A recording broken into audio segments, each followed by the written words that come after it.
The Golden West Radio Network presents Crisis. Jim? Jimmy? Hey, knothead, I'm talking to you. James, there are dishes in here that need that personal touch only you can give them. What? You heard me front and center. Come on now. Susie Homemaker needs a relief pitcher.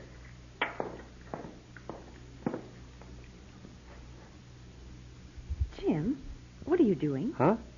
Oh, I'm packing my things. I can see that, but why? You hate drying dishes that much?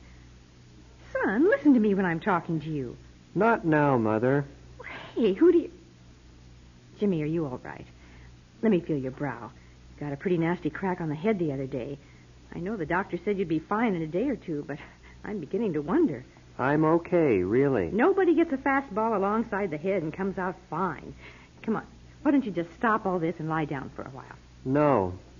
What's the matter with you? I'm done with baseball now. I'm going away. What are you talking about? The stars. I'm going to the stars. What? The stars. With my captain.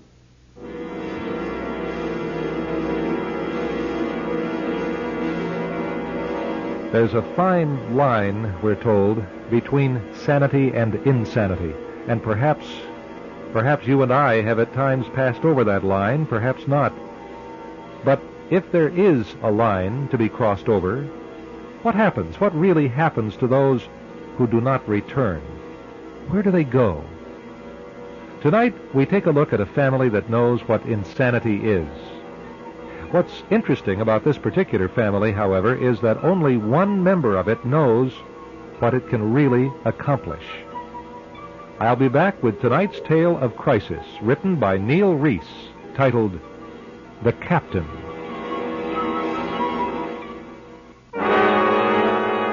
And now, The Captain. All right, young man. Let's just take a seat here and iron out a few bumps, shall we? Now, what's all this about? What's with the stars? Is this quite necessary? Do I sound like I'm in the mood for a joke? I haven't the time, ma'am. Well, find it. Ma'am? You've never called me that before. It's in preparation. Jimmy, are you sure you're all right? I mean, you're not sounding like yourself at all. Madam, you tax me beyond endurance. Jimmy, what are you... Out! There's so little time left, and I'm not even sure my coordinates are being received. Your what? My coordinates. Jimmy, let go of my arms. You're hurting me. Shut up, woman, and listen. You are listening, aren't you? Well, yes, but Jim, let me go. Fine, then sit. Oh, my word, you're really... What is happening? There are quadrants, millions of kilometers of space out there, and this is my only link with the captain and his crew. That? What is it? Don't worry, it's not a weapon. This one is, however. It's called a phaser.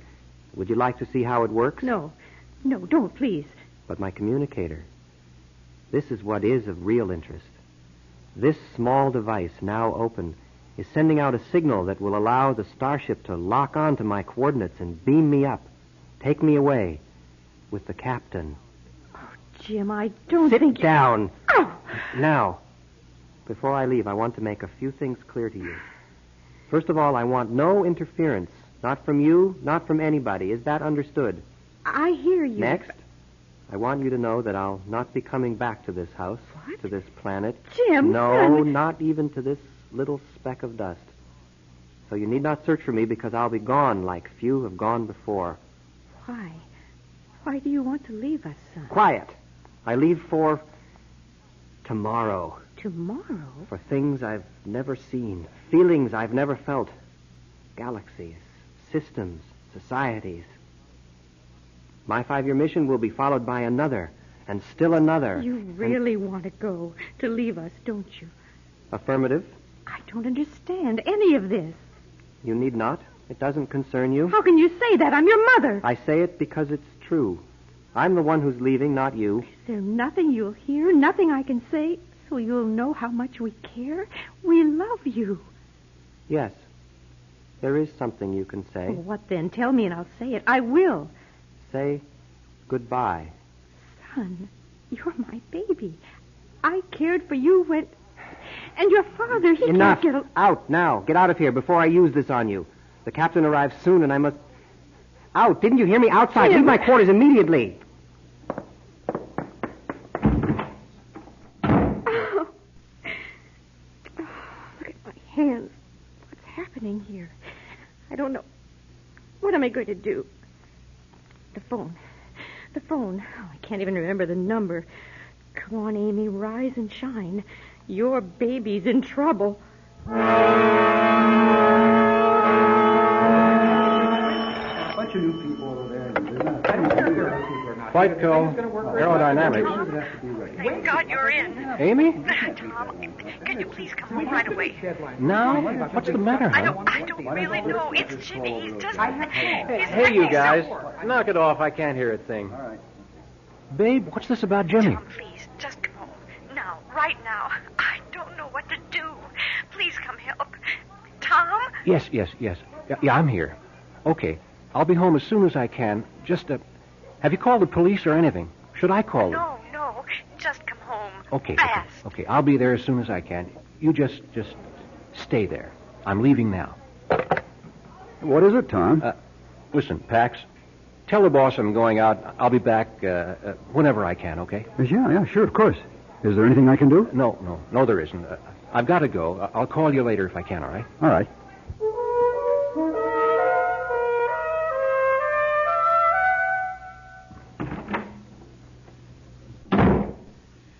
Amy? Oh, Tom. What's going on, hon? I don't know. It just seemed to happen so fast. Oh, what happened? What about Jimmy? I don't even know how to tell you about it. Okay. Just sit down and tell me what happened. Well, you know how strange he's been acting since that baseball accident. Jimmy? I haven't noticed anything strange. What do you mean? Oh, you know, all that TV business, that Starship and the beaming up and all the rest of that stuff. And you know that stupid handgun he's got that's supposed to stun people? Now, wait a minute, Amy. He's been hooked on that show for over a year now. It's got nothing to do with his being hit on the head with a baseball. And as for collecting those model toys and gadgets, well, half the kids in the neighborhood have the same things. It's all the rage. But You he know threatened me with it today. He threatened What? me. He pointed that gun at me and threatened me with it. Now, hold the phone. You mean to tell me that you called me up at the office, had me drive home in a dead heat just to inform me that our boy threatened you with a plastic laser gun? Tom, I'm serious. Well, I'm a roebuck. What? Listen, I told you before, we're knee-deep at Flightco right now with this new radar system. There's some weird things going on in the stratosphere these days, and the government's really pushing us hard. So? So I don't need this from you. Now, you wait a minute. I don't know what you think I do around here all day, but if you think for 1 second things are so slow that I have to call you up and make up stories... I know, hon, I know. It's my nerves these days. I am sorry, really. Okay.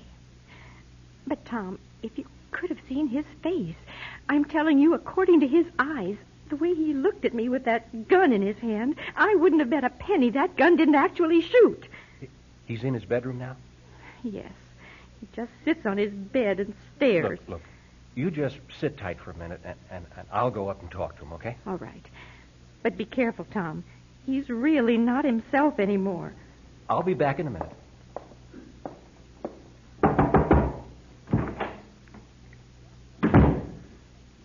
Son, there's not much light in here.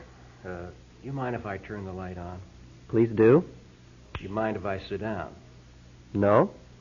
You know, lad, you've given your mother quite a fright. I didn't mean to scare her. She's a fine woman. That she is. And she certainly deserves better treatment than... What's this baggage for? It should be obvious. Watch your mouth. You know how I feel about complete answers, so what's going on? I want to know. The captain arrives at 1700 hours. I have to be ready to leave. You don't say. And who, pray tell, is the captain? You know who the captain is. The one from the TV show. Affirmative. All right, clown. Off your button on your horse. I think it's about time you apologize to your mother. She's not That taking woman this... is not my mother. Come again? In order to qualify for the trip, one must have no living relatives. And when I arrive on board the... Mister, it's 15 minutes to 5, and the only thing that's going to happen to you between then and now is the seat of your pants is going to receive some individual attention from yours truly. Do I make myself clear? I wouldn't do that if I were you. Well, you're not me, are you? As a matter of fact, you're not even you. What's that? Protection. A phaser set for stun. The infamous plastic laser gun. And just what exactly does it do? Melt belt buckles? This is no joke. Neither is the belt that's attached to the belt buckle. Son, it's been a long time since I've had to turn you over my knee, but I can assure you that reason has not completely left this house, and before the You've night made your point. Now leave the room before I have to use this. Jim, that's nothing but a plastic toy you have there. Don't you know that? Don't you? If that's what you think, fine. I'll tell you what I think, smart mouth. I think you're really sick. Just leave the room. All right, okay. But I'll tell you something. If I hear one peep out of this room before I come back, you and me are going round and round. You copy that, spaceman? Fine. Tom, did you see how he is? Yes, I saw. Listen, where's that black notebook with the phone numbers in it? And under the phone. Who are you calling? First the doctor, then Paxton at Flightco. The psychologist? Yeah. Maybe he'll come over here. He's really sick, isn't he? Jimmy's really sick. Well, I'm afraid so, Amy. I don't know what else to say. We need help right now.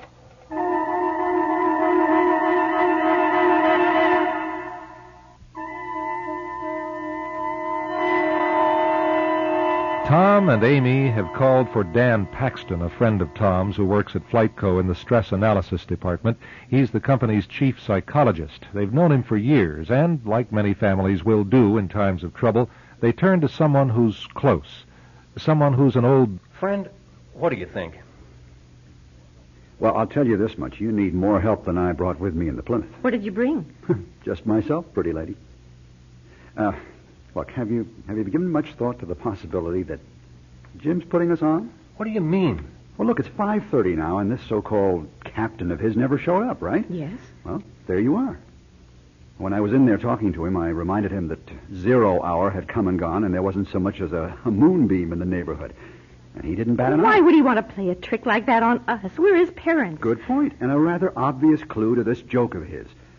You remember he denies that you two, both of you now, have any relationship to him at all. So? Tom, that simply means that you're being punished for something. And this Starship TV show business is the vehicle for revenge, so to speak. Well, I'm really not following you, Pax. It just doesn't make any sense. We haven't done anything to be punished for. Well, it doesn't really make that much difference. He knows what he's mad about, and that's all that counts. Pax, I've known that boy almost every minute of his life. I've seen him win and lose. I've seen him heartsick. And I'm telling you that Jimmy really believes that Captain will come and take him away from us. And not only that, but he's actually looking forward to it. Now, we can sit here all night and think up reasons for the Captain and his starship. But as for me, I think we're going to lose our baby, with or without the Captain. Amy, I know what you're saying, but I just don't think you're right. I wish that doctor could have been of more help. No, he said Jim's lump on the head was just that, and I'm sure he's right. This thing's in Jim's head, and it's all his to control. So what are we going to do, sit around here all night? There's a kid in there that's turning into something I've never met before. Have you noticed his voice, for crying out loud? His eyes, that cold stare of his could pierce concrete. Oh, now take it easy, Tom. His physical appearance hasn't changed one iota. That deeper voice and concentrated look is just, well, it's just due to his serious mood. There's nothing vaguely resembling a monster in that bedroom. All you've got on your hands is a 16-year-old with one hell of an imagination. An imagination, I guess. Did I tell you he threatened aim that ridiculous plastic toy at both of us? And he's got this plastic walkie-talkie doodad to converse with the heavens, no doubt. I just don't believe it. Oh, you mean the communicator? Yeah, that's what he calls it. How did you know? You're asking the father of 4 kids and 2 TVs? You can make fun of it if you want to, but it was frightening. Pax, why don't you go in there and talk to him again? If you think he needs help, then tell us for sure. We've got to quit wasting time. Well, that's fine with me, but let's just remember that I'm a long way from Freud, okay? Just see him. Just tell us what you think, Pax. Please. Fair enough.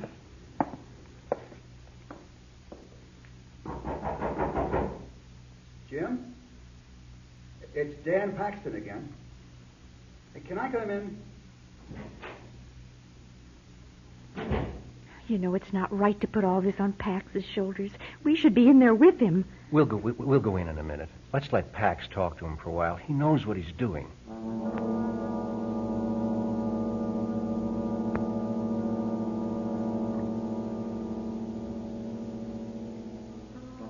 You don't mind if I turn this light on, do you? No, sir? Oh, that uniform fits you well. Yes, it does. I like it. Where'd you get it? The captain. Oh, I see you've got a communicator. Looks like it's open. Is it on? It's open so that they know my position, my coordinates for beaming up. I see. Do you mind if I sit down? No, but I don't have much time left. You'll have to go soon. Look, I know it's a worn subject, but doesn't it bother you that this captain of yours doesn't keep his appointments? No. He'll be here. He'll be here. What makes you so sure? Because he told me he would. You've talked to him personally? Oh, I didn't know that. Well, I've talked to his chief engineer. He's the one who told me how to build the phaser. The plastic gun? It's not plastic, I can assure you. And the communicator, where did it come from? It was beamed down to me over a week ago. Can I see it?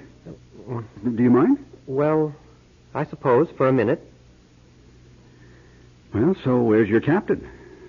You're obviously ready to go. You've got your phaser, communicator, and kip all dressed up and nowhere to go, huh? Don't forget now.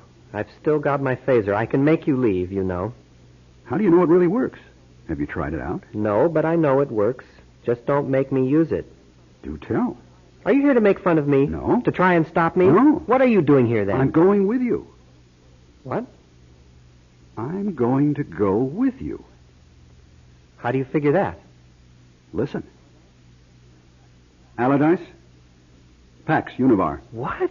You heard me. But that's the captain's identity code to me. Affirmative, Ensign. But you don't look anything like the captain on TV. And you don't sound anything like him either. That, James, is because I'm not the captain you see on your television. But everything else. The phaser, the communicator, they're exact duplicates of those used in the show. I know. That wasn't really difficult to accomplish. And it was hardly much of a price to pay to acquire the people we need for our purposes. People? People. People like yourself. Gullible, willing to believe that fiction can become a known reality. Willing to think that a television program or anything else made interesting or attractive to you is enough to invest your life in. I don't understand. Why me? Why not somebody else? Because you are available and close by. Thanks to FlightGo and your father. Are you everywhere? All over the world? Oh, no. Though it took years to set up, America was the perfect place for us. We couldn't have hoped for better subjects. You see, James, you Americans are an unbeatable combination. You collectively have the intelligence capable of space exploration on the one hand, and then a ridiculous and colossal belief in fantasy. I believe the phrase is fairy tales. What are you going to do with me? Just what we said we'd do. Take you to the stars. All right, mister. Whoever you are, I'm getting out of here, so you just stay where you are. Put the toy down, Jim. What do you mean, toy? Come on, now. You don't seriously think I'd let an idiot like you actually have a weapon, do you? It really doesn't work. Of course not.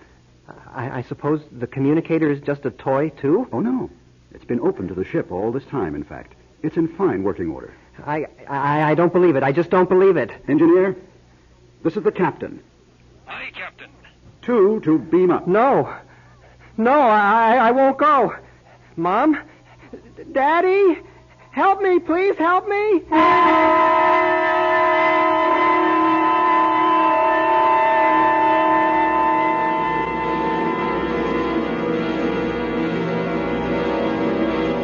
Once again, the limits of the mind are stretched to the ends of reality, to the ends of the universe, if you will. Of course, the mind has had many labels. It's been called everything from gray matter to the conscience to the place where we live when we sleep. The mind of humankind has been capable of historic atrocity and defection. It's been the source of theory and poetry, of imperfection and brilliance. But tonight, with the help of a young man and his captain, the mind has been a vehicle perhaps into space, the final frontier. I'll be back with a word about next week's Crisis program and the names of tonight's players.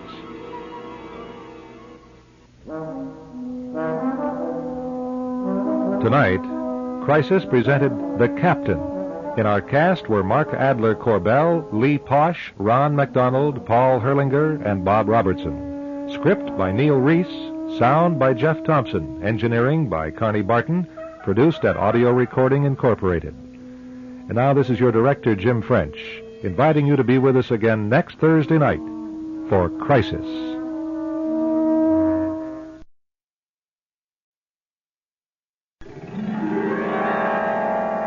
The Golden West Radio Network presents Crisis.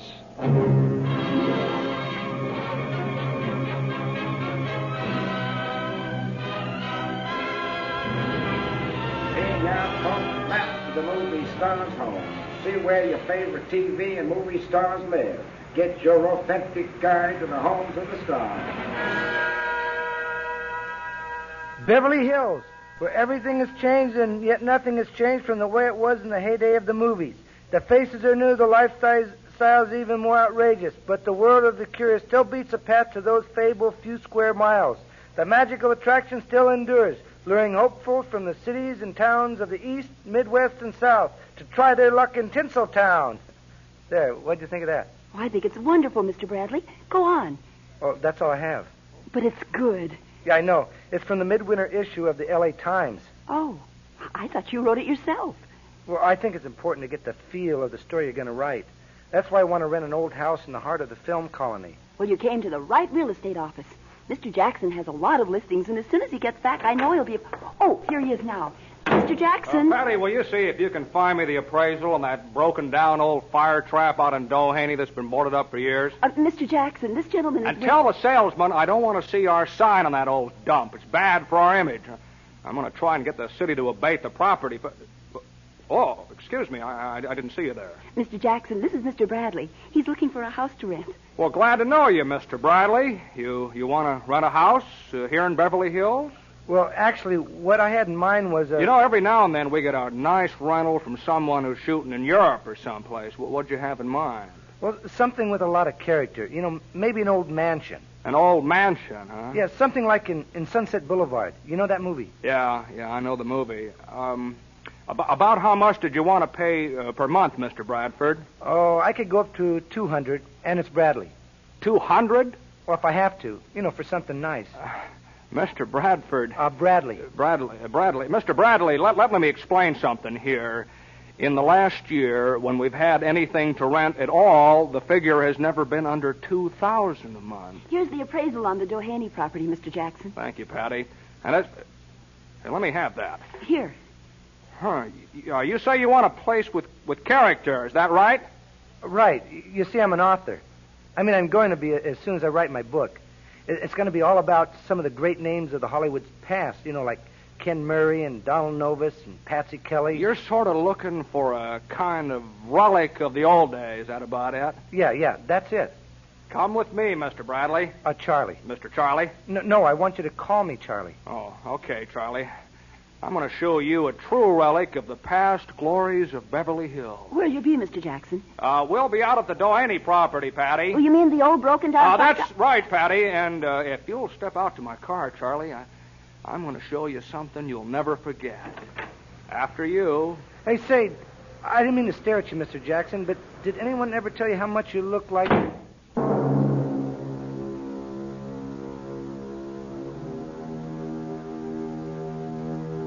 Just as a shark-infested lagoon is no place for a swimmer, the wilds of Beverly Hills are no place for an innocent. And Charlie Bradley is about to venture innocently into uncharted waters. But he will not be alone. No, indeed, as we shortly shall discover, Charlie will have considerable company tonight. In 1 minute, Crisis proudly presents Mr. Tom Smothers and several others in our play entitled Full House. And now, Tom Smothers in Full House.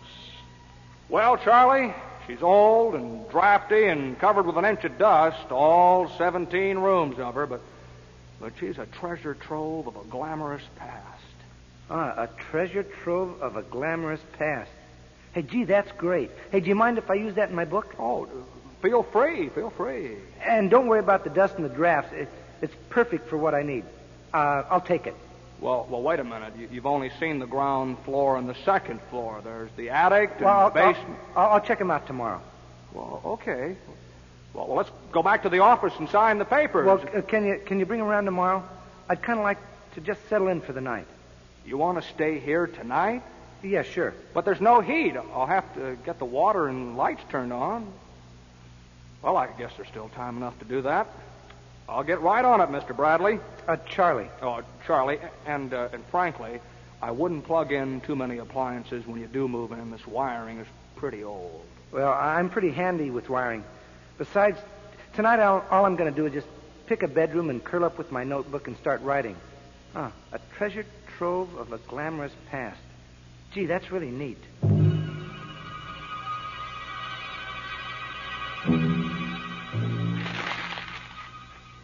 Oh, rats. It's too dark to try and write anymore tonight. Besides, this old bed's too comfortable. I guess I'll turn in for the night.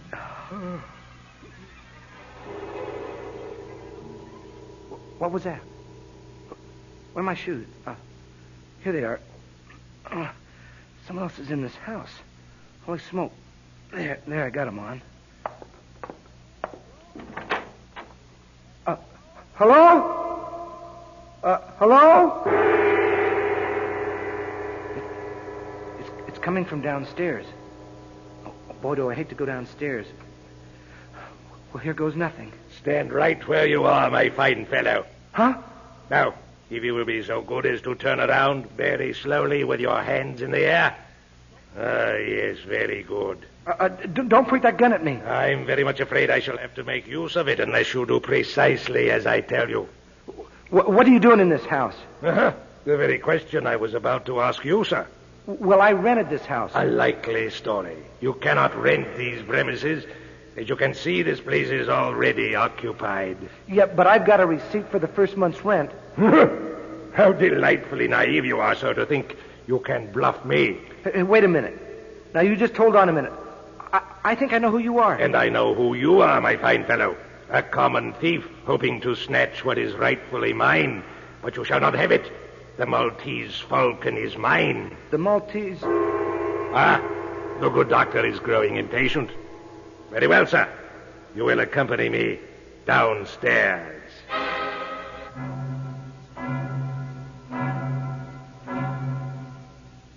Oh, I hate these cobwebs. Hey, if you live here, why don't you tidy up your basement? Here we are at the laboratory. Come in, Sidney. I've been ringing and ringing. 1,000 pardons, Doctor, but as you can see, a small complication has arisen. Now, hold on a minute. See, I rented this place so I could write a book, and... Sidney, you know how I feel about visitors at a critical time in my experiments. I had no choice, Doctor, but to bring him here or to exterminate him. But the thought struck me that he might prove to be useful to you down here. Yes, as a matter of fact, you may be quite correct. Yes. Why, I believe he'll do very nicely. Hey, say you guys are going to be in big trouble when Mr. Jackson finds out you're living in this house. No, there's no cause for hostility, Mr. Bradley. Hey, how do you know my name? Mr. Bradley, I know many things. Just slip out of your shoes, if you please. My shoes? Why? Because they may scratch the sides of the vat. The vat? Doctor, if you have no objection, this part of the experiment is always most distressing to me. I have no stomach for it. I shall retire upstairs and keep watch for Peter. By all means, Sidney. I'm sure that I shall get along famously with our little friend here. What do you mean, little? You shall see, my fine fellow. You shall see. Now, Mr. Bradley, it's just the two of us. What are you going to do?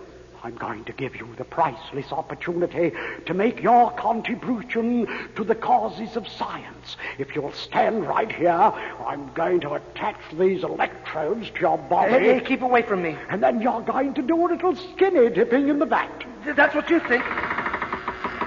I'm getting out of here. Come back, Mr. Bradley. You've forgotten your shoes. You'll catch your death out there.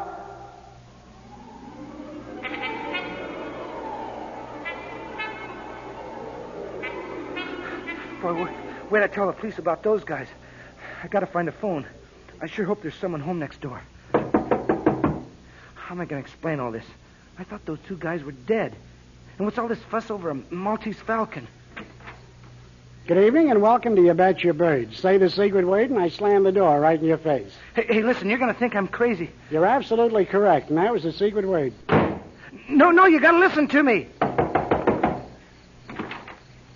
I'm a man of few words. In fact, I can only think of one. Scram. Hey, wait, please. I need help. I'll say you need help. You forgot to put on your shoes. You don't understand.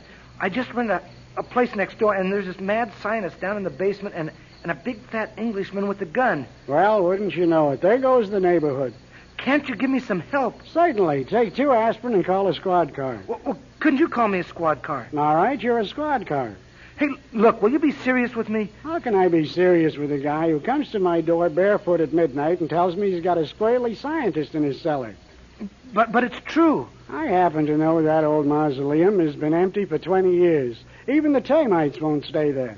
All right, then do me a favor and just call the police. Now, that's a reasonable request. Only a heartless cad would turn that down. Oh, no, come on. Hello? Hey, won't you please call the police? I've been trying to, but some idiot keeps knocking on my door. Okay. There's got to be some way I can get help. Boy, are my feet cold. I know exactly what you mean. Huh? I often get cold feet just before I have to do something terrible. Do you have to do something terrible? No, I'm in a whole lot of trouble, and I need help. Hey, where did you come from? Bavaria, originally. No, I mean just now. I was just out for my midnight walk. I always walk at night. It soothes my nerves. Well, then you must know this neighborhood pretty well. Like the back of my hand. Then can you tell me where there's a phone I can use? Oh, certainly, sir. There's one just around the corner in the bar. Hey, thanks. Thanks a lot. You may have saved my life. That's funny. I don't hear that very often. Have a pleasant night.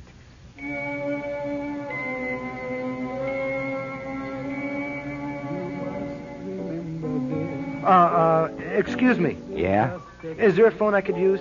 There might be. Here you go. Thanks. I really appreciate this. That's okay, kid. Who are you calling? The police. The police? Hey, what'd you do that for? I'm in trouble. Yeah, well, you may be, but I don't want trouble. Hey, who are you? Marlowe, Rick Marlowe. I own this joint. And I don't want the cops sniffing around here. But you don't understand. I need protection. Why don't you say so? What's the trouble? I don't know what's going on. I rented this whole house around the corner, and I found out there's a big fat Englishman and a mad scientist in it. Something about a vat in the basement and a Siamese corvair. A Siamese corvair? Or a falcon. I forget which. A Maltese falcon? Yeah, I guess that's it. Come on, soldier. I think you stumbled onto something big. Let's get out of here. I'm on the case.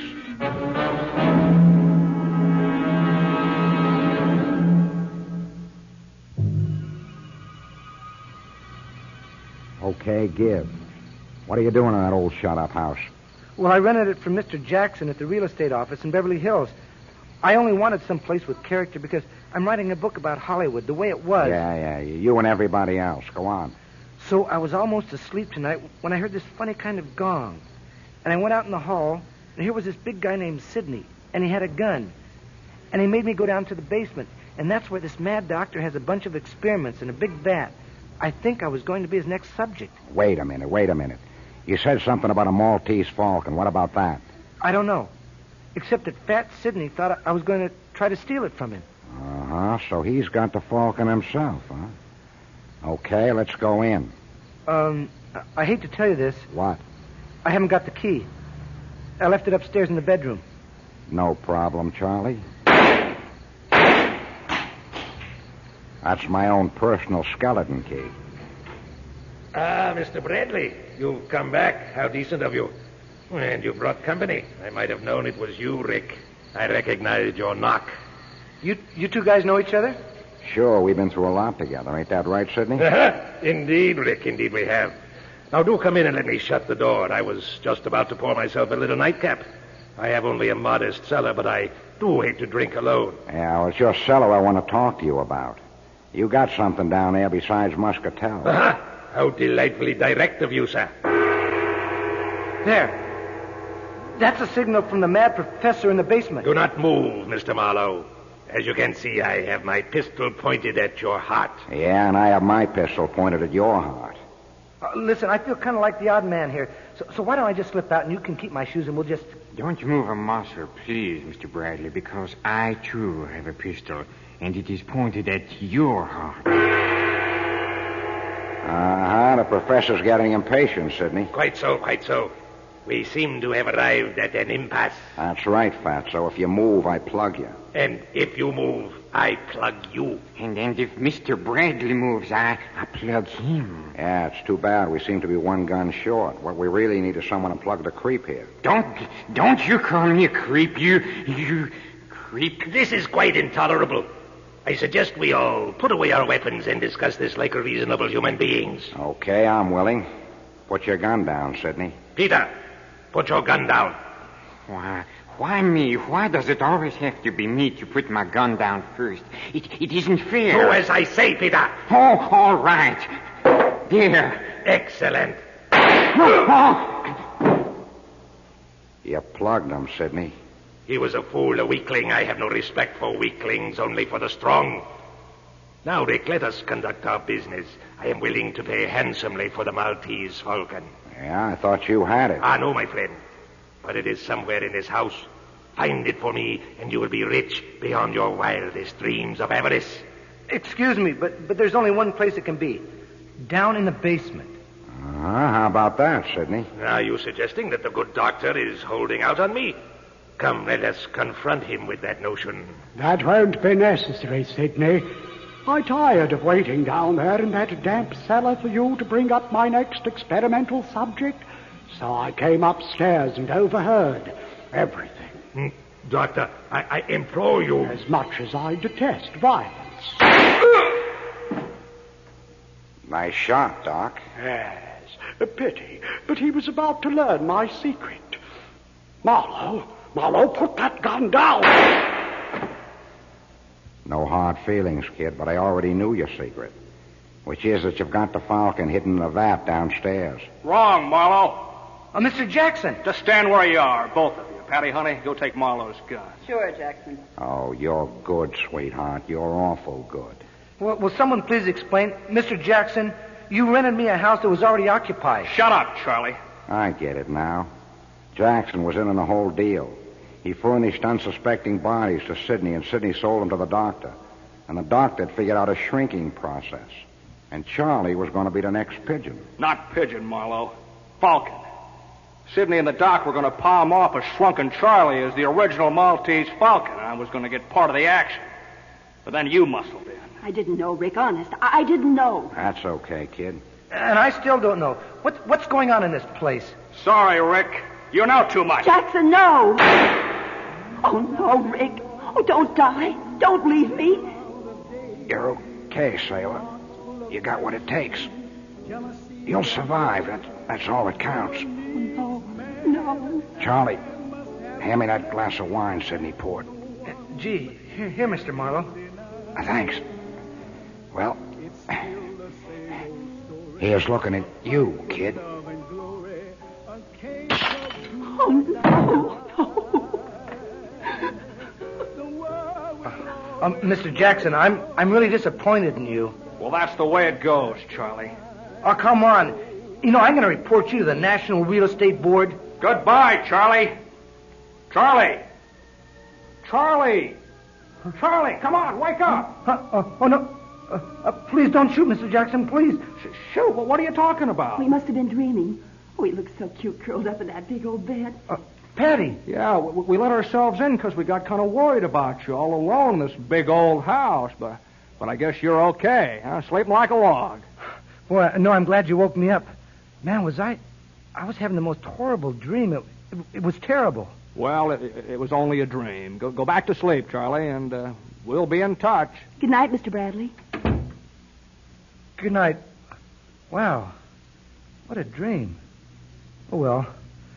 Just a writer's vivid imagination, I guess. Well, gotta go back to sleep. Gotta get some sleep.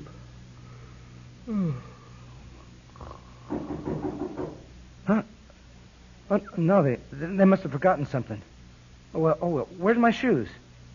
My shoes? That's funny. I thought they were up here in the bedroom. Oh, well, I'll go downstairs barefoot and let him in.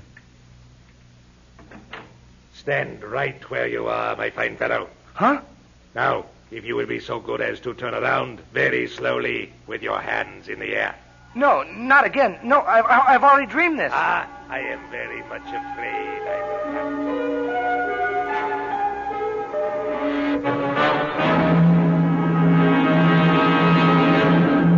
The names of our impersonators and a few scenes from next week's program after this. And when two lovers woo, they still say I love you. Tonight, Tom Smothers starred in Full House with Mark Shapiro, Terry McManus, Pat French, Tony Karloff, and Robert O. Smith. Script and direction by yours truly, Jim French. Sound created by Jeff Thompson. Engineering by Carney Barton. Production at Audio Recording Incorporated. Never out of day. And now we thank you for being with us for Crisis Tonight and invite you to join us next week at this same time. Man, and man must have his man.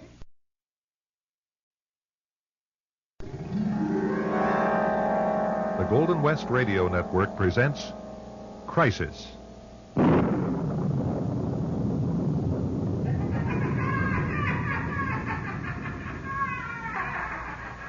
All right, you in the choir loft. Let's come down out of there now. I'm locking the church for the night. All right, if you're not coming down, I'm coming up. All the nights to have a cuckoo in the choir loft. Oh, yes, I hear you, and you're scaring me to death. I'll bet it's one of the feral kids. Oh, Lord, I hope he's not taking dope, for heaven's sakes. Hey, while you're up there, patch the roof for me, will you? It's starting to leak again. Now, all right, let's see you. Let's put an end to the game so a tired old priest can get a few winks of sleep. Well? All right, I give up. Where are you? You know, I almost think he's up in the belfry. Are you in the belfry? He can't be, though, because the door's locked.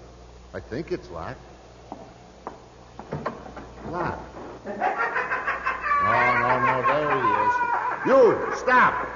Come back! Come back here! No wonder I didn't see him up here. Oh, my, let me sit down a minute now. Frank Cassidy, how are you going to tell the bishop, and how am I going to explain St. Michael's choir loft is haunted?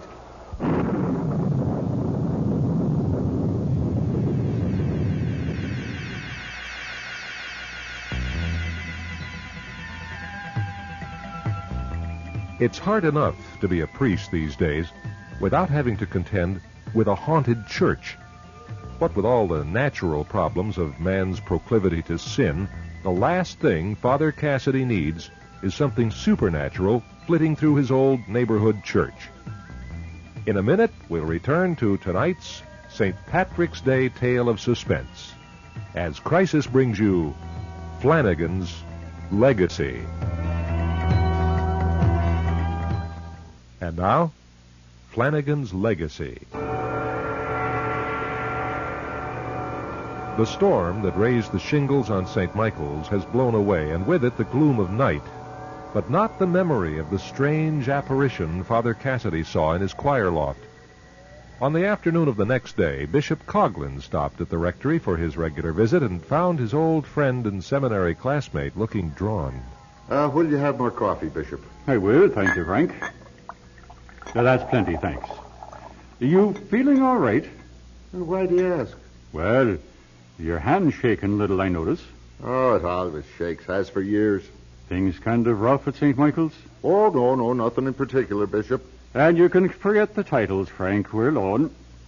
All the same, you've had a long time of it here. What are you saying, Charlie? Oh, nothing. Except it'd get any man down. The financial problems on top of the usual challenges. Oh, it's a good parish. I wouldn't have any other. Unless, of course, you... No, I'm not thinking of turning you out to pasture just yet. Now, what I was thinking, though, it's been a long time since you've had any real help here, and, well, there's a young man, a bright young man, looking for a pastorate. I think he could use some tempering, a little mellowing, maybe. Would you like to help him?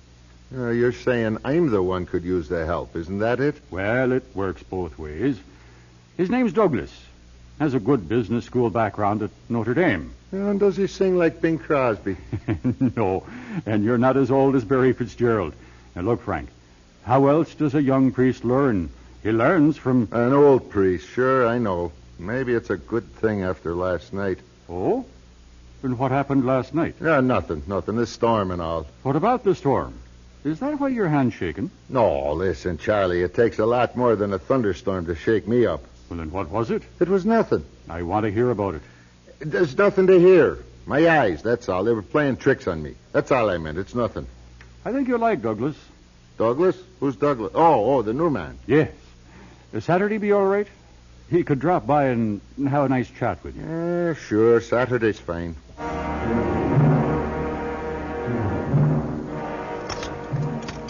You're done with your meeting, Father. Yes, Mrs. Carroll, I'm done. Well, and how's the bishop? Oh, fine as ever. And what is it he gave you to put that extra furrow in your forehead? Oh, that reminds me. There'll be an extra sometime Saturday. Maybe for lunch or for dinner. I don't know which. The bishop? No, a new young priest he's sending over. Oh? Yeah, he may be staying on with us. Well, and about time, says I. You're up to your neck in work and worry. Oh, and that reminds me. Flanagan called. Eddie Flanagan? And how's he? He wants to see you. He's not well at all, then. The only time he ever wants a priest is when he's afraid he's going to die. Oh, don't go out now. I'm just serving the supper. I won't be long, Mrs. Carroll. Just put mine on the back burner. I'll be over at Flanagan's if I'm needed. How can I thank you for coming? How have you been, Eddie? Oh, I've been very sick, Father. Well, why haven't you called me before? No need troubling the likes of a busy priest unless there's some real trouble afoot. Eddie, you've been drinking again. It's the truth, isn't it? Look at your room. Look at these empty bottles. No, I know. Don't scold me. And you're feeling bad now. Worse. I'm sorry. I want you to hear me confession. I'm not going to make it through the night. Oh, then you'll be wanting the last rites again, huh? Yes. Everything you've got. I need 'em all. I'm a wicked, wicked man. And what is it that ails you? The booze, Father. What else? It's killing me. How long have you lived alone, Flanagan? 10 years. Doing for yourself, cooking for yourself? Aye. It won't be much of a life to live, will it? But that's not what's troubling me now. It's where I'm going that worries me. Well, if you're planning a long trip, you oughtn't to try it on an empty stomach. I think I smelled a roast of lamb in the rectory kitchen, and Mrs. Carroll always serves hot bread and strudel with lamb.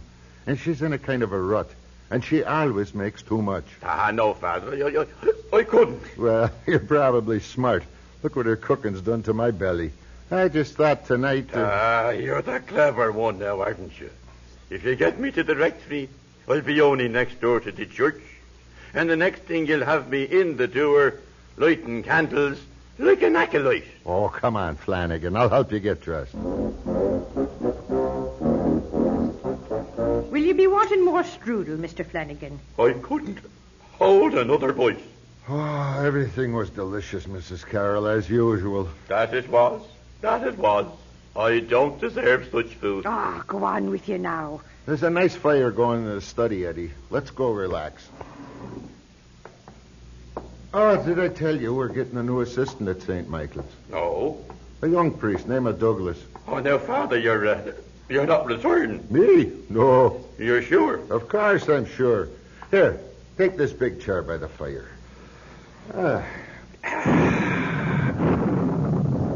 Did you hear that? Oh, another storm brewing. It'll be like that. Me last night on earth. Oh, will you stop talking like that? Father, I want it understood clearly here and now. I want no green young priest handling me services. Eddie. Oh, I may have been a backslider, a free thinker, even more wicked than that. But you're the man to put me under, and not some scallywag still wet behind the ears out of a seminary. All right. When the time comes, if I'm not already pushing up daisies, I'll do your funeral. But you're not going to die. That's what you think. You see, all the years of me drinking has ruined me ticker. I can feel it hopping around inside me chest right this minute like a startled rabbit. Say, is that sherry in the decanter? Yes? That'll do. Pour me a dram and I'll tell you something, Father. All right. God bless you. I'm a wicked man, Father Cassidy. A wicked man. Drinking isn't wicked. Now, it's a weakness, perhaps. No, I'm not talking about drinking. I'm talking about him. Him? Who do you mean? Him. Do you see where me finger's pointing? Down below. Oh, him? Yes. Well, now, what have you had to do with him? I've been dealing with him, Father. With the devil? Aye, with the devil. And one of his agents. And I've come to no good end, just as me poor mother said I would, rest her soul. And what sort of dealing have you been doing with the devil? Well, it all goes back years ago. I had this terrible thirst and not a nickel to buy a drink. And then it was that I swore I'd do anything to have me liquor. And I mean anything. Oh, I was shaking like a leaf, Father. I was desperate. Well, you should have called me. I needed drinking, not preaching. Well, but God knows I should have called you. I didn't. I didn't pray for help. But I got it just the same. From the other place. What kind of help? Money. Money? Money. Oh, not a lot. Just the price of a bottle when I needed it. I don't understand, Eddie. Now, how did this money come to you? In the hands of a mischievous, teasing, miserable little imp. An imp, you say? Not really an imp. This high. Little legs and arms like rat's tails, a fringy beard, pointy nose, eyes like coals, and breath like brimstone. Flanagan, this imp, did he laugh? Laugh? Did he laugh? That's all he ever did. Father, then you've seen him too? You're listening to Flanagan's Legacy. Tonight's story on Crisis. We'll return with the second act in just a minute. And now, back to Crisis and our story, Flanagan's Legacy. A very nice funeral, Father Cassidy. No funeral is nice, Father Douglas. Well, I mean, you did it nicely. I know what he means, Jimmy. When you get along in years like Father Cassidy and I are, you start losing your friends to the grave, and it's a mournful business. And almost no one showed up. Fine showing. Didn't have too many friends, I suppose. Being that you said he drank a lot? Sure, Flanagan drank a lot. But he still was a human being, a bunch of hypocrites. Excuse me, but it's true. If we could just get some of the smug, self-righteous parishioners... Frank. You'll be disillusioning Father Douglas before he's even met the parish. Oh, I'm sorry. Well, I'm still not unpacked, so if you'll excuse me, I think I'll take care of that. And if I can help you in any way, just call me. If you'll excuse me, Bishop. Sure. Go ahead. Father Cassidy? Go ahead. I don't need you to help in any way. Now, what does a young priest have to unpack? My first pastorate, I had one set of vestments and 5 books, and that was it. Well, if you don't get along with him, I could make him my vicar. Oh, I'll get along with him. It's just one more thing, Charlie. I'm sorry about Flanagan. So am I. Oh, my stars, I clean forgot. What? Wednesday night he gave me this, just as I was saying goodbye to him. An envelope. They said it was for me, but not to open it until, Yes? Until he was dead. You know the man knew he was going to die. Well, then open it.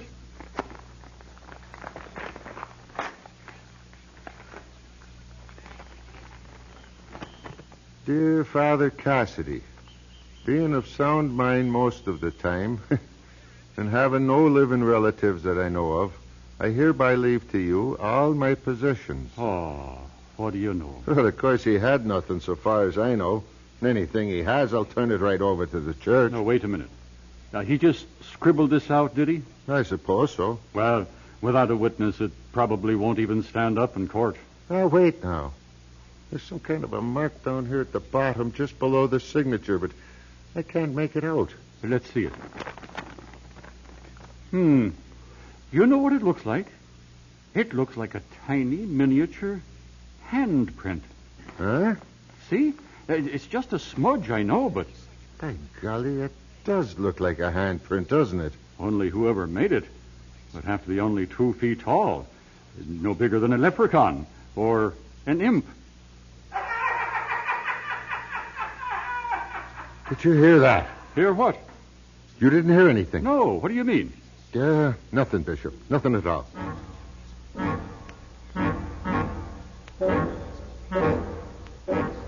Well, Father, I've gone through all the parish records. And? St. Michael's is in trouble. I could have told you that. We appear to have only 81 members on the roll, and I should judge over half of them are inactive. Yeah, and the active ones are all on pension. So what else is new? Well, I'm just saying... I know. St. Michael's is in trouble. The obvious solution is a merger with St. Anne's. And close this church down? You'd lose the few old folks we've still got. Anne's is 10 miles away. It's either that or revitalize the parish somehow. And maybe we could requisition some hormones. Father, I'm just trying to be helpful. Look, the reason we keep losing members is who wants to come into a drafty old stone building and sit under a leaky roof? We're all slowly falling apart. In the wintertime, you get pneumonia along with the mass. In the summertime, it's flies and bugs. We need money.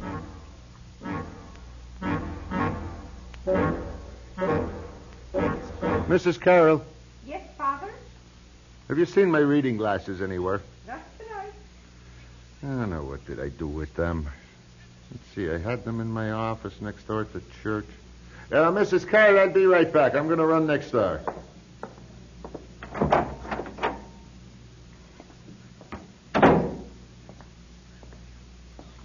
Clouding up again. Yeah, there goes the moon. What in the... What was that now? A moving shadow? A black cat or a little dog? No, it wasn't a cat or a dog. It ran along on 2 legs. Right into the stone wall of the church, and it disappeared. Well, we'll see about that.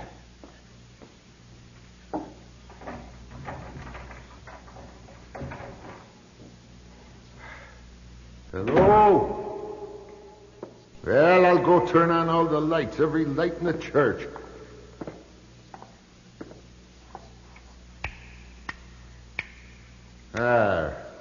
Now we'll just go hunting for whatever you are. Oh, no, the saints preserve us. There went the lights. So you prefer darkness, do you? Well, sure you do. You're more at home in the kingdom of darkness, aren't you? Why can't you go back down to where you came from and leave me alone? Why me? Why my church? I know what you are, you know. You're Flanagans. You're not even real. You're a hallucination. You belong to a dead man's imagination. Not anymore, Prince Cassidy. Not anymore. He talks. Where are you? Tell me where you are and I won't harm you. I just want to talk to you. And I won't exercise you. You can't get rid of me. I belong to you now. Flanagan willed me to you. All right. Flanagan got liquor from you, but What good are you to me? Follow me and see. Up to the choir loft again, is it? You may be able to see in the dark, but I can't.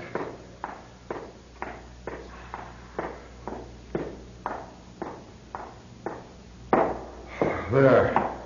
All right, now what? Over by the door to the belfry again. Have you decided to take up permanent residence there? Come and see. Come and see. All right. All right, I'm at the door to the belfry. Now what? Open it? Is that what you want? You know, I can't walk through walls like you can. Now, just a minute until I find the key. Ah, here.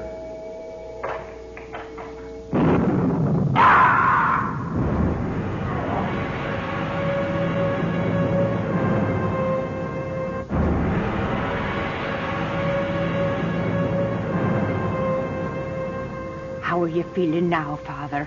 Oh, like a boiled owl. Well, you're getting some color back into your face now, Frank. Oh, Bishop, is that you? It's me. What happened? The belfry was hit by lightning, and you were in it.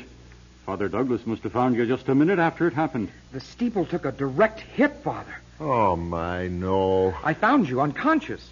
Carried you down. Whatever possessed you to go up to the belfry tower at this time of night, Frank? Nothing. He was looking for his reading glasses. The steeple, how bad is it? Bad enough. But don't worry about that now. Did you find anyone, I mean anything else up there? As a matter of fact, I did. And? Well? Well, Father, if you'd have told me you were hiding over $1,000 from the collection plates up there, it would have made quite a difference in the bookkeeping I was doing.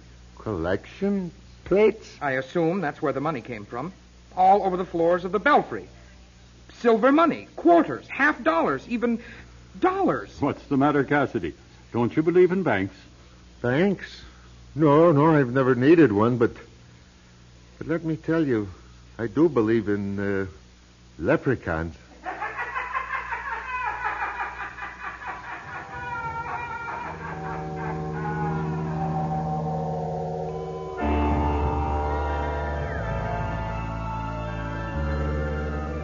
Whether there's any truth to the legend of the leprechaun, I leave for wiser heads to puzzle out. But it appears that a leprechaun or someone made a happy ending for this story on Crisis. We wish you a very happy St. Patrick's Day in the evening, and I'll return in a minute with the names of our cast and a word about next week's Crisis. Tonight, Crisis presented Flanagan's Legacy, with Michael Morgan Dunn, John Roeder, Don Chambers, Lee Posh, and Neil Reese. Sound created by Jeff Thompson, engineering by Carney Barton, script and direction by yours truly, Jim French. Crisis is produced at Audio Recording Incorporated. Join us next week for Crisis.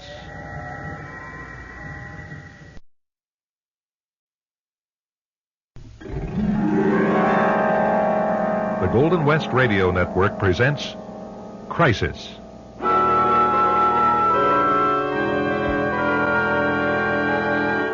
Well, did you see him?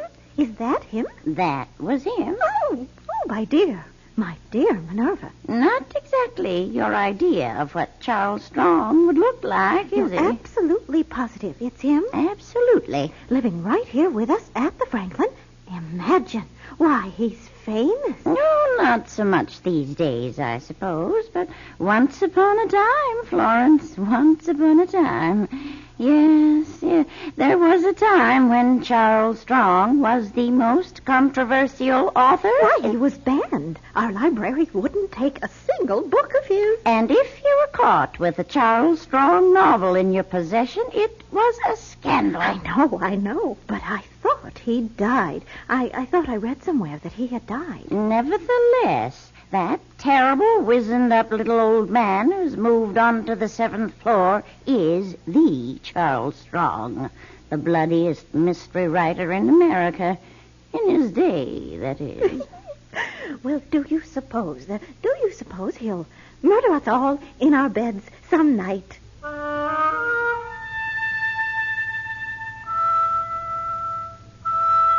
For some of our senior citizens, excitement is where you find it, especially in as respectable a place as the Franklin, a moderately expensive apartment hotel which caters to the spinsters, widows, and occasional widowers who can afford the rates.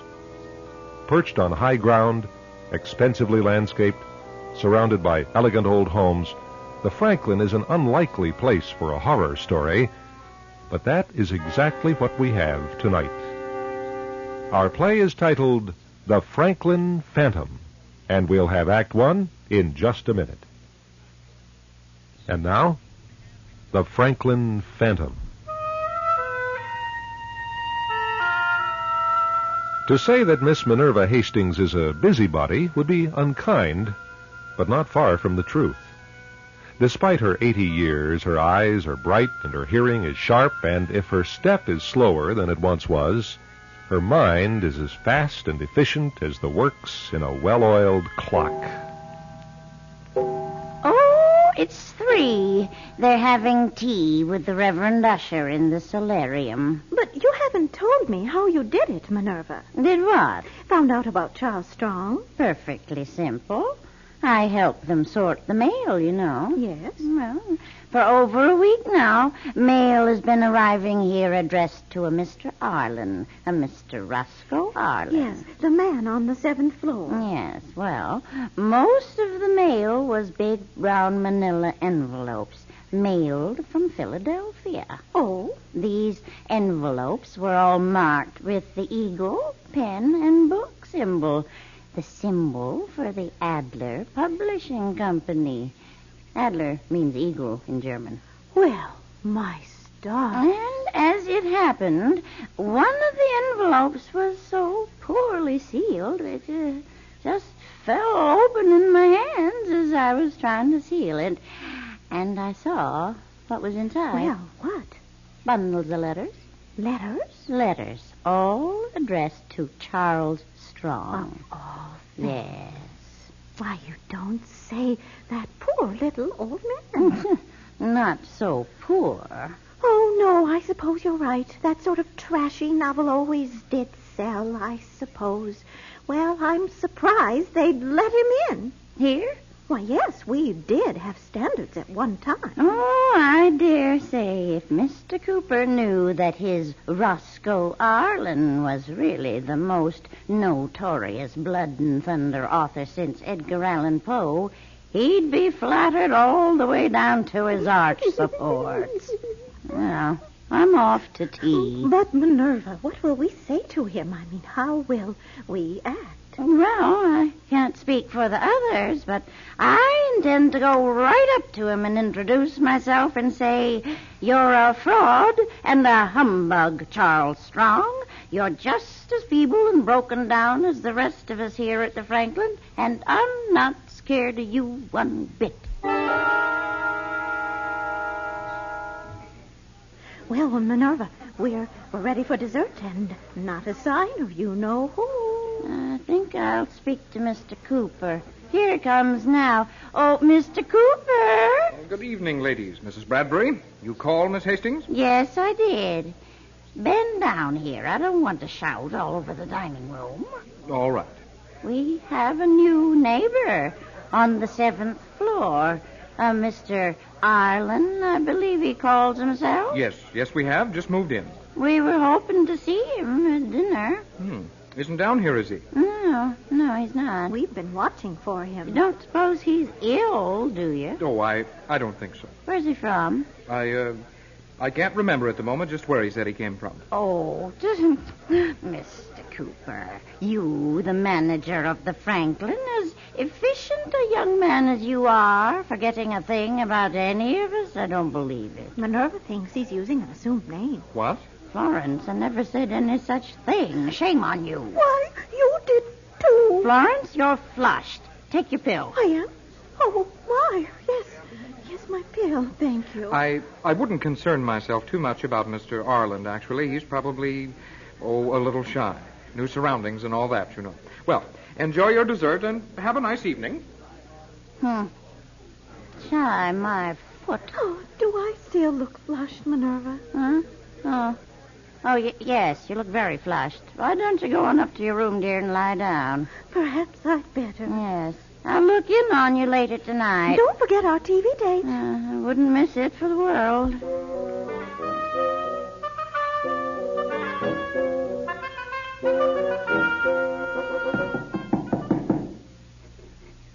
Well, I suppose he could be asleep. Or playing possum. Come on, mister, whoever you are. I know you're in there. You're going to have to come out sooner or later. What you don't know, my fine feathered friend, is that I can be just as stubborn as... Yes? I thought perhaps you were asleep. If I had been, you'd have waked me up. Yes, I suppose. My name is Minerva Hastings. And are you the Franklin's version of the welcome wagon? Delightful sense of humor, Mr. Arlen. I'm sure we'll get along beautifully. I'm not at all sure of that. Missed you at dinner. Mrs. Hastings, when I decided to make my home here... Miss Hastings? Huh? It's Miss Hastings. Oh, my mistake. As I was saying, Miss Hastings, when I decided to make my home here at the Franklin, I was given assurance that my privacy would be respected. Do you get the point? Yes, Mr. Arlen. I'm not as dense as you may think. I get the point very clearly. I not only get the point, as a matter of fact, I am fully aware of your reason for this obsessive desire for privacy. Oh, you are? I am. Is that smug expression the result of a tic, or do you really think you know something about me? I know something, Mr. Arlen. But I'll trouble you no further. It's been very nice meeting you. Just a minute. Yes? There's no reason we shouldn't be friends now, is there? The apartment's a terrible mess. I'm still unpacking, but do come in. Well, if you're quite sure... I'm quite sure. Oh, my. You are in the throes of it, aren't you? I'd offer you a chair, only there doesn't seem to be one available. That's quite all right. I like standing. Miss Hastings, what is it you think you know? As I said, I happen to know why you value your privacy as you do. Now, why is that? I know who you really are. And let me say, for whatever reason you prefer to use an assumed name, you may count on my discretion. I am not a bearer of tales. You think I'm not who I say I am? If it pleases you to pretend you are not whom you really are, that is your business and none of mine. Correct. And now that you've examined these boxes of my jumbled belongings, perhaps you'll permit me to continue unpacking. I'd be happy to give you a hand if you'd like. I'm very capable and strong, and you seem to be rather frail. If you'll tell me where you'd like some of these things, I'll help you put them away. I don't need your help. These apartments have lots of closet space. Now, shan't I open this closet and hang up a few things? Stay away from there. Well, it's only a closet, Mr. Arlen. My apartment is laid out exactly like yours, and this is a large walk-in closet. Well, you get out of here, and I'll get out. Whatever you say, Mr. Arlen. One word of advice, if I may. We at the Franklin are a congenial lot. We have much to share. And there's no room here for... Oh, there's something spilled all over your carpet. Did you see this? Here by the closet door. Oh, what looks like bird seed. Do you keep a bird? Ha ha! You found me out, didn't you? That's my secret. I have a bird. I'm very fond of it. I've had it for years. Oh, I know the rule about the pets here, but I hated to part with it. So I hid it in the closet. That was clever of you. As I said, I'm discreet. I certainly hope so. Thank you. Thank you for understanding. Mr. Arlen? Yes? Haven't you had your dinner? You ought to eat something. Oh, don't worry about me, Miss Hastings. I could bring you a little something. I have influence in the kitchen. No, it won't be necessary. Thanks anyway. Oh, by the way, what kind of a bird is it? Oh, it's, parakeet. Yes, parakeet. Oh, how lovely. Good night, Mr. Arlen. Yes, good night. Minerva has spent only a few minutes in the mysterious Mr. Arlen's room, but she's learned a great deal. Now, what will she do with what she knows? And where will it lead her? The answers in just 1 minute. And now, back to the Franklin Phantom. It's a few minutes later now, and Minerva and Florence are talking over Minerva's adventure in Mr. Arlen's room. I gained a little advantage over him, and from now on, I think he'll go out of his way to be accommodating to me. Why? What did you do? Well, if I gave it away, then I wouldn't have the advantage, would I? Minerva, but we're friends. I'm the closest friend you've got at the Franklin. You said so yourself. Let's just say that Mr. Arlen knows I know something about him that he wouldn't like to have circulated. Oh, this is so exciting. What is it, please? Never you mind. Minerva, if I tell you a very dark secret, will you tell me what you've got on Arlen? A dark secret? You've got a dark secret? I have, and nobody knows it. Not a soul. Not even you. What could you possibly keep from me? Do we swap? Well, all right. You go first. Follow me. Here, in the back of my closet. You have a bookcase in the back of your clothes. And look what's in it. What? Florence Bradbury, I never suspected. The complete collected works of Charles Strong. Lawrence, I'm surprised at you. I knew you would be. Now, what's your secret? Well, Mr. Arlen, or Mr. Strong, I mean, has a parakeet. A parakeet? But that's against the rules. Of course it is. I discovered it because it spilled a little birdseed right by the door to the closet where he keeps the thing. He keeps the poor bird in the closet? Oh, probably just when he lets someone into his apartment. Are you going to report him to Mr. Cooper? No, but he doesn't know that. What are you going to do now that you know? Do? Nothing. It just amuses me to know what I know. You see, Florence, I know something about every single person living here at the Franklin. Even the shiniest coin has a dark side. What does that mean? It means every one of our high-toned neighbors has something she'd like to hide. There's the former art gallery owner with her private stock of naughty pictures, and the retired stockbroker who drinks absinthe and makes eyes at Mr. Cooper. And one of us takes cocaine, and one of us practiced witchcraft. One of us was a stripper in Alaska. And there's even you, Florence. There's even you. Me?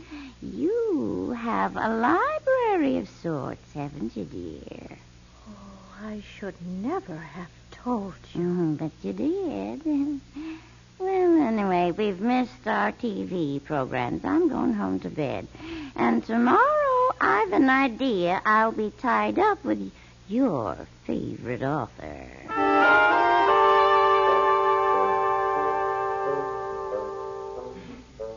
today I can offer a little hospitality, Miss Hastings. Won't you join me in a snort?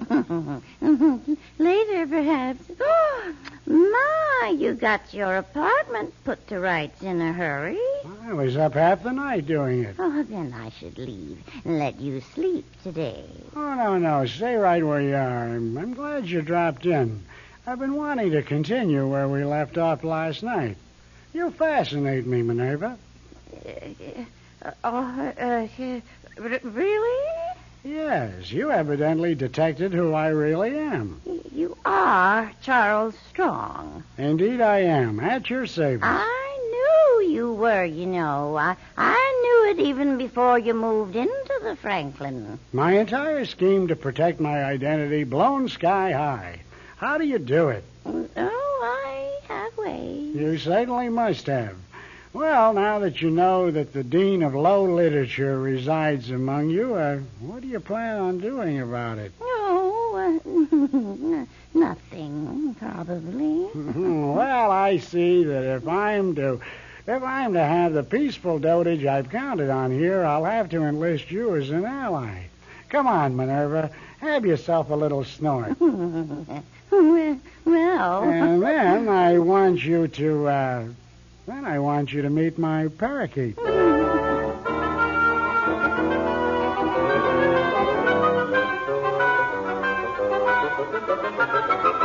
Why didn't you tell me this before, Mrs. Bradbury? Because I was afraid. It's been 4 whole days since anyone has seen Miss Hastings? Yes. Well, we'll find her, don't worry, but I do wish you'd said something earlier. Well, I just couldn't, you see. If I had told you about her seeing Mr. Arlen, then you'd probably find out he's really Charles Strong, and he has a parakeet in his apartment. A parakeet? And then everyone would know, and Minerva would spill the beans about my having all these books. Mrs. Bradbury, what are you talking damn, about? Excuse me. I let the cat out of the bag. You've got me mixed up.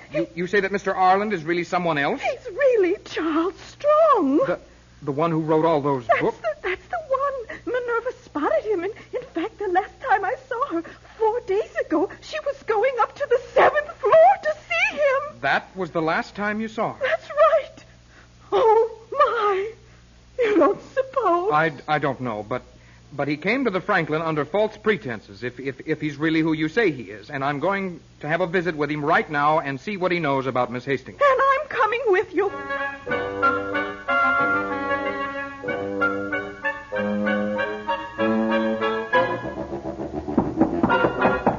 It's Mr. Cooper, Mr. Arlen. Please open the door.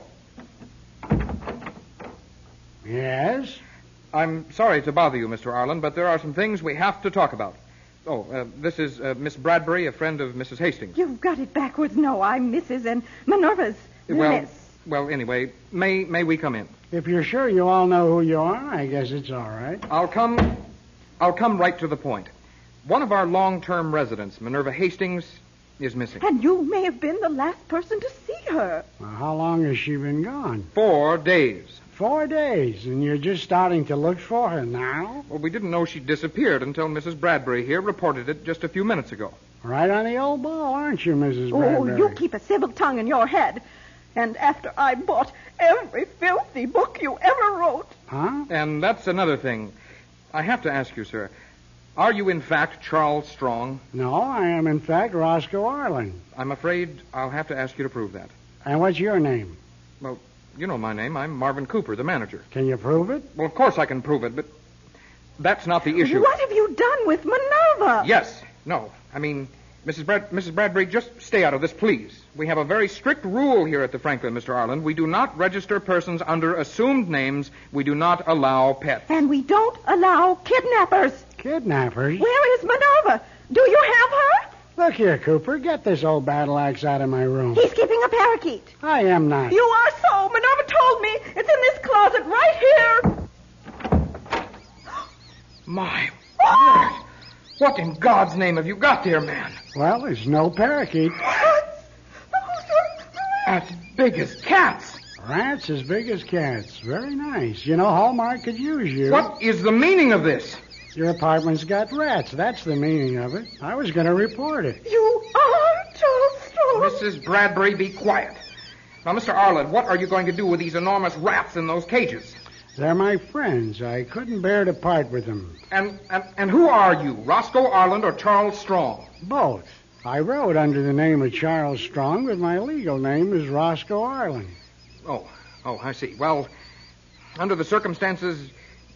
But you'll have to get rid of those big black rats. Okay, what color do you prefer? Mr. Cooper, you're not going to let this monster get away with it, are you? Get away with what, Mrs. Bradbury? Minerva's murder. Oh, now look here. I knew he was Charles Strong the moment I laid eyes on those rats. And I know how he killed poor Minerva. Oh, the poor thing. And she thought she was so smart. She thought it was burnt seed on the carpet and it was grain for the rats. I think we'll leave Mr. Arlen now, Mrs. Bradbury. Come along. But don't you see that's how he killed Minerva? He gave her to the rats. That's gross. I know it is. But that's how Charles Strong wrote it in his book. Frenzy in the sewer. Aha, Frenzy in the sewer. That kept me in Havana cigars for several years. It was just horrible. The most nauseating story I ever heard. And the most terrible part of it was the rats ate up the evidence and the police could never prove how the victims were murdered. I don't want to hear any more about it. Mr. Arland, I want those rodents out of here immediately. It breaks my heart to do it, but I'm a law-abiding citizen, Mr. Cooper. Come on, Mrs. Bradbury. Oh, Mrs. Bradbury, now that we've met, why don't you stay a while? Stay a while? The police are going to come and get you fiend. Really? There'll have to be an investigation.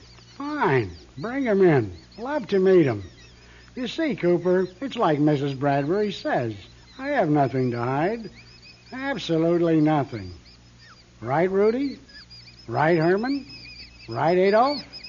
Right, Freddie?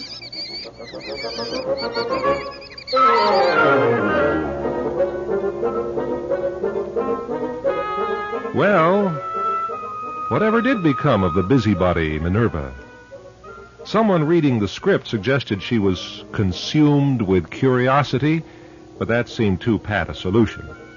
I guess it's just going to be one of those thousands of unsolved disappearances you read about. The names of our players and a preview of next week's program in just a minute.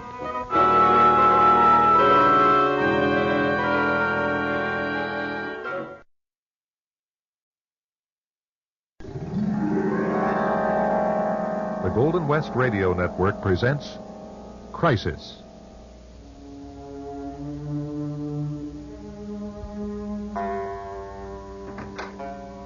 Doug? Yes, Karen. You've got a call on your outside line. Thank you. This is Doug. Yeah, this is Wilbur. Wilbur? I told you never to call me when I'm here at school, and I meant it. I know, but we gotta have another meeting. We got another order. I don't care, you idiot. You either contact me the usual way or you sit on your hands. Do you understand? Yeah, well, that's fine, but you haven't been at your apartment for 3 days. How are you going to find out we need to meet again? Wilbur, this is not an airline we're running here. We've got considerably more leeway than a flight schedule. We've got plenty of time between shipments. There's absolutely no reason whatsoever for your contacting me at college. Have you got that straight? All right. This is not a long-distance call, I trust. No, I'm right here in town. Why? Only you would ask that. What do you mean? Do you spend all of your formative years in an asylum? The reason, Wilbur, is because a long-distance call would be traceable, okay? Well, it's not, so back off, Sheik. Wilbur, stop calling me that. I find it nowhere near humorous. I'm third-generation American. I told you that before. I'm sorry. I only call you that when you get all mad at me. Well, do your very best to find some other nickname for revenge. You know I can't stand that. Okay, so when do we meet? Tonight. We'll meet at that little hamburger joint off campus, the one we talked about before. Super, around 7? Fine. Okay, see you then. Karen? Yeah? Could you call Frank Dallas and Ben Allison for me? Just tell them to be sure and give me a call today before 5. Leave a message for them if they're not in. It's important. Sure thing. Oh, say, this isn't going to mess up our date, is it? Not in this lifetime, pretty girl. No, this meeting is at 7. I'll meet you at your place as scheduled around 9. We'll catch the last movie with a room to spare. See you then. No, sweet lady. Just another meeting for technical and educational development.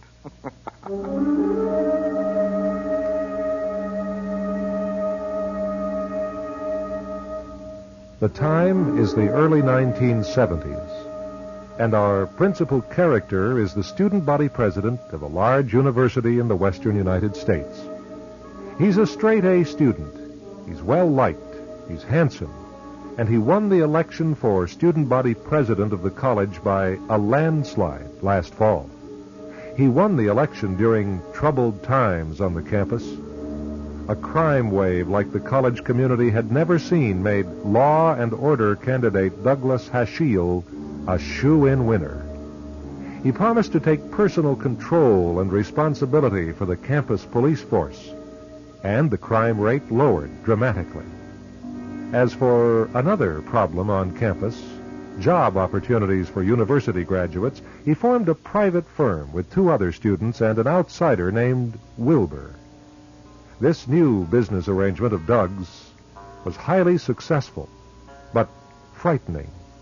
The name of that business is also the title of tonight's tale of crisis: Technical and Educational Development.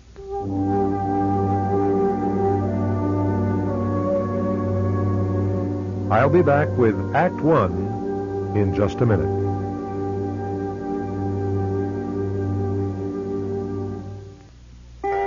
And now, technical and educational development. Gentlemen, I can assure you I don't like these little get-togethers any more than you do, but the sooner we begin, the sooner it will be over. You know, I always wondered about that. I mean, why don't we meet at some quiet park or something? I know somebody's apartment is out, but why here with all these people around? Wilbur, the idea is not to bring attention to ourselves. You see, in here, with all these people wandering around in and out, we just look like another spill on the tablecloth. Wilbur, nobody pays any attention to us in here. I mean, in a secluded park, we'd stick out like a thumb, okay? Oh, yeah. Gentlemen, shall we get down to business? Now, Wilbur tells me he has a target for the May shipment. There will be no shipment again until next year, so this one will have to bring us a big price. We'll leave the details of the appropriation to Wilbur as usual, but we're all here tonight so that we all know there will be no meeting, no contact between us until after the new year. Is that understood? Yeah, that sounds all right to me. Got that. I realize you eggheads don't sweat the small potatoes, but how are you going to handle the money? Yeah, that's a detail worth discussing. Here, here. Fine with me. Once I receive confirmation of target delivery and our deposit in payment, I'll be traveling back to Switzerland, as I've told you before, this summer.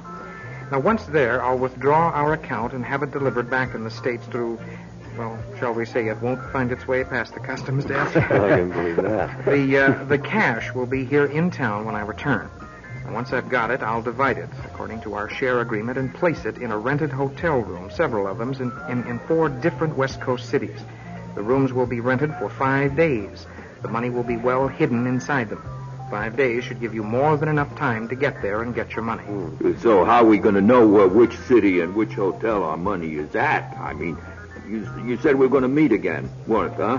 And Our post office boxes, I should imagine. Right, Frank. When I return from the drop-off points, I'll place letters in your post office boxes on April 15th. Remember that date. April 15th? Ain't that income tax day? I believe we have a bingo in row 5. Anyway, gentlemen, you have 5 days after April 15th. You must have picked up your money by then. Okay, I understand a bit about the city and the room, but how are we going to know where the money's hid? The letter will contain reference. What? Wilbur, my boy, the man is saying that the note in your post office box will include a treasure map with a big X pointing to the John in the no-tell motel. Hey, look, you guys, I don't have to... All right, but let me tell you, egghead, something. I'm the guy who's taking all the chances around here, and you better remember that. I'm getting laughed at too much, you know. I don't have to take that from nobody. You just remember that, all of you. That guy's a time bomb. He's a walking accident looking for a place to happen. He's right, Doug. Wilbur's going to be a problem for sure.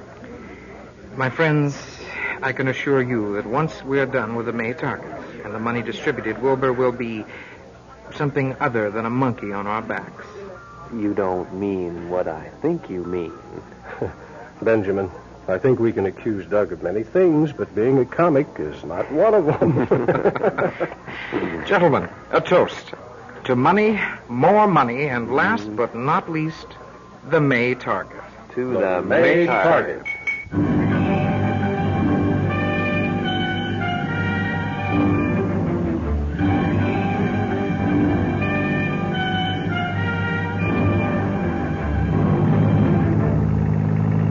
Thanks for the movie, Doug. You're quite welcome.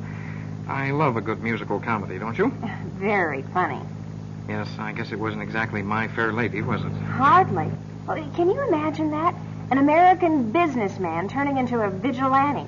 And did you hear how the audience reacted when he shot those muggers? I was shocked. Oh, I certainly wasn't. What? You condone that kind of illegal, that taking the law into your own hands? Of course not. What I'm saying is that I understand how the guy in the situation might feel. His family was torn from him. His mind snapped. He should have been stopped, but I can understand how it might have happened. But what about the audience reaction? Why do they applaud a vigilante in downtown Manhattan? I could never do something like that, that's for sure. Well, go there sometime. Rent a room and subscribe to the Times for a year, and you'll know how they can applaud. Oh, I guess. Well, I'm a little naive at times, huh? Oh, no. You're just a sweetheart, and you think that there are more of your type around than there really are. My type? And just what does that mean? Well, you know, attractive, seductive, with a popcorn kernel on your blouse. Oh, you're kidding. Nope. Third button down, first wrinkle. For crying out loud. Can I make an impression or what? Look at that, complete with a butter stain. Hey, you, it doesn't matter.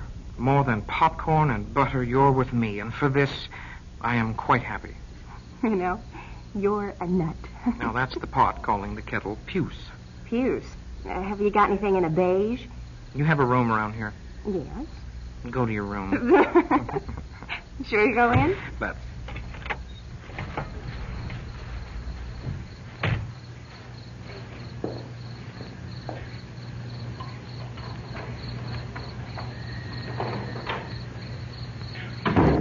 Here, let me have your coat. Thanks. Why don't you fix us a wet one? Bourbon and Coke, right? You bet.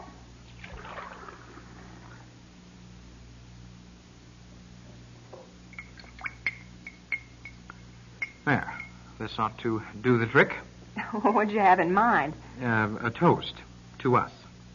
That I'll drink to. Shall we sit? Sure. Doug. Well, I hope I'm not prying, but... Well, go ahead. Well, what's this technical and educational development thing all about? I think you'd call it a hype, really. You mean a put-on, a fake? Sort of. Why? What for? Well, actually, it didn't start out as a put-on, but I couldn't prove it nowadays. Anyway, you remember surely the rash of kidnappings that went on last year and how I promised to bring it all to an end? Do I? You got my vote with that campaign about the sheik come to save us all. The Sharif of... Karen, don't. I didn't start that chic business. Someone else started it. I don't like it. I'm third generation now. Hey, I'm sorry. Well, I didn't know it bothered you. I only meant I know, but it gets on my nerves.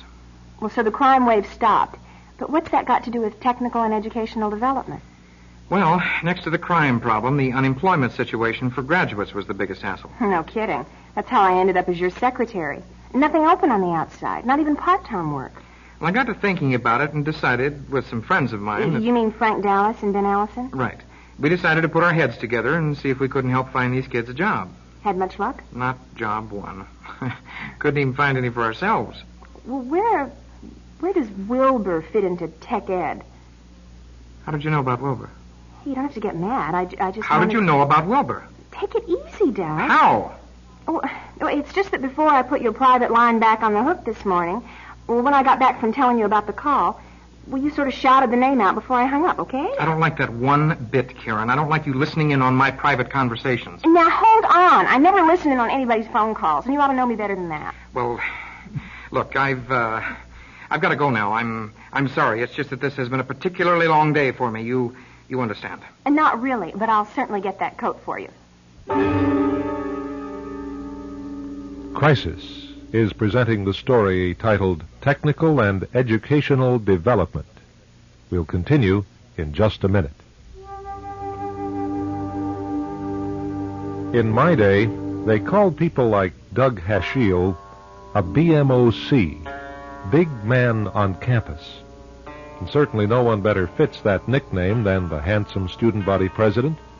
Not only is Doug a born leader, but he appears to have a going business underway as well, though precisely what it is and what its pretentious title, Technical and Educational Development, really means, we have yet to discover.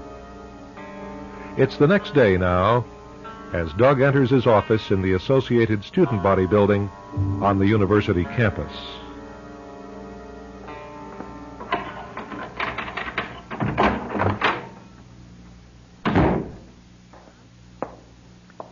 Karen? I'm, sorry about last night, really. Karen? Are you in? Figures.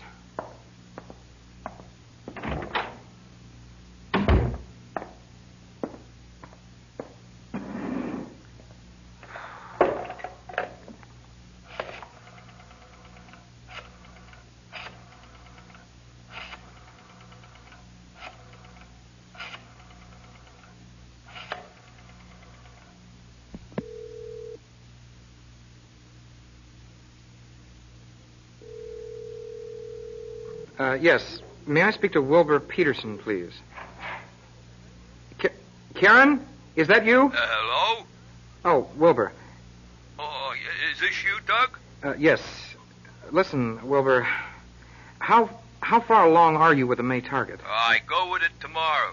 That soon? Yeah, what's the matter? Oh, nothing really, but I wanted you to hang around the phone today. I might want to contact you. Oh, yeah, why? I'll let you know. But there's something else.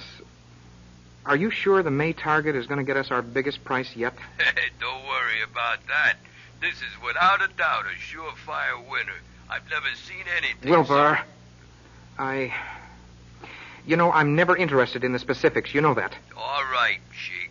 You just polish your nails and old Wilbur will make us all rich. Whatever. We'll ship overseas out of San Francisco this time. Should arrive in the Mideast in about a month. Stop it, I told you. Just be there if I call you today, Wilbur. Be there, right by the phone. I'll be here. Good.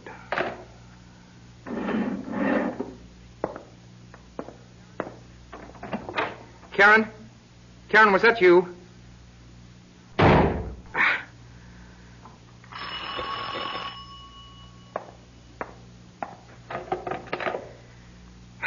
ASB, Doug Hashiel. Doug?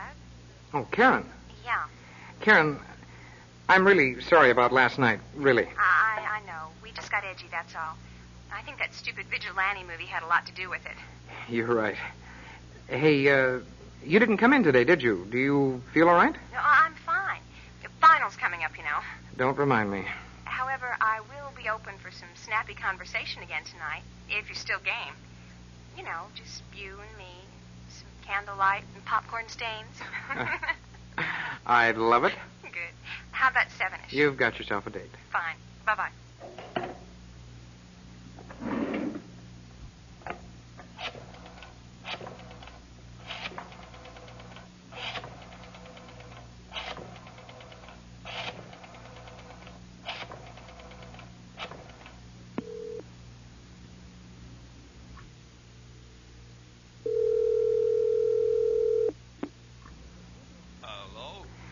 Wilbur, you know where 19th and Kensington is?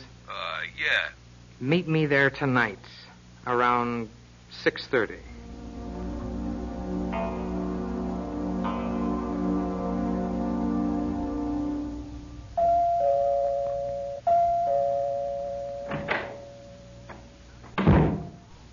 Karen? Anybody home? Hold it right there, Mr. Hashiel. A gun, Karen? With your queasy stomach for violence and vigilantes? What for? You know what for. You You plan to use that on me? Well, first I call the police, and then the gun if I need to. Well, what about my friend Wilbur over there? Oh, don't try that on me. I'm not half as stupid as you think I am. Wilbur? Oh, Just take it easy, little lady. Don't hurt her, Wilbur. Just give me her gun and set her down over there.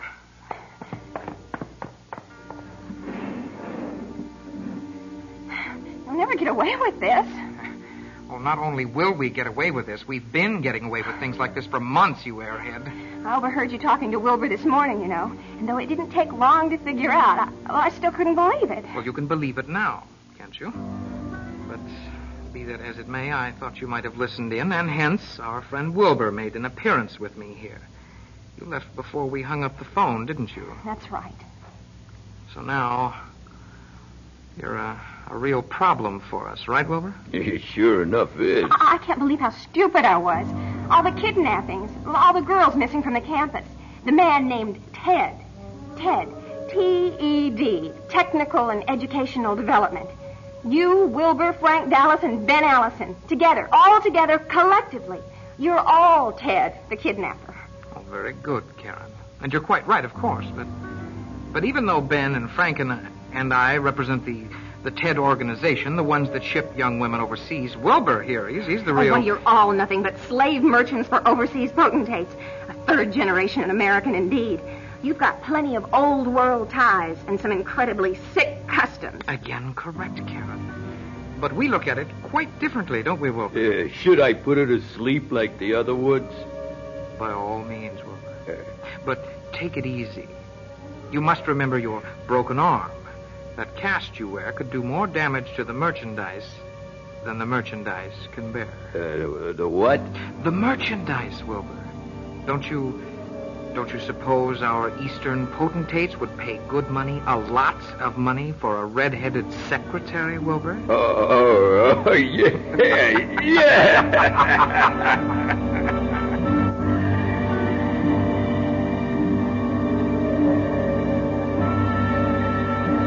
You have heard Neil Reese's chilling yarn entitled Technical and Educational Development. I'll be back in a moment with a word about next week's crisis program and the names of tonight's players.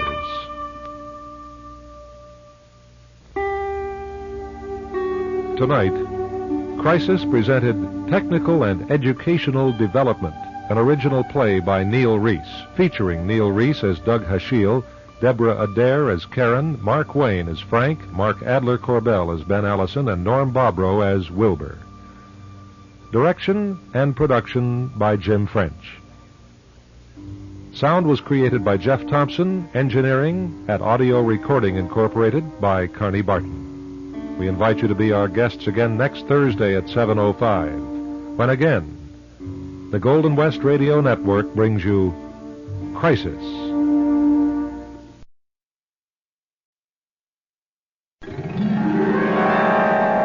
The Golden West Radio Network presents Crisis.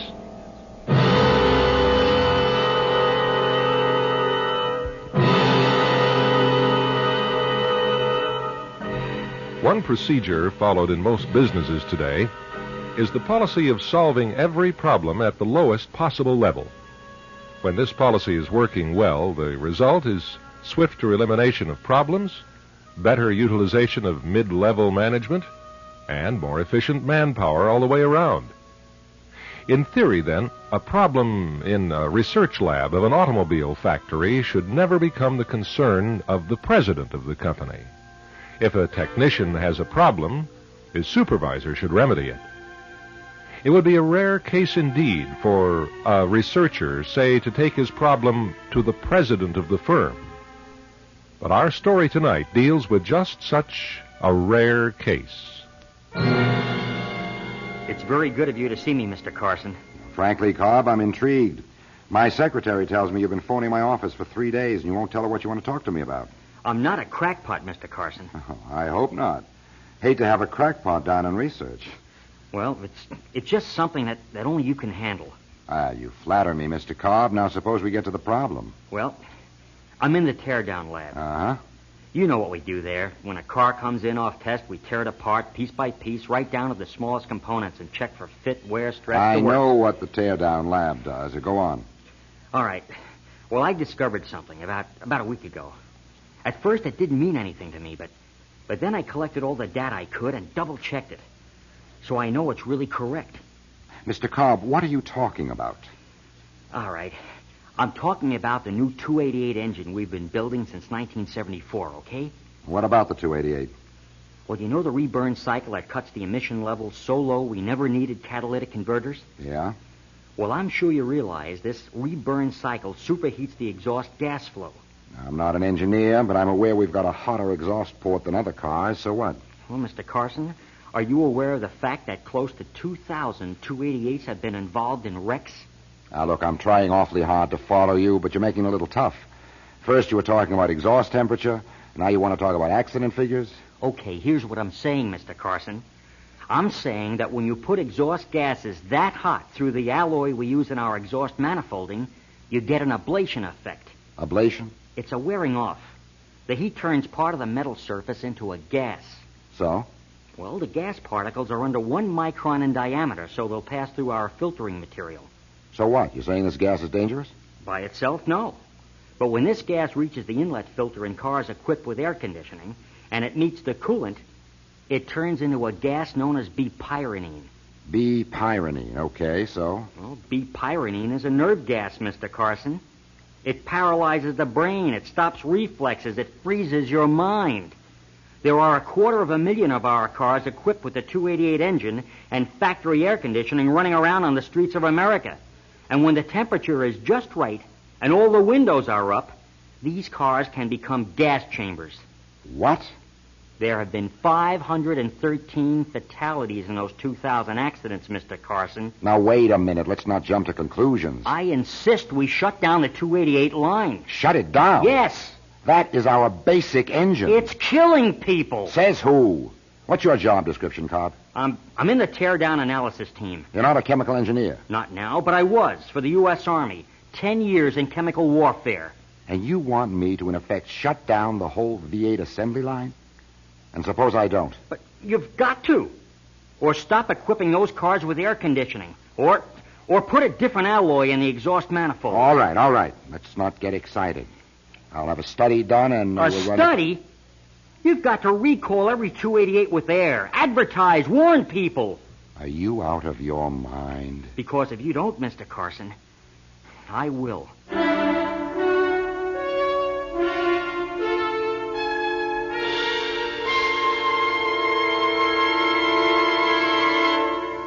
Consider this.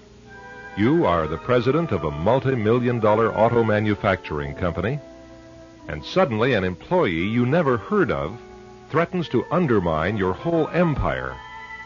What would you do? Fire him? He'd run to the news media in a minute. Offer him a bribe to keep quiet? Suppose he takes it. Will it buy his silence forever, or only until he wants more? Just what are Mr. Carson's options? And where are his loyalties? To the public or to the stockholders? Think about that for a minute, and we'll be right back with the rest of tonight's crisis radio drama, which is titled The Bottom Line.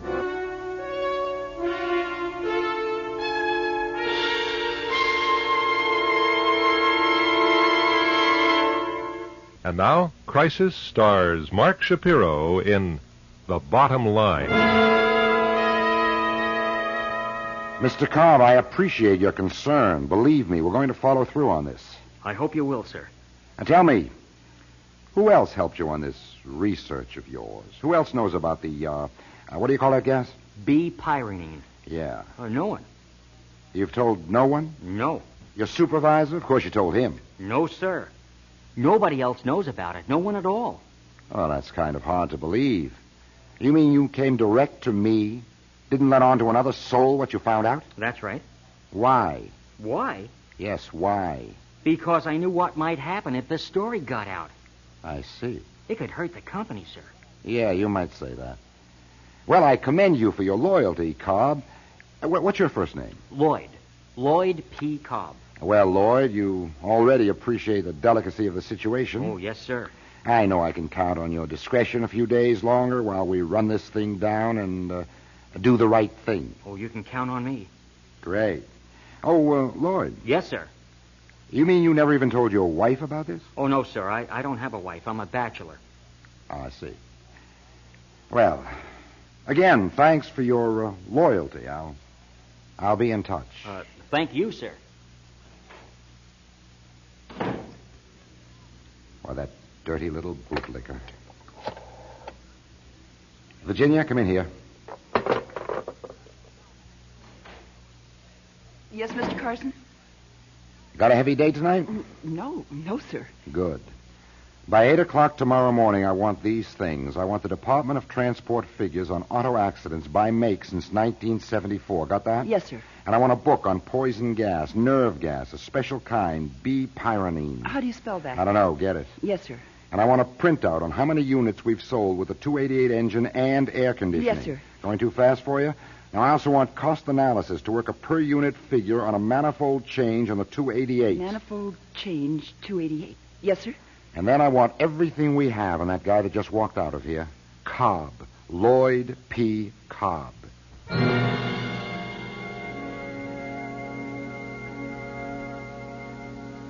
Matt, I'm going to have the phone in my car yanked out. Chairman of the board deserves some privacy. I'm sorry, Bill. I really am. I was on my way to the Dearborn Inn for lunch with Henry Ford, no less.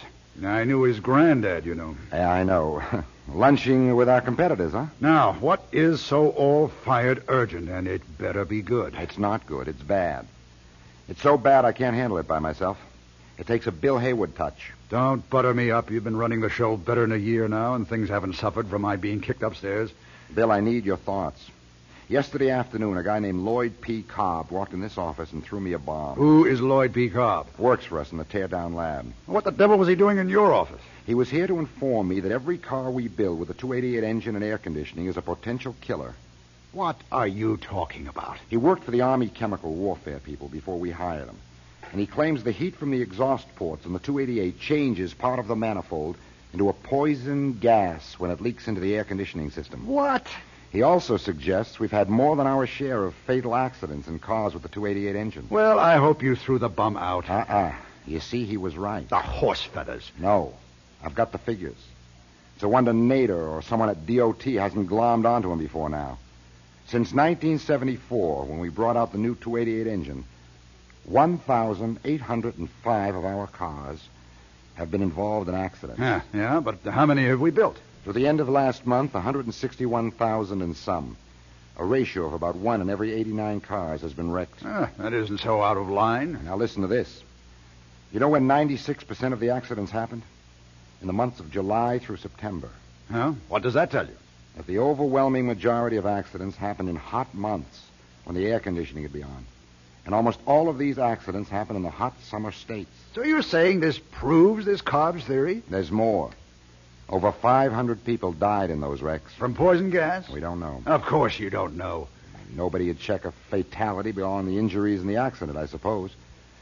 Still, if a nerve gas were generated in a car with the windows rolled up, like when you have the air conditioning turned on, and it paralyzed the reflexes. You see what I mean, Bill? Yes. Bill, you know more about the 288 engine than anyone else. That was my baby, all right. Then tell me. I'm no engineer.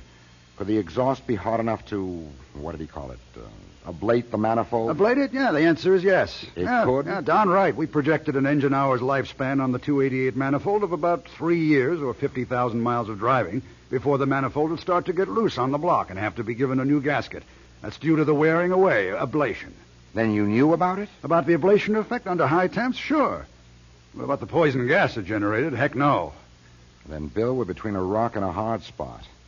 If we recall all 161,000 cars with factory air, pay for some new kind of manifold. Made, I might add, out of God knows what alloy to withstand the heat. And figure a standard shop time of 3 hours per car to do the job. You're talking about a ton of money. Over $7.25 million, not counting the replacement part itself and the recall mail-outs. And you haven't even touched on the costliest item of all. Which is? Why, shoot, man, the publicity. We're not exactly a GM or a Ford, you know. word of this nerve gas thing get out, our cars wouldn't be worth a dime on the market. I know. Suppose we tool up and build us, say, a stainless steel manifold like a lot of those Italians use.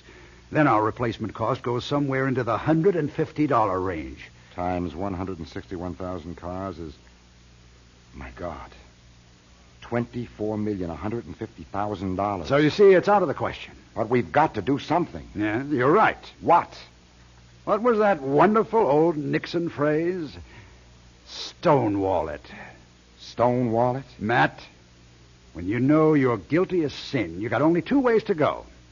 Confess or bluff it out. If we go public on this, the corporation knows it'll lose at least $24 million in retooling. And recall comes to what? Another $7.25? Plus the loss of customer confidence in our cars. Man, you might just as well close up shop today. We're out of business. And it all comes down to how we handle Cobb, doesn't it?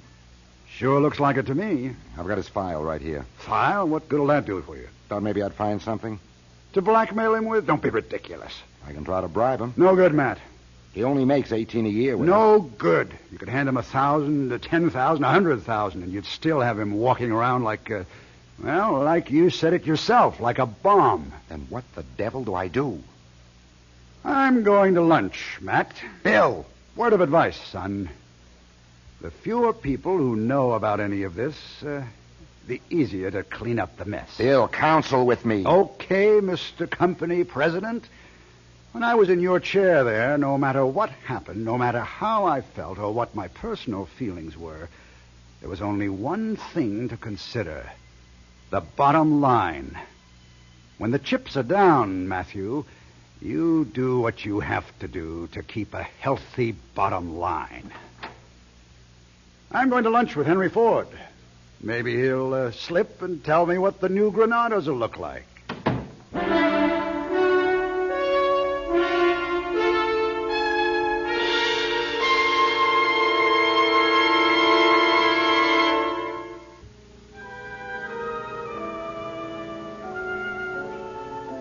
Money, position, influence. Some men would ransom everything in life to be in the position of Matthew Carson, president of an enormous industrial complex. But all of Carson's money, position, and influence are suddenly impotent in the face of one undistinguished man, Lloyd P. Cobb, a minor research technician who has stumbled onto a catastrophic fact. Under the right conditions, the cars the company makes can generate a lethal nerve gas.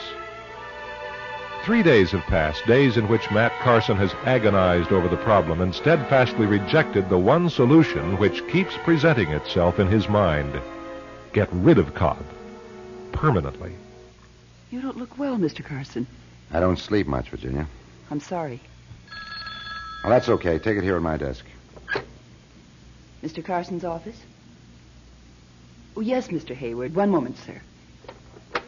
It's Mr. Hayward. Fine, I'll take it. Well, I'll just take these papers out. Bill? Hello, Matt. Say, I just had a bright idea. I'm listening.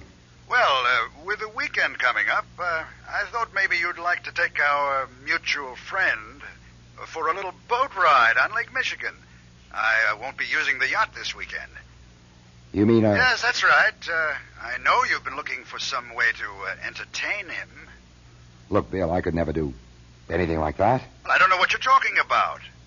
Anyway, there's a crew of 3 standing by. All you have to do is come aboard, and I can guarantee they won't bother you. Happy sailing. Bill?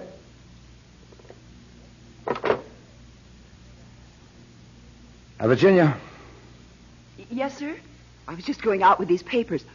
Are you all right, Mr. Carson? Get a hold of Lloyd P. Cobb. Please have him call me.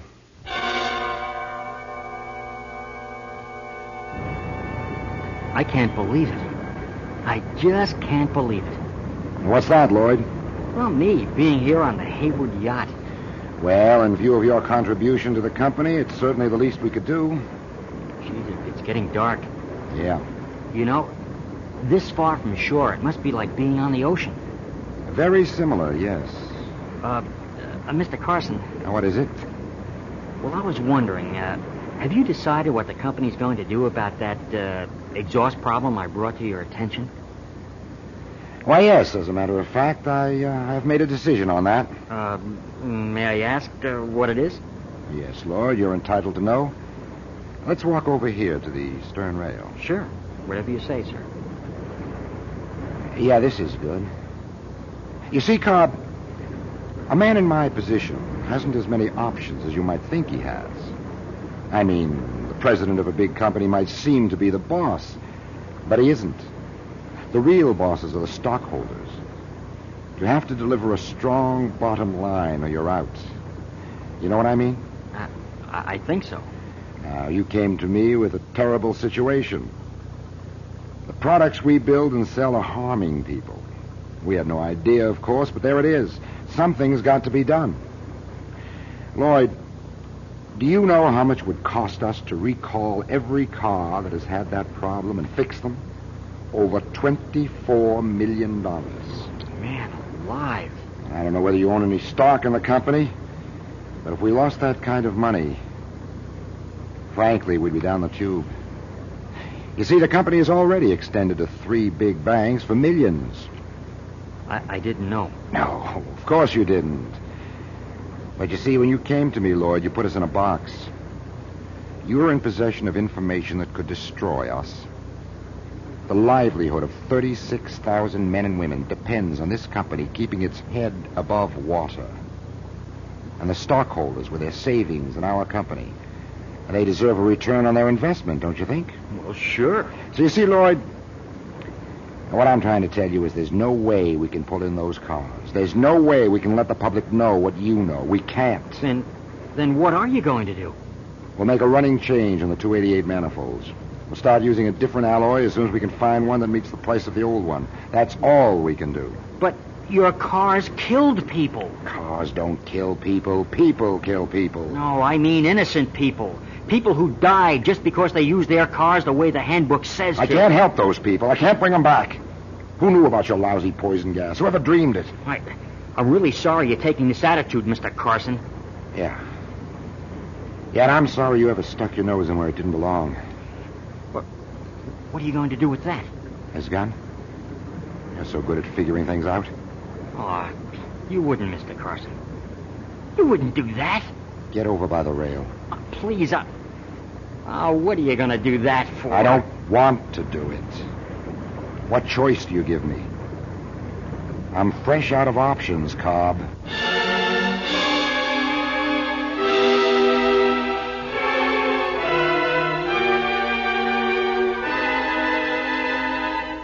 Yes, Mr. Hayward? Oh, come in, Virginia.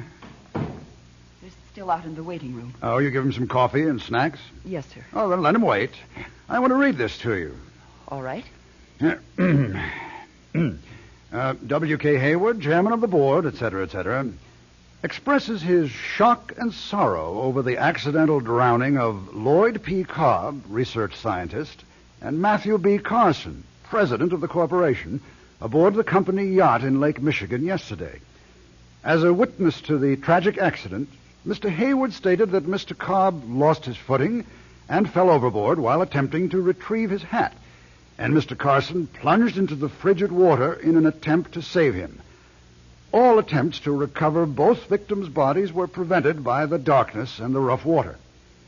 Mr. Hayward, who was elected to chairmanship of the board 14 months ago, has graciously offered to resume the presidency until a new president of the corporation can be selected. How's that? Just fine, Mr. Hayward. Yes, I think they'll buy that. Okay, take it down and have it run off and give it to him. Yes, sir. Is there anything I can get you, Mr. Hayward? Oh, no, Jenny. I think I know where everything is in this office. In fact, it's funny. I feel right at home. Right at home.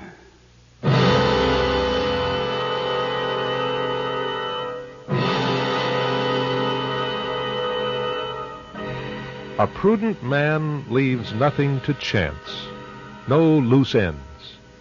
And in W.K. Hayward, we have a portrait of a man who always does the expedient thing, the prudent thing. including seeing to it that no one is left to air the corporate dirty linen. We'll be back in 1 minute with the names of tonight's players and a preview of next week's Crisis.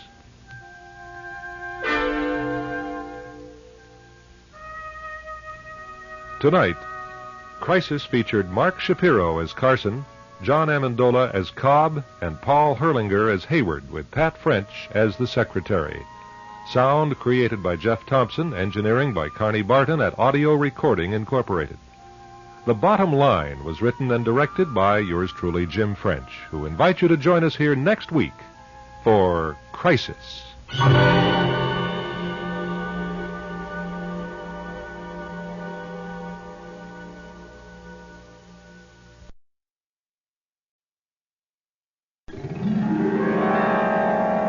The Golden West Radio Network presents Crisis.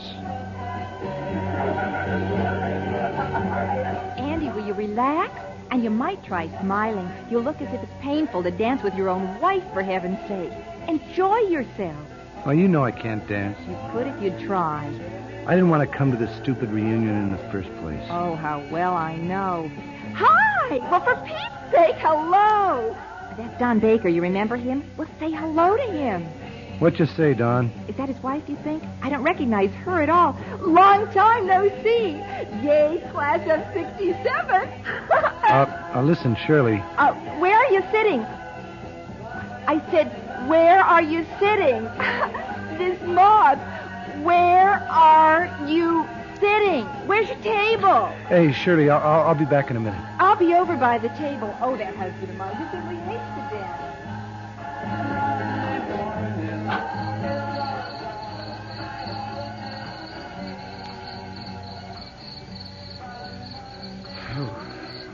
Bunch of phonies.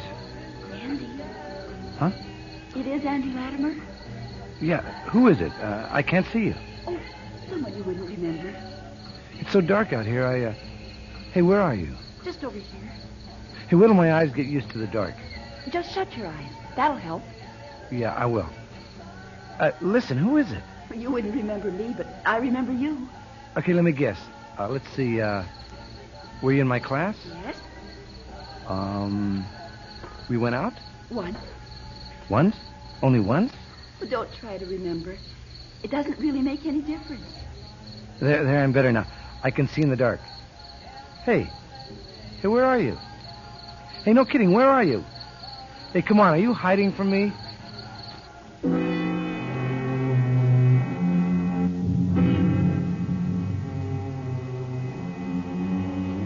The 10-year reunion of the Grover High School class of 67. An event avidly looked forward to by every graduate except one, Andy Latimer, who attended only under protest in order to keep peace with Shirley, his wife.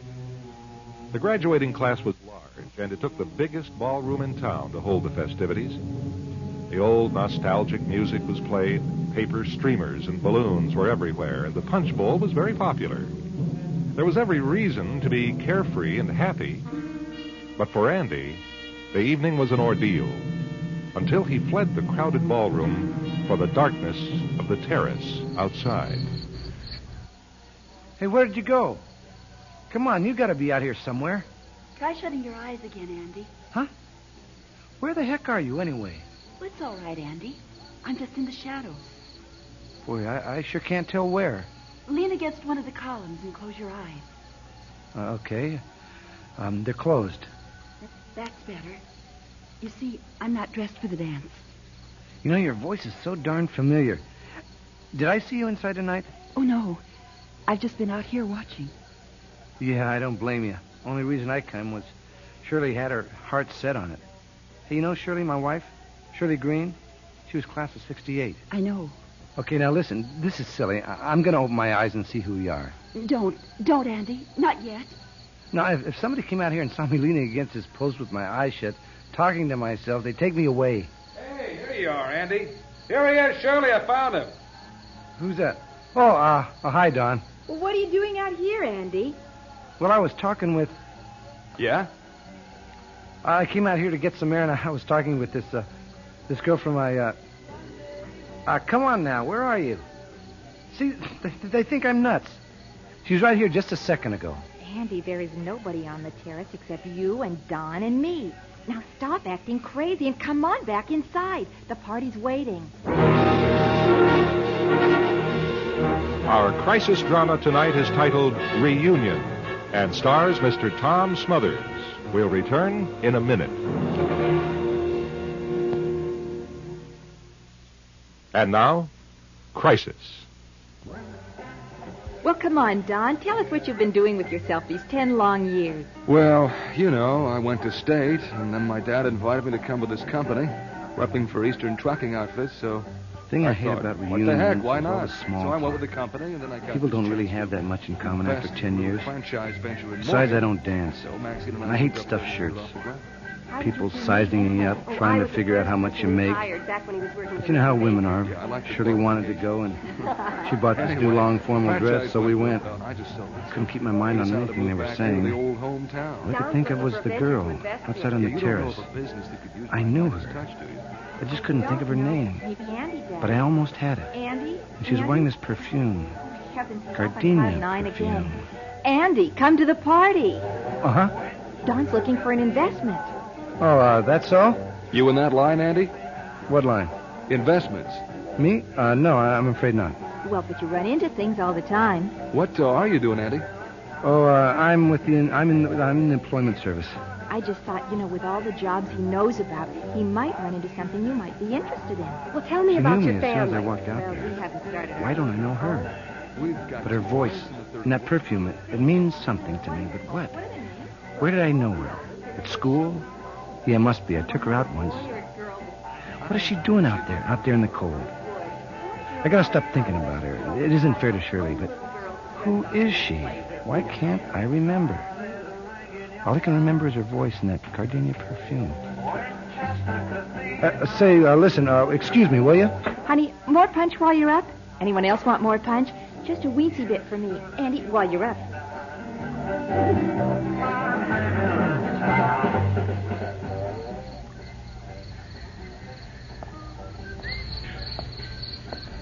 She was here. She was here. Hello, I'm back. I came back. Andy. Hey, listen, you're driving me crazy. I have to know who you are. I'm really embarrassed not to remember your name. You don't need to be embarrassed. Turn around. Close your eyes. Okay. Hey, you're getting closer, right? I can smell that perfume, that gardenia perfume. Do you like it?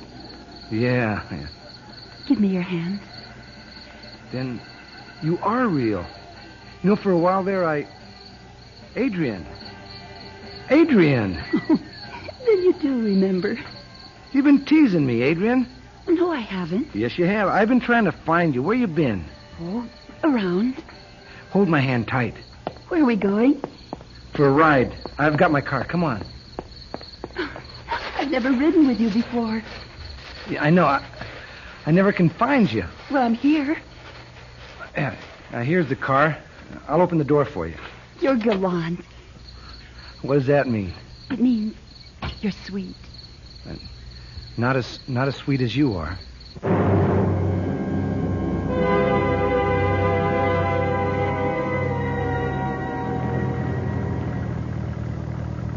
Why are you slowing down, Andy? I'm going to pull off the road. Why? Well, so I can look at you. No. I want to. No, Andy. I have to. I have never really gotten a good look at you. Don't stop, please, Andy. Keep driving. I like it when you just keep driving. But then I have to watch the road, and I can't look at you. Oh, it's better this way. Adrian, I think about you a lot. I know. And I think about you, too. You do? Mm-hmm. Please let me stop, only for a minute. No, not now. Not this soon. I won't do anything. Please, Andy. Please. I'm going to dream about you tonight. How do you know? Because I've dreamed about you before. Did you dream of tonight? Yeah, I think I did. Or else, this is a dream. It's hard to tell sometimes. Yeah, I know. Sometimes... Oh, this sounds crazy. Nothing sounds crazy. Oh, this does. Well, anyway, sometimes I think I can make myself dream certain things. What kind of things?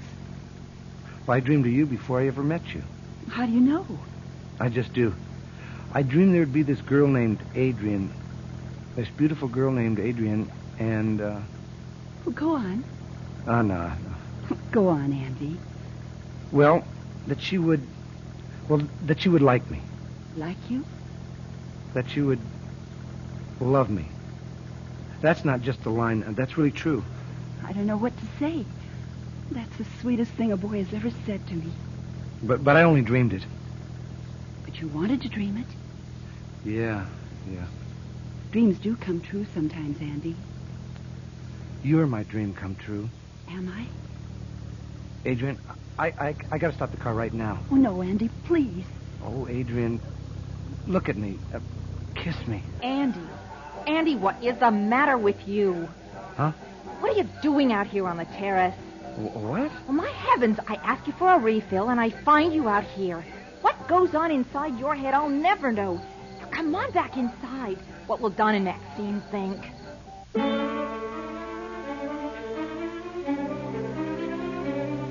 So, that's my life story. Listen, we've been doing all the yakking. Now, come on, Andy, what about you? Yeah, fill us in. Me? What did you do after graduation? Did you know Shirley then? Well, they were going together in those days. I remember. No, we weren't. No, see, I had this accident. Accident? Oh, when? It was in the Army. Were you hurt? Yeah. Bad? Listen, Don, I just remembered how you used to do magic tricks. Why don't you do one now? No. We're all through with me. Now it's your turn. The spotlight is on Andy Latimer. Ta-da! Tell us about the accident. I don't want to tell you about the accident. Andy. Well, I don't. Hey, we're sorry we ever brought it up. As a matter of fact, Andy brought it up. Okay. Skip over the accident. What happened after that? We went to Vietnam. Oh, wow. You got into that? You know, that's what I hate about these reunions. You have to rehash all the things you did for the last 10 years of your life. Well, suppose you don't want to rehash everything you did for the last 10 years. Suppose the last 10 years of your life were nothing. Well, I like that. Thanks a lot. Hey, suppose we just shake hands and call it a night. Andy, you apologize to Don and Maxine right now. Honestly, you have to he hasn't played up like this in a long time. But if you don't like what you have to remember, it's nobody's business anyway. It's getting pretty late You anyway. bet it's getting late.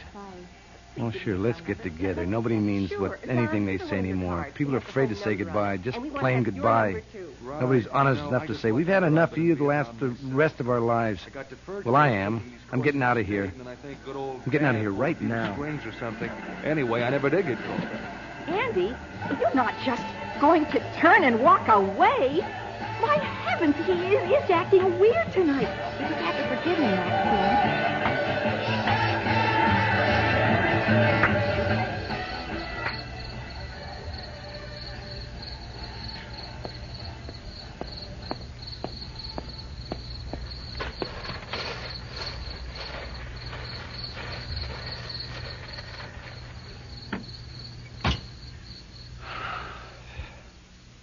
I knew you'd come out to your car.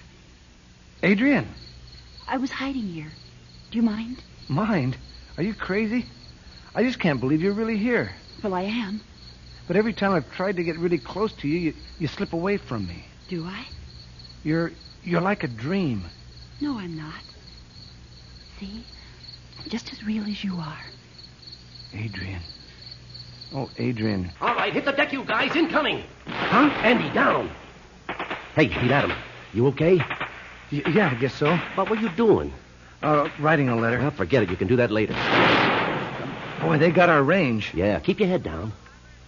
Sarge? Yeah? Mail this for me if I can't do it, okay? Hey, what are you talking about? Will you? Sure. Who's it to? A girl I knew. Yeah? Uh-huh. She the one sent you those perfumey letters? Yeah. Well, they sure smell sweeter than this darn mortar smoke. Just please take it and mail it for me, okay? Yeah, keep it yourself. Who says I'm going to make it and you're not? Latimer! Latimer! Andy! Mr. Tom Smothers is starring for Crisis in a play titled Reunion. The conclusion in 1 minute.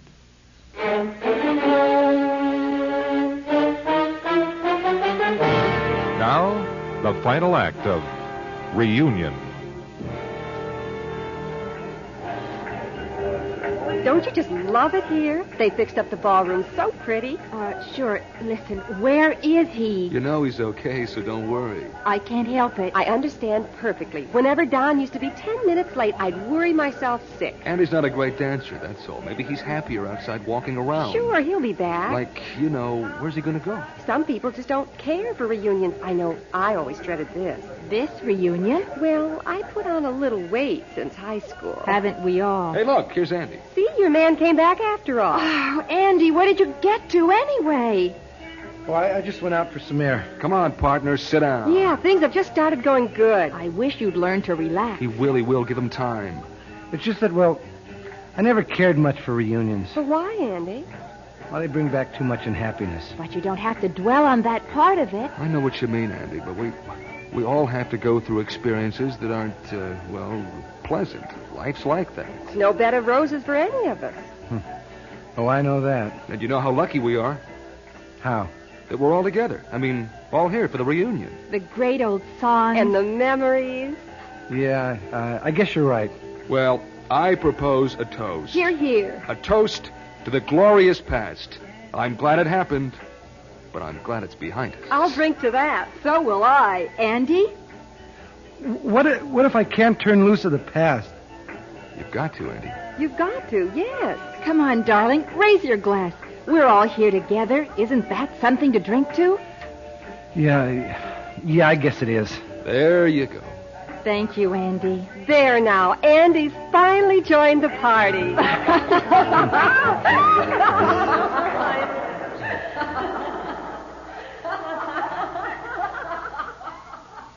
Pardon me, miss. Closing time in 5 minutes. Oh, yes. Feel like I know you. You come here so often. Yes. Kin of yours? What? This Andrew Latimer, a relative of yours. Oh, no. No, he was just a boy I knew in high school. We went out just one time. And then he went into service, and after a long time I got this one letter from him. From Vietnam. It's all I have. That's so. Too bad. Well, it's more than I should have, I guess. Dear Adrian, I don't know why I'm writing to you, except there really isn't anyone left to write to, now that Shirley's gone. I guess you must have known about the car accident. I couldn't leave Vietnam for the funeral. You don't have to answer this if you don't want to, but sometimes it gets very lonely here. And that's where it ended.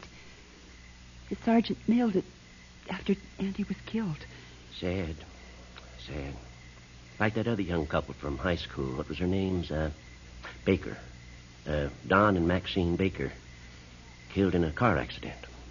Left 2 little boys, I hear. Yes. We were all in the same class. Class of 67. Well, I don't know how you believe, Miss... Adrian, but... I believe they're all together now. Somewhere. Do you? Yes, I do. So do I. Well, I really have to close the park now. Yes. I'll just leave these here on his marker. More gardenias? I'll see they're watered, Miss Adrian.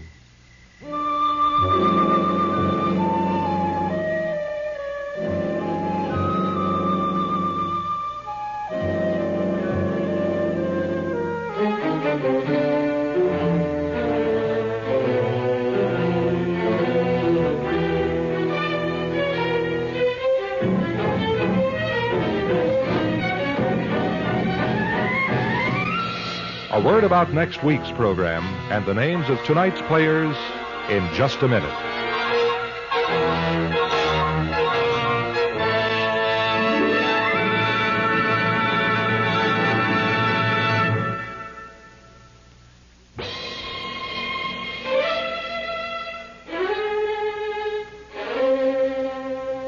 Tonight, Crisis presented Mr. Tom Smothers, starring in Reunion. Also in our cast were Pat French, Esther Druxman, Terry McManus, Jan Darcy, and Douglas Young. Sound was created by Jeff Thompson. Engineering by Carney Barton. The program was produced and directed by yours truly, Jim French, and was recorded at Audio Recording Incorporated in Seattle. Now we cordially invite you to return with us to Crisis next Thursday night at this same time.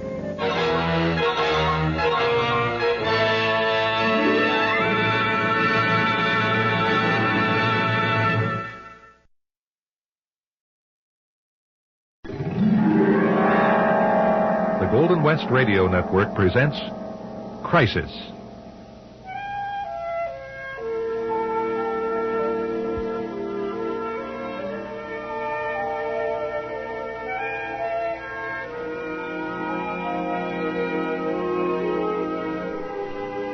My dear Edna, I am writing this in my room at the Cortlandt Hotel to assure you that I'm still alive, still in possession of my senses, and still completely fascinated with my experiences here in New York City.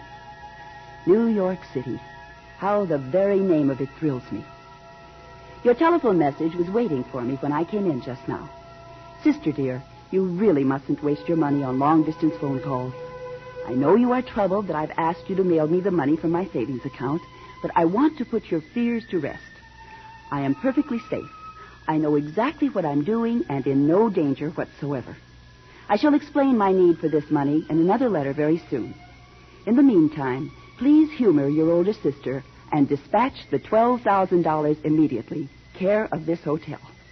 I am feeling well, the weather is ideal, and I shall be back with you in Colorado within 2 weeks, I promise you. Try not to worry and give my regards to Mr. Barton at the bank. All my love, Grace.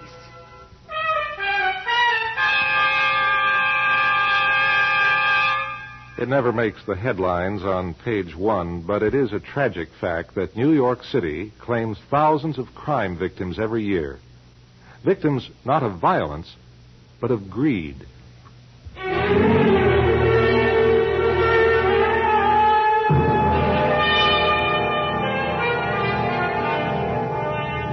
Grace Phillips, like so many other hopefuls, has come to New York from a small community far away, come to see the sights, to do the town. Her plan was to spend 3 weeks of her summer vacation doing the museums and galleries to enrich her elementary school students back in her tiny Colorado town. She'd been a teacher for nearly 30 years, but the closest she'd ever been to the art and historical treasures of New York were the textbooks that told about them. But now, in her 50th year, Grace was fulfilling an ambition she'd carefully nourished throughout her career. Every day that first week in New York, she spent at the Guggenheim or the Metropolitan Museum of Art or the American Museum of Natural History. But that left the evenings, and that's where Grace was to have her encounter. I'll be back in a minute as Crisis tonight offers a suspenseful tale of artful deception titled The Pigeon.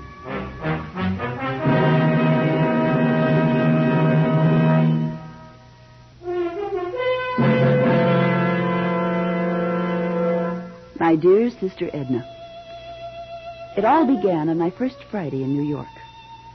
I spent the day completely absorbed in the Metropolitan's pre-Columbian section, taking notes and gathering literature. And when they closed, I had to find some place to eat dinner. Cab driver mentioned a small cafe not far from my hotel, a lovely little place called Henry's. The colors were all dark reds and blues, and the carpets must have been 3 inches thick. But it was snug and, well, sort of intimate. I didn't have to ask about the prices. Everything in New York City is ridiculous, but, well, it was a once-in-a-lifetime experience. I gave the maitre d' a $5 bill to find me a quiet little corner all by myself where I could sit and watch the other guests. After about 10 minutes, he beckoned to me and showed me a table in a dark corner. Will this be satisfactory, madame? Oh, yes, fine. You're dining alone? Yes, I'm alone. Ah, very good, madame. Bon appetit. Well, I wish you could have seen the menu. Veal cordon bleu, oysters Rockefeller, rack of lamb. And all I really wanted was just a few vegetables, maybe a salad. And then suddenly, the maitre d' was back again, standing beside my chair. Excuse me, madame. Yes? I'm terribly sorry. Well, what is it? I'm afraid there's been a mistake. My mistake. I'm not the regular man. The regular maitre d' is sick, and I'm taking his place. Well, I'm sorry he's sick, but what seems to be the trouble? I can't let you have this table. What? I didn't realize it, but The table is reserved for another party. Oh, well, if that's all that's bothering you, find me another one. I don't care.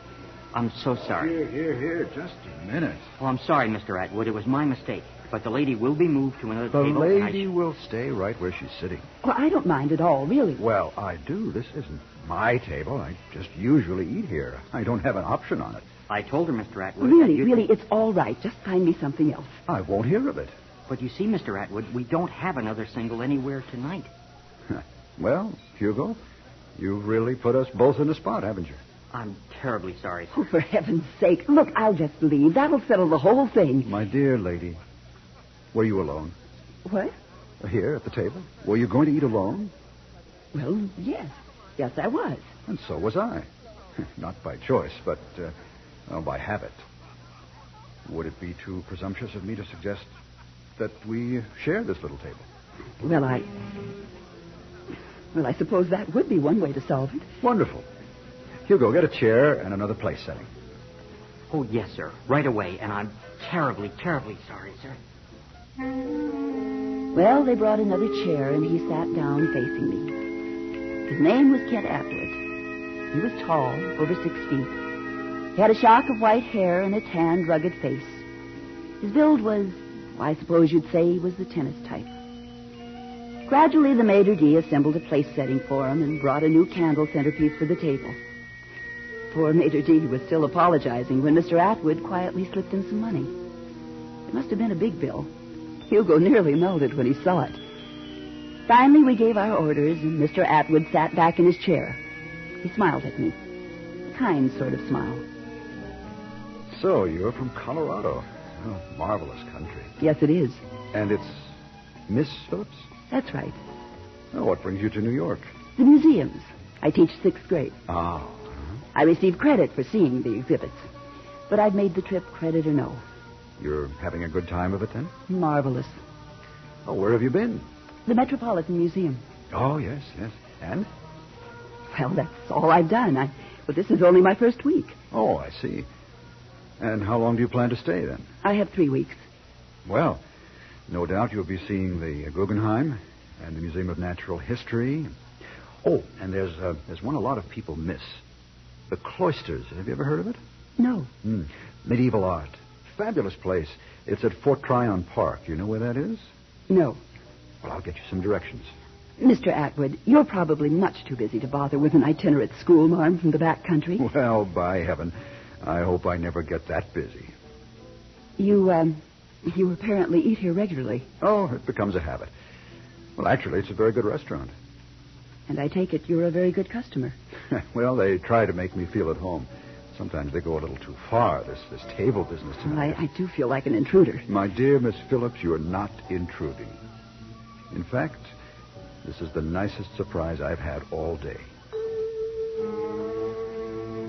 He ordered wine, toasted my health, and by the time our dinners arrived, I found out that he was 60 years old, a widower, and a Wall Street investment counselor. Well, how do you rate Henry's food? Compared to the Addison Lodge? Where's that? In Denver? Addison. That's the town I come from. Oh. And I'll have you know the Addison Lodge is the best place to eat in the whole town. But they'd have to go some to equal this. Oh, that's good. Well, now, what do you have on for tonight? For tonight? Oh, the museums are closed. Oh, Well, I thought I'd go back to my room and watch television. Maybe read a little. Oh, and I took pages of notes on the exhibits. I have to get them in order. Pardon me, but it sounds a little dreary. Does it? Yes, I guess it does, at that. If I'd known I was going to have the pleasure, I'd have gotten some tickets. There must be one play that doesn't shout 4-letter words at you all night long. Well, you're a playgoer. Well, no, not anymore. Not since Jan passed away. Oh, I take a client every now and then. Not often. I should think, being right here in the heart of it all, that Miss you'd Phillips, I'm 60 years old. I hail from a culture, a time, a sense of behavior that these young tigers know nothing about. Look, you're a lot more familiar with today's literature than I am. I'm completely alienated from the popular culture of today. I don't want to read it or see it. I don't go for their shock value, they're... Telling it like it is. Yes. Why must the author and playwrights and movie people have to dwell on the rotten parts of human nature? Isn't there enough of that in real life? Well, I'll climb down off my soapbox. Oh, I agree with everything you say. You know what we are, Miss Phillips? We're a couple of anachronisms. Have you ever ridden a hansom cab through Central Park on a warm summer evening? Good gracious, Come on, no. come on. Oh, well, Look, we anachronisms have to stick together.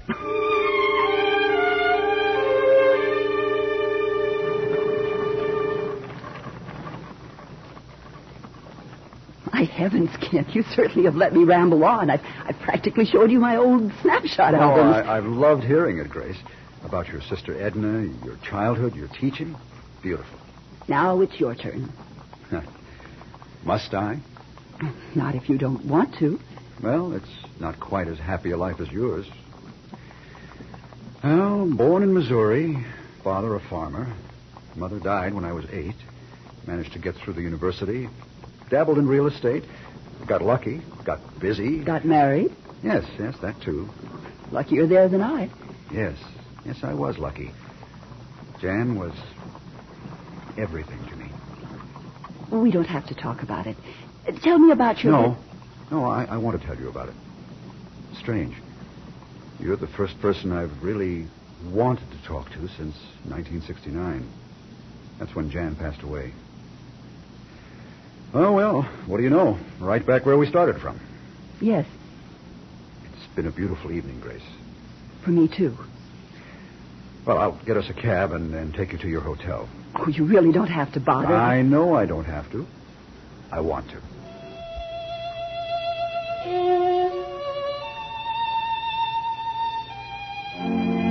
That's how our first evening ended. He drove me to the hotel, saw me to my door, offered his hand, looked at me for a moment with those blue eyes, and then he turned and was gone. I must admit, I sat alone in my room for almost half an hour, thinking about him, wondering whether I'd ever see him again. And then, finally, I decided Kent Atwood was nothing but a pleasant accident, nothing more. I undressed and went to bed. But it was long past 2 a.m. before I slept. The next day, I had intended going back to the Metropolitan Museum, but I couldn't focus my mind on ancient art. Stood in front of my hotel trying to decide what to do. And suddenly it was all very simple. I would go to the Cloisters. Now, where was it? Fort Tryon Park. Kent had forgotten to tell me how to get there, but I found it was only a short taxi ride. Walking to the main entrance, the sun was in my eyes, and I didn't see him till he stepped quickly out of the shady entranceway. My heart literally skipped a beat. It was Kent. Grace. Kent, what are you doing here? Waiting for you. But how did you know I'd be coming here? Well, I called your hotel room. There was no answer. I just had a hunch. Well... Grace, don't go to museums today. What? Come with me. Where? I don't know where. Anywhere. I have my car. Let's drive. Let's just drive.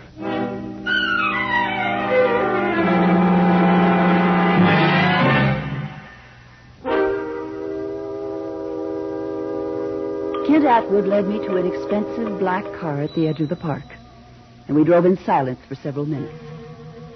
He looked upset. He clenched his hands on the wheel again and again. I tried to make small talk, but he only nodded or shook his head and forced a smile at times. Finally, we were out of Manhattan, and he pulled up and parked in a quiet residential street. Where are we, Kent?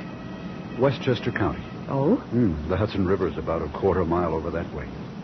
You had some special reason for bringing me here. Yes, I guess I had. This is where I live. Which? That immense house there? Yes. My. But I'm not going to do it now. I was going to drive right up the drive and take you inside. But I'm not going to do that. I don't believe I understand, Kent. I know. I hardly understand myself. Grace, I discovered last night that I'm a lonely man. A terribly lonely man. My wife's death sort of closed all the windows in my life. I just went through the motions of living. Did you have children? No, that's it. You see, I was an only child. I'm absolutely alone in the world. I have no one to share with, no one to spend anything on, and... Yes? Well, no one to leave it to. And that is a problem I'm going to have to solve very soon. Oh, can't you? As trim and tanned as you are. Grace, I'm dying. What? Cancer. It's all through me. Totally inoperable. Oh, Kent. You've heard the commercials that say, don't ignore the warning signs? Well, I ignored them. I knew what I was doing. The only reason I went to a doctor was for some painkillers. And he confirmed what I already knew. But why, Kent? When I first began to suspect what I had, I thought, soon all my troubles will be over. Soon I'll be with Jan again. But it still leaves the problem of my estate. You see, Grace, I have no heirs, none at all. And I'm worth something in excess of $15 million, closer to 16, I suppose. I've never known anyone who had that much money. Last night I realized that I had bumped into someone who deserved to inherit a fortune. Someone with breeding, with mature judgment, with a humble, kind, decency about her, with old-fashioned values. Oh, I could endow schools and museums and set up a trust fund and all that, and maybe I will. But I want most of what's left after the taxes are paid to go to someone who's making a quiet, decent, legitimate contribution to the world. You are that person.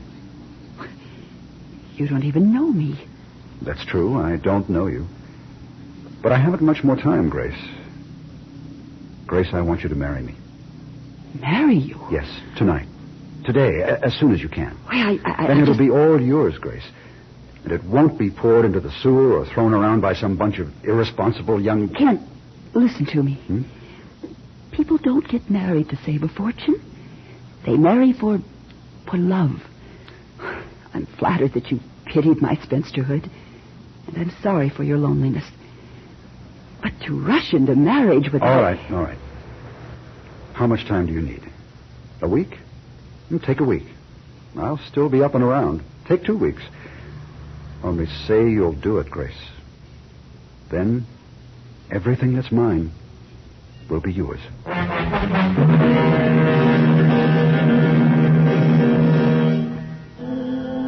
As improbable as it may seem, Kent and I continued talking about his plan, his proposal, if you can call it that, as we drove all over Westchester County.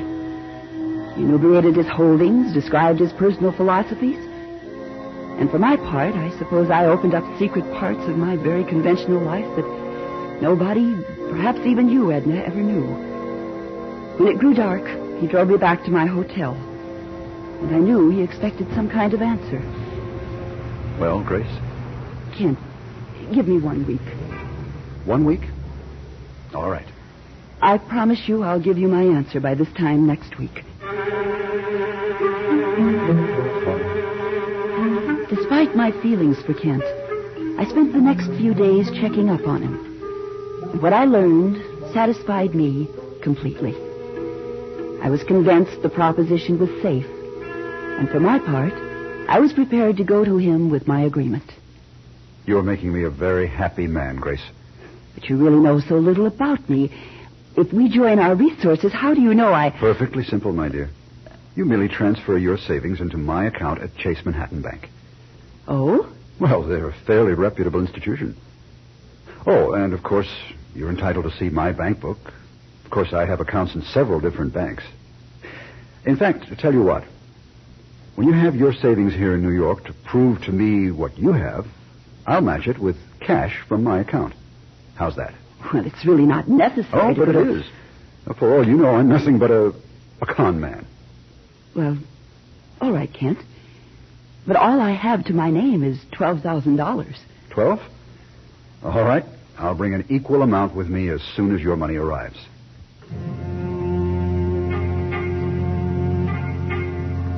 Well, that, of course, was why I asked you to send me my money. And I'm sure you've been wondering what happened after I received it. When Kent telephoned the night the money arrived, he suggested dining out at Henry's, where we met. But I had a slight headache, so I asked him if he would just come here up to my room in the hotel. At about 8 o'clock, he arrived. I'm beginning to feel sheepish about this formality, Grace. Well, you shouldn't. It's for our mutual satisfaction. Well, yes, you're right, of course. You received the money? Right here in this envelope. Oh, it's pretty risky carrying cash around. Nobody knows I have it. Well, here's $12,000 from my account. Shall I count it? It's in hundreds. Oh, good heavens, Kent. Don't make me feel any worse than I already do. I'll take your word for it, dear. You sure? Of course. Unless you want to count mine. I wouldn't think of it. Well, here it is, anyway. Fine. I've seen enough. Now what will you want to do? Oh, I'll just take your money, put it with mine, and put it in the night deposit slot at the bank. It's right on my way. That's funny. Hello? Well, yes, he's right here. It's for you. For me? Hello? Yes, this is Kent Atwood. Kent, I'm going to freshen up. I'll be right back. Oh, yes, fine, Grace. Now, who is this, anyway?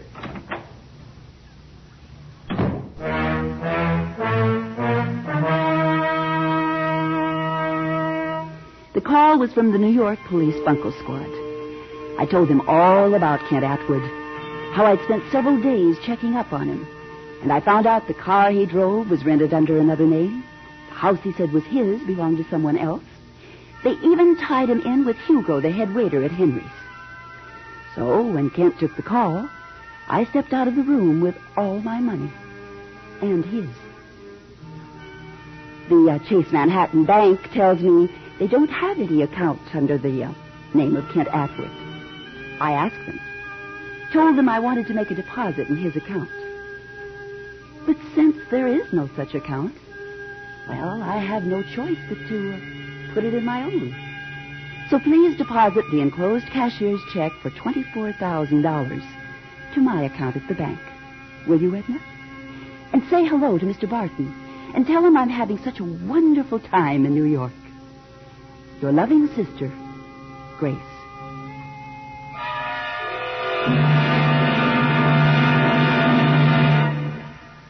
Yes, when in New York City, beware the unscrupulous con artist. The most trustworthy types sometimes turn out to be something else. Yes, something else indeed. I'll be back with a preview of our next crisis radio drama in 1 minute. Tonight, Crisis presented Pat French, Paul Herlinger, and John Amendola in The Pigeon, with sound by Jeff Thompson and engineering by Carney Barton. Crisis is produced at Audio Recording Incorporated and is written and directed by Jim French, who now invites you back for next week's program and wishes you good evening.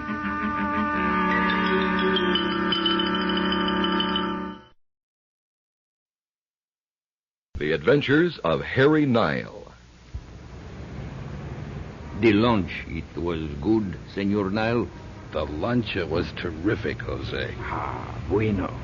We see you tomorrow. That'll depend on my luck the rest of today. Ah, then I wish you good hunting. Good hunting? You are a man who hunts other men, is it not so? Yeah, I guess you could call it that. Then good hunting, senor. Hasta la vista.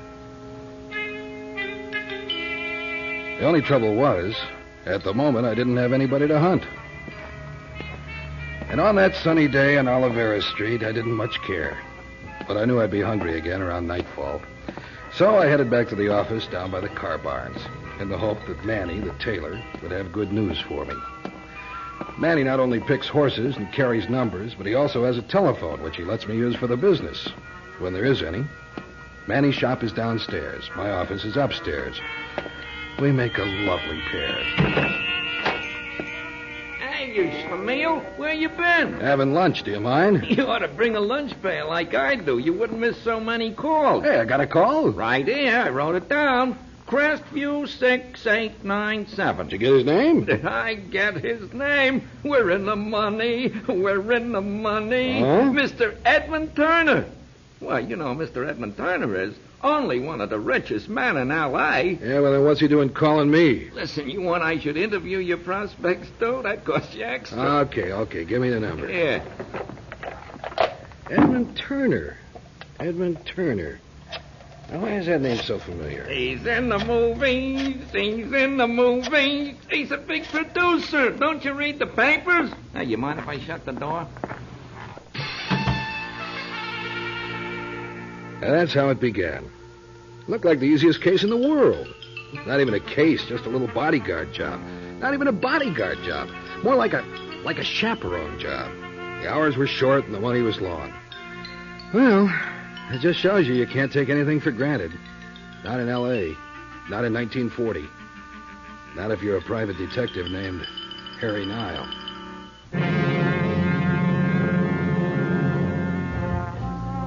Phil Harper is starring as the hard-luck private eye of the 1940s in another Harry Nile detective mystery.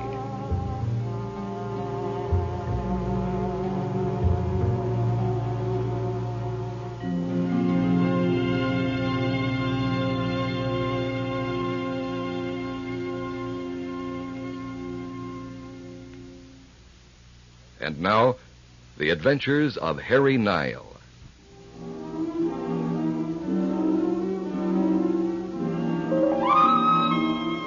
The Spaniards who got here first named the place the City of Our Lady of the Angels. But by the time I got to L.A., the angels must have flown away.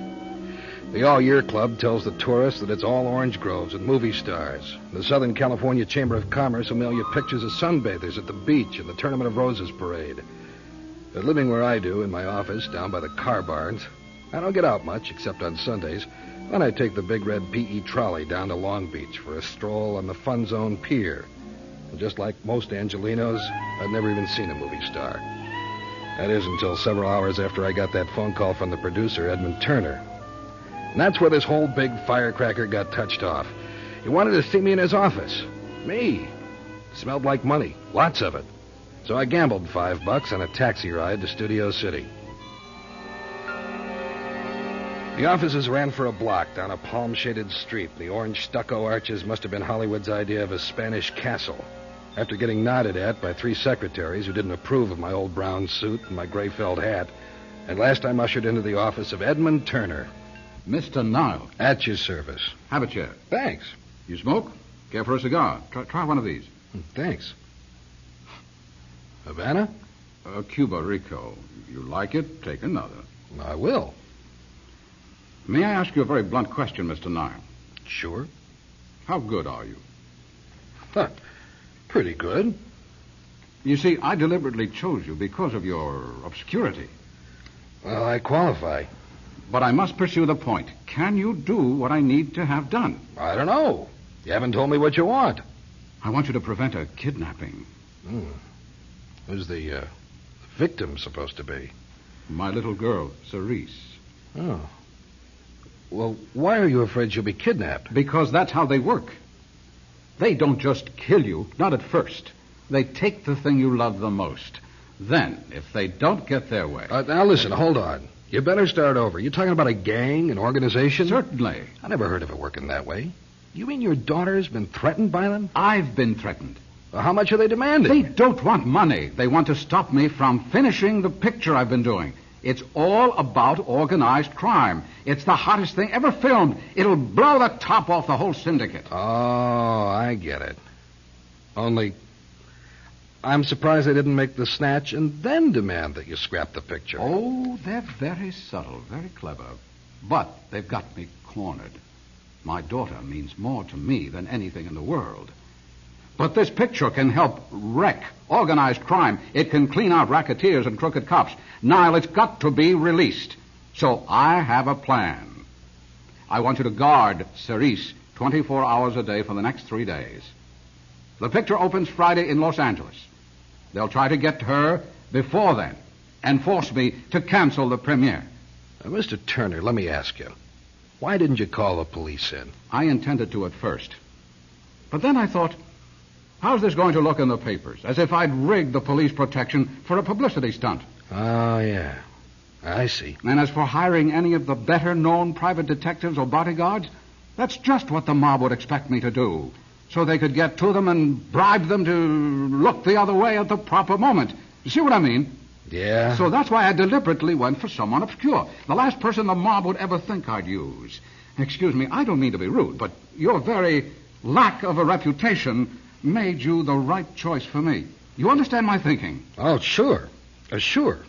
Only I was just wondering. Why don't you just take your daughter and go somewhere for a while? You don't have to be here in L.A. for the opening, do you? Or do you? I have a lot of last-minute work to do on the print. I'm doing last-minute cutting myself. I can trust no one else. I'll be here all night editing it. I see. Mm-hmm. Name your figure. Well, against the mob. Name what you want. Oh, it's going to come a little higher than usual. Name it. $500 a day. Plus expenses. Is that... I'll write you a check this minute. Well. And while you're doing that, can you tell me where your daughter is? At home. With her mother? Her mother and I are separated. She's home, alone? How old is she? 22. 22? Well, I thought for the way Here's you were your talking... check, Mr. Nile. The address is on it.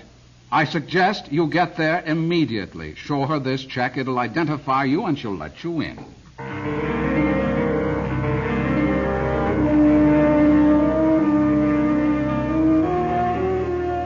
I take a taxi from the studio to a part of town I've never been in before. It's just east of Beverly Hills, near West 4th and Beverly Boulevard. It's a hot afternoon, and the cabbie wants to talk.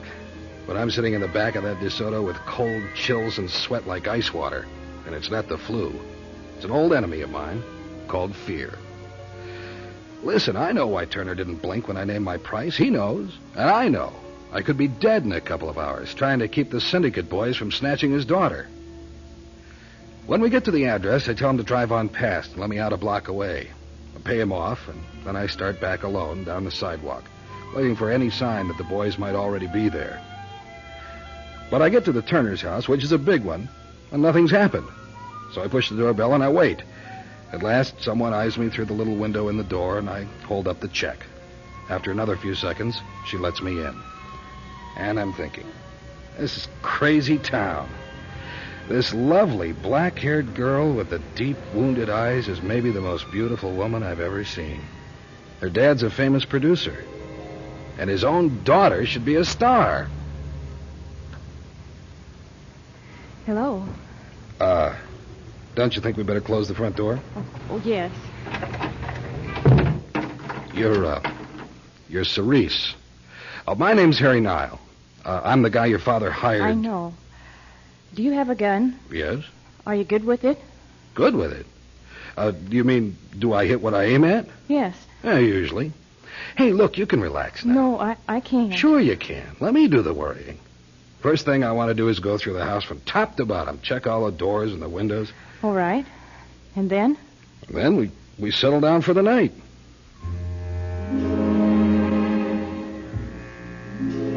At 10 o'clock, Cerise brings me a big pot of coffee and goes to her bedroom. I'm downstairs playing solitaire under a single bridge lamp. My gun is on the table. The coffee's on an electric warmer, and I figure I'll be nervous, but wide awake when the morning comes. However, I was wrong.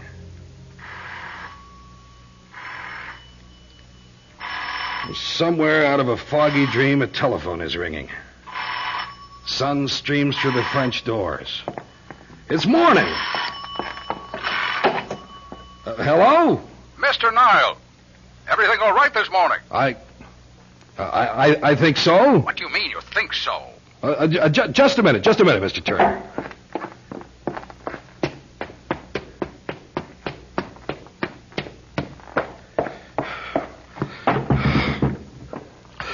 Cerise? Cerise? Cerise!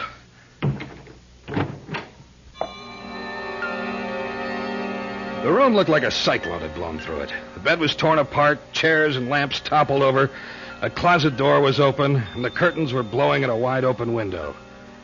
They'd done it. They'd kidnapped Cerise.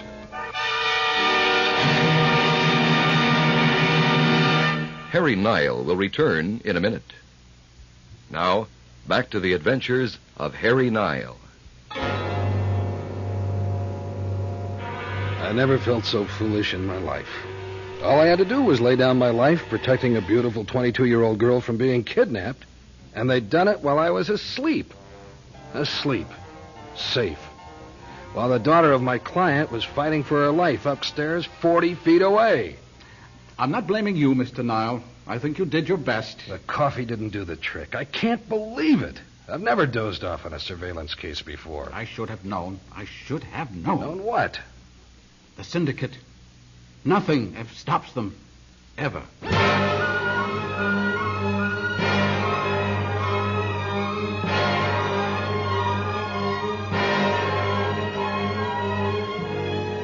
When the police were through in Turner's house, they dusted every likely place for prints, questioned all the neighbors, and kept the lights in my eyes for 12 hours.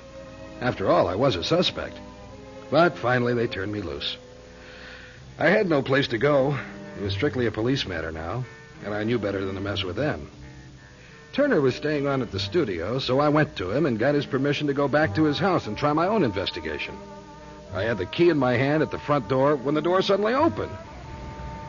Who are you? Harry Nile. Who are you? Maxine Turner. Maxine Turner? Ah, the former Mrs. The present Mrs. Turner. We're separated, not divorced. My mistake. May I come in? Why? What do you want? Well, since I'm the guy who let your daughter get kidnapped, I still feel responsible to try You let her get kidnapped? What are you talking about? I'm the private investigator your husband hired to protect Cerise. Oh. Your husband gave me a key so I could come back and go through the house one more time. All right. Come in. Thank you. How did it happen? I don't know. I was pouring coffee down me like mad, and the next thing I knew, it was morning.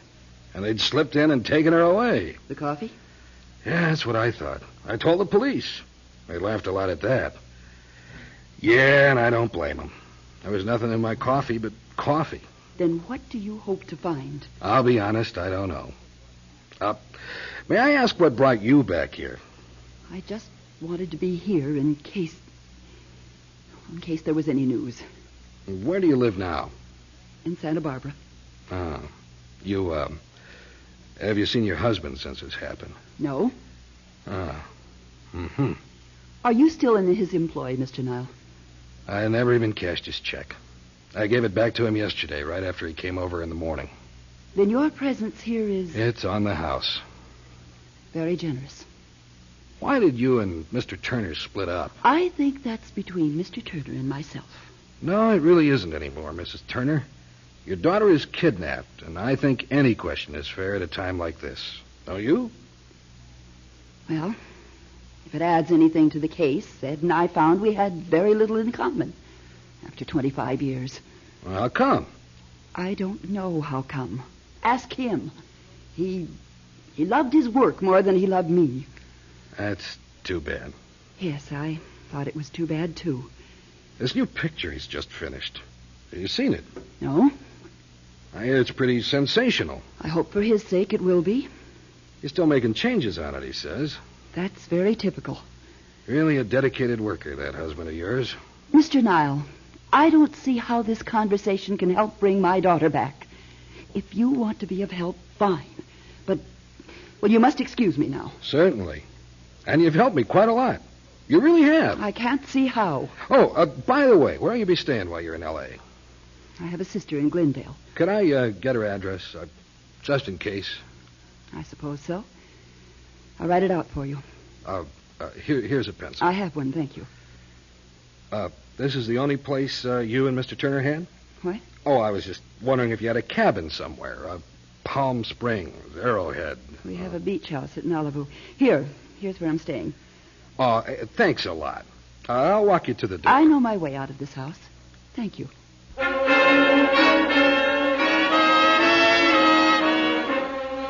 As soon as Mrs. Maxine Turner had cleared the front porch, I started on the upstairs. Not Cerise's bedroom. I figured the cops had done a pretty thorough job of that. Besides, what I was looking for wasn't likely to be in her bedroom. Instead, I checked through the medicine cabinets, the dressers in Mr. Turner's room. Had myself a field day. And finally, I found what I was looking for. Being in reduced circumstances, once more, after returning Mr. Turner's check, I had to take the ever-loving Pacific Electric wherever I wanted to go. Fortunately, the L.A. trolley system is cheap, and it goes just about everywhere, so I let it trundle me as close as possible to the downtown theater where Turner's big movie was being premiered. And I was first in line when the box office opened. I bought a ticket, and I hung around the lobby, smelling the mixture of popcorn and disinfectant and dust that every theater smells of. And eventually, the patrons began to pour in.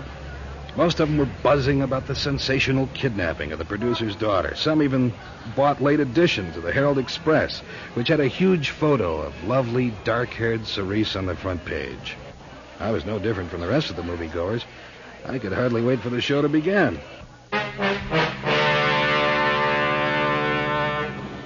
The last big red car arrives at Santa Monica at 12:15 a.m., and I was on it. From there, it's not a very long walk up the coast highway to Malibu, and I was in no hurry anyway. The truck stop served good coffee. No danger of falling asleep this time. And I wanted to hit Malibu just about dawn, which I did. The sand between my toes and under my instep woke me up. I hadn't walked barefoot in the sand since I was a little kid, and I'd never done it at dawn along the Pacific beach. The tide was way out this morning, and there wasn't a soul to be seen for miles. Just a few seagulls and the surf and me. When I got to the spot I wanted, I sat down under somebody's deck and I just waited. An old gentleman came walking by with his fishing gear, and he kept right on walking. 8 o'clock. It was getting warm already. Then I heard a door slam somewhere above me, and a blonde-haired lady in a beach robe hurried down onto the sand from the house next door to my hideout. She shed the robe and she ran into the breakers. She'd waded far out from the dry sand to get to the surf. I ambled over to her robe and I spread it out and I sat down on it. It took her 4 or 5 minutes to spot me, and when she did, she just stood in the water, the waves pounding around her legs. Finally, she plodded on back up to the shore. How did you find out, Mr. Nile? Oh, I guess there were 3 things. No, 4 things. That many? Well, it was the way I dozed off, first of all. I never do that. Nobody could have gotten into the house to dope me, so it had to be an inside job. And then there was the bottle of black hair dye in the bathroom cabinet, and the photos of you on your dad's dresser as a blonde. Incidentally, I really prefer you as a blonde. So do I. What else? Well, next, I guess, was finding out about this beach house. How did you find it out? Your mother told me. Oh. I suppose she's worried sick. Wouldn't you be? But the clincher was the movie. Dad's movie? Yeah. I attended the premiere last night. How was it? May I be frank? No. I know. It had to be awful. It was the most stupid, fakey flop I've ever seen. The audience laughed all the way through it. Oh, no. Poor Daddy. Of course, all this could have been coincidence. And I'd have never suspected an inside job. Except that I found the chloral hydrate you used on me, and the cops didn't. But I put it in a nail polish remover bottle. Yeah, I know. I smelled the bottles. All of them. The cops didn't. So you got to be careful with chloral hydrate. That can really hurt a guy. I'm sorry. I'm sorry about the whole darn thing, but Daddy was so desperate. He knew the picture was terrible, so he cooked up this kidnapping thing for publicity, and he hired you to verify the kidnapping. Well, it isn't going to help the picture. But people will be standing in line to see it when this story gets in the papers. Oh, do you think so? Sure. People watch dog fights. They stand around at auto accidents.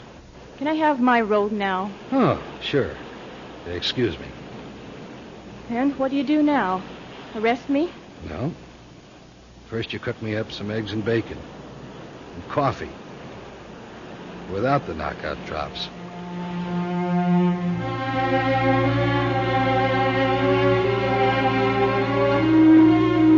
They gave Edmund Turner a stiff fine and suspended jail sentence for falsely reporting and planning a kidnapping.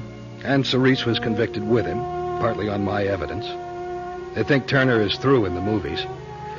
But it turns out some smart agent got a hold of Cerise and gave her a screen test. Now, what do you know? She's making a movie. Everybody was so surprised to find out she could act. But not me. No, sir. Not Harry Nile.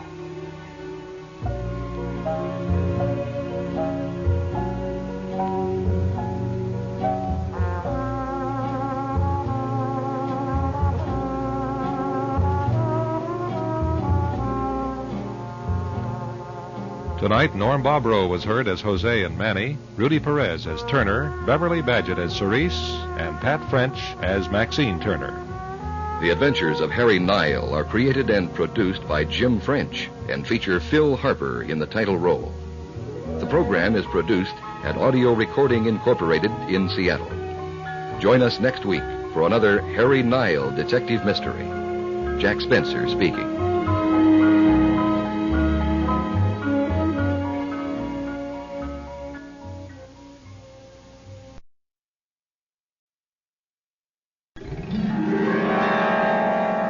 Golden West Radio Network presents Crisis. Show me a man who claims no vices, and I'll show you a liar, so says the skeptic. Well, there can be no doubt that all of us fall short of perfection in one way or another, but if it's any comfort to us, there's nothing new about our vices. Name any one you like. We have records that show mankind has been failing in that same department for hundreds, even thousands of years. Every generation simply adds its own distinctive twist to a very ancient list of human failings. Come on, Midnight. Faster. Faster. You can do it. You can do it, girl. Come on, we're almost there. Faster. Faster, Midnight. Now. Now. Ha ha. I beat you, Handsacker, just as I said I would. Yes, you beat me, Tribble. You owe me $10. Yes, you'll have your winnings. What did you have to give for that mare you're riding, huh? A deal more than old Midnight cost me, I'll wager. Well, she's very valuable to me. That's why I reined in. You reined in? When? When you overtook me. You're talking like a poor loser, Handsacker. I reined her in rather than do her harm. Harm? Don't make me laugh. You rode as fast as you could ride, but Midnight and I were faster, and I am considerably lighter than you are. Well, I wouldn't punish horse flesh the way you do, Tribble. Here's your $10. Ah, very good, Mr. Handsacker. Well, you laugh. Does winning $10 please you so much? No, I was just thinking of the situation, that's all. Huh? What situation? Why, the difference between you and me. You, a rich and important man, powerful, influential, and me, your tenant, your serf, a poor widower, scratching to make his living by keeping your books and a few other people's books and never turning away a penny's worth of extra work if I can make it. And you find that amusing? What I find amusing, Mr. Handsacker, is that although our fortunes are far apart, we seem to share the same vices. What vices? What vices? You forget. I keep your accounts. I know what goes in and what goes out. I know how you spend every dollar. Oh, I'm the soul of discretion, you understand. But nevertheless, it's amusing to me to know that you are as much a prisoner of your vice as I am. Oh, well, let's leave it at that. I have given you my complete trust, Tribble. Of course, and I honor that trust. Betrayal is not one of my vices. No, sir. I'm proud to say that Jacob Tribble is as good as his word. All I say to you is, you are compelled to gamble. You will wager on anything. So will I. But then I'm only a humble private bookkeeper. But you, Mr. Handsacker, you own the bank, and you're gambling with funds which do not belong to you.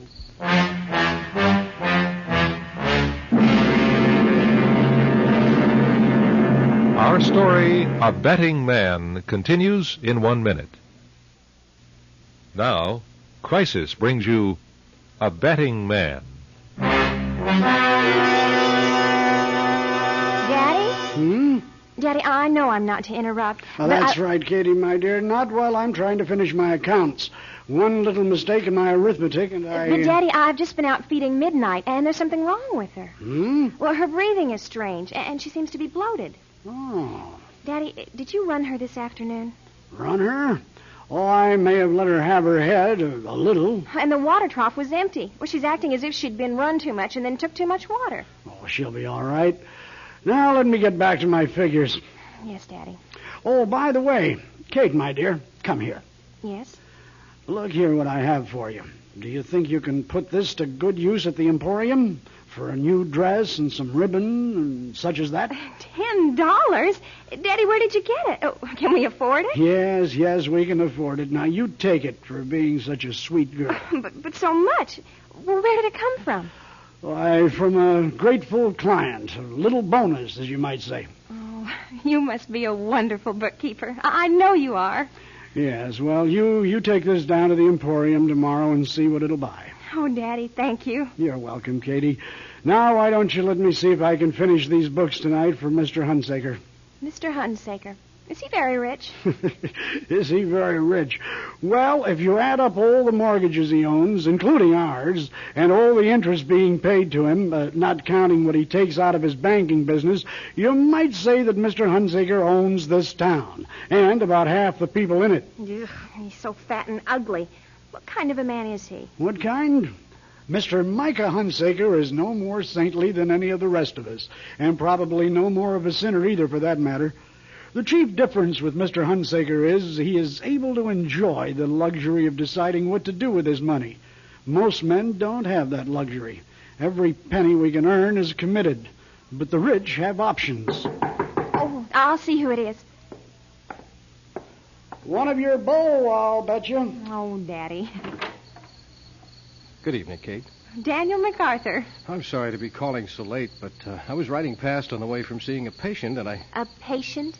A horse or a dog? Well, it was a pony, actually. A birthday gift to a young man who wasn't taught how to care for it, I'm sorry to say. Oh, how wonderful that you're here. Who is it, Kate? Dr. MacArthur, Daddy. Oh, he's doing his books. You said it was wonderful that I'm here? Oh, yes, because there's something wrong with Midnight. Your mayor? Where is she? I'll see her right now.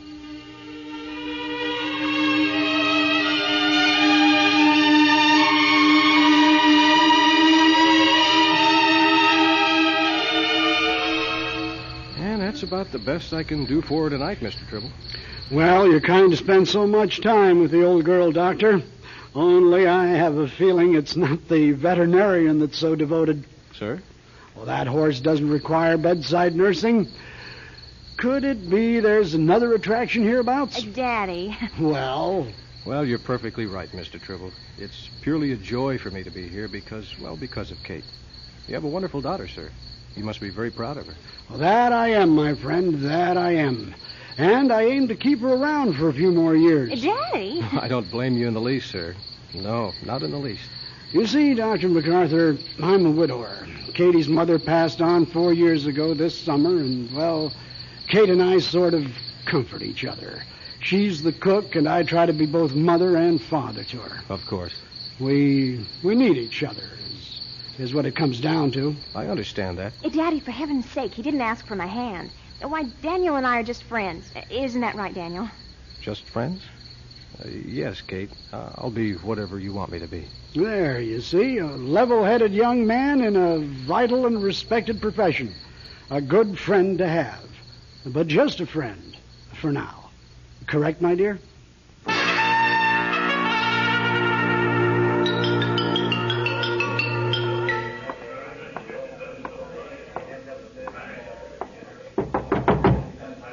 Come in.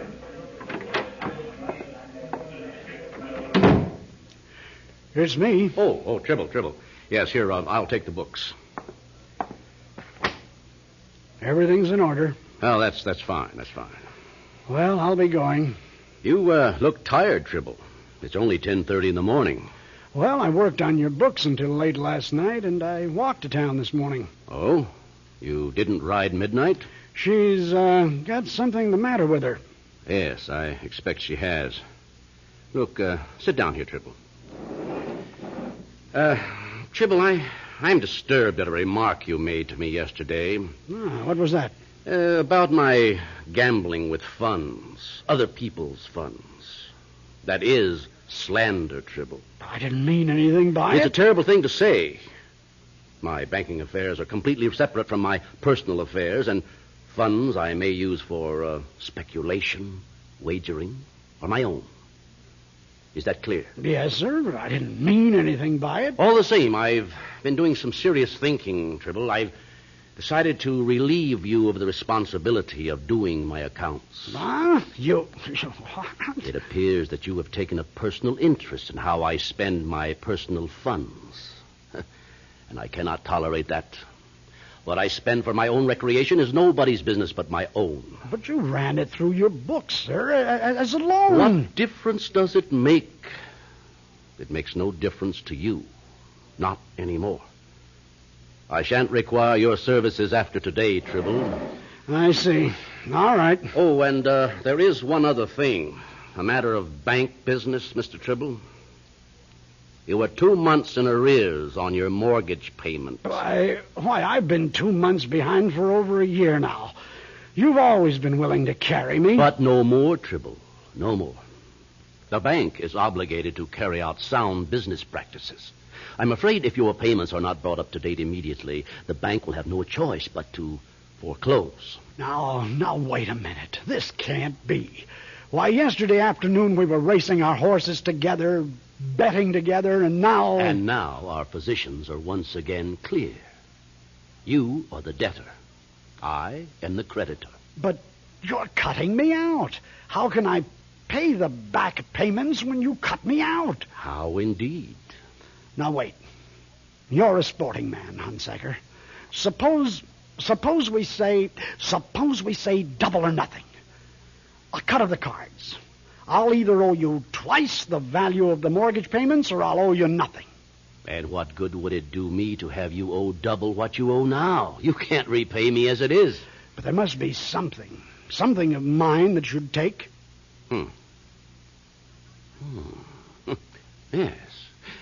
Yes, perhaps there is. All right, name it. It's yours. But it isn't yours to give. What are you talking about? Oh, nothing, Tribble, nothing. I'll think on it a while. Then I'll come and see you.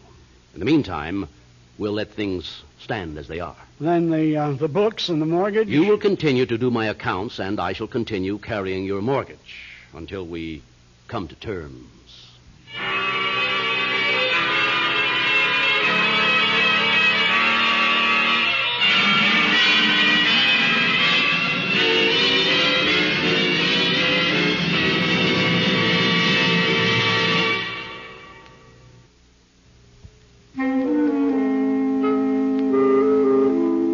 Well, so far, Hunsaker sounds like a mixture of Scrooge and Simon Legree, and Tribble, a less sympathetic Bob Cratchit. Except, don't forget, both men, despite their completely opposite financial standings, share the same passion for gambling. And in the next few minutes of our story, this mutually shared vice will provide us with a wind-up that should surprise you. It's been nearly a week since banker Hunsaker threatened to foreclose and then changed his mind. Out of the Tribble's bungalow at the edge of town, Jacob hasn't had a moment's peace, tormented by the knowledge that Hunsaker is playing him as a cat toys with a mouse just before it devours him. Maybe he's really had a change of heart. Hunsaker, a change of heart? He doesn't own a heart, Katie, and all his money can't buy one. Well, what do you think he'll ask of you? I can't imagine. This old place is worthless. We don't have a fortune. We don't even have good land enough to farm here. Oh, why must he torment us so? Oh, well, it's my problem, not yours, my dear. Oh. Maybe it's young MacArthur. Yes, maybe it is. I'll go. Well, good day, Miss Tribble. Mr. Hunsaker. I've come to see your father, if he's in. Yes, he's in. Come inside. Thank you. Ah, Tribble. So, you've come. Yes. You know my daughter, Kate. Oh, yes, indeed. I've seen her many times. Watched her grow up, as a matter of fact. When I first saw you, young lady, you were no higher than your father's belt. You've grown some. How old would you be now? Oh, excuse me. Not a very gentlemanly thing to ask of a young lady now, is it? She's 19. Can I get you anything, Mr. Hunsaker? Katie, haven't we a drop of sherry in that old bottle? No. I won't be needing anything to drink, thank you. I took care of that proposition before coming to your door. I think I have chores to finish, if you'll excuse me. Go ahead, Katie. May I take a chair, Tribble? What? Oh, yes, certainly. I'm sorry. Well, aren't you going to sit down? Huh? Oh, yes, of course. Good. Hunsaker, you've made this past week a living hell. I have? Yes. Not knowing whether we'll be evicted, not knowing what you may have in mind. Well, now, it has taken me some time to deliberate on the questions, Tribble. Yes, I've had to cogitate, to weigh the situation carefully. Owing to your recklessness with money, you may be expected never to acquire anything of value that might be taken in trade for what is owed me. I suppose you're right. And yet, the debt must be paid. Oh, of course. The debt must be paid. Never mind that you're rolling in wealth while I have barely 2 coppers to rub together at the end of a month. Yet you and your kind get richer while I and my kind get poorer by keeping you rich. Tut now, Tribble. You make the common error all poor people make. You somehow think that to have sufficient means is to have no further needs. But I assure you that even a man in comfortable financial circumstances still must live. Still must seek satisfactions that, well, money cannot buy. Which, by the way, brings me to my proposition. Yes? And what is it? I propose, Jacob Tribble, to offer you a way to settle your long-standing indebtedness. A sporting way. A way which will appeal to your spirit of adventure. Do you have a deck of playing cards? Why, yes. Will you get them and put them here on this table, please? Here, they're in this drawer. Good. Here you are, right here. All right, very well. Now, the other day you proposed settling your debt with a cut of the cards. Now, I am agreeable to that proposition now, but with slightly different stakes. Yes, go on. You will cut the deck, conceal the card that lies on the bottom half of the deck. Then I will do the same. Then we will turn over our respective cards. Now, the holder of the higher card will win. I suggest aces high. Yes, all right, but what are the stakes? If your card is the higher, I will tear up the mortgage on this property and will personally cancel all other notes held by the bank or by me personally, which you owe. You mean... I mean you would be out of debt, free and clear. Probably for the first time in your life. Very generous, but what if you win? If I turn up the higher card of the 2 cards, you will still be free and clear of all debts. What? I don't understand. Your debts will be canceled because you will have forfeited something I want very much to possess. What? Now, what is it? Your daughter. What? I'm a very rich man, Tribble, but a very lonely man. No woman ever chose to accept my proposals of marriage. What I propose is to make your daughter comfortable for the rest of her life as my wife. Kate? Married to you? Man, she's only 19. You must be 55. A very comfortable accommodation can be reached here, Tribble. Think. However you cut the cards, you cannot possibly lose. Either way, you are free of debt. But Kate... She will never lack for anything in this whole wide world. I know she's interested in that young veterinarian, but what can he give her? Believe me, Tribble, I'm offering you a chance to give your daughter a life of plenty. Something I doubt she could ever enjoy otherwise. Oh, this is monstrous. I just won't do it. Ah, but you will. And here's why. Number 1, you can't resist the odds. 50-50. You may win. You have every bit as good a chance to win as I do. And number 2, if you refuse my proposition, Tribble, I shall foreclose on you immediately and call in all the notes you owe. And you and your daughter will be in the street within 72 hours. Now, what do you say? Do you care to shuffle or shall I? Go right ahead. All right. Very well. Now, make your cut. All right. Now it's my turn. All right. Now, go ahead. Look at your card.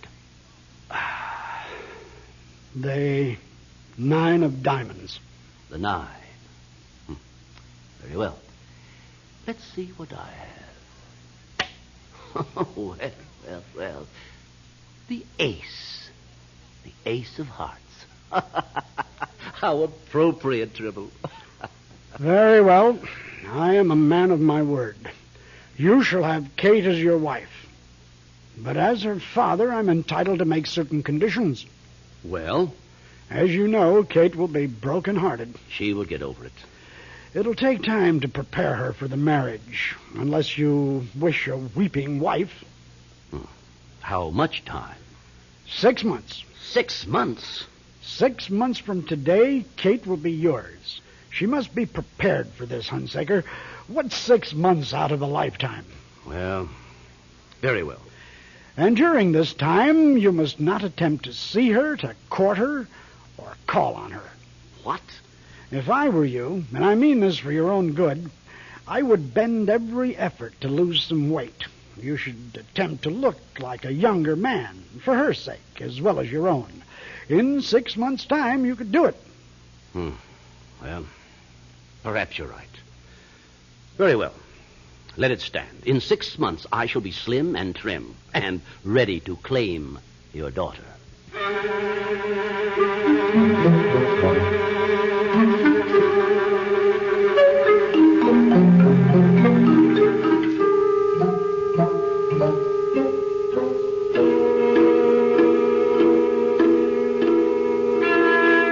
Well, Tribble, here I am. I can scarcely believe my eyes. You've done it. I weigh what a man of 25 might weigh. And you look elegant. A fine figure for your son-in-law, eh, Jacob? Yes. Well, now, where is she? It is 6 months to the day. Is she reconciled to marrying me? Oh, yes. Well, where is she? In her room. Does she know what I've done with myself? No, I've left it as a surprise. I can hardly wait. Let me call her. Katie. Katie, Mr. Hunsaker's here. Come on out now. And here she is. As good as my word, Hunsaker, I present to you my only daughter, Katie Tribble, your bride. Tribble? What have you done? What have you done to her? What? Is that any way to speak to the girl of your dreams? Look at her. In heaven's name, Tribble, look. Why, she's grotesque. Now see what you've done. What I've done? I've gone through 6 months of torture and fasting to lose 100 pounds. And all the while... All the while, poor Katie's been so miserable, she's eaten herself into a state of extreme obesity. I'm very much afraid she's gained 100 pounds. She's a cow. A buffalo, Tribble. No one would have her. I'd be the laughing stock of the county. You tricked me. But she's yours. Take her. I wouldn't be seen dead with her, Tribble. Goodbye.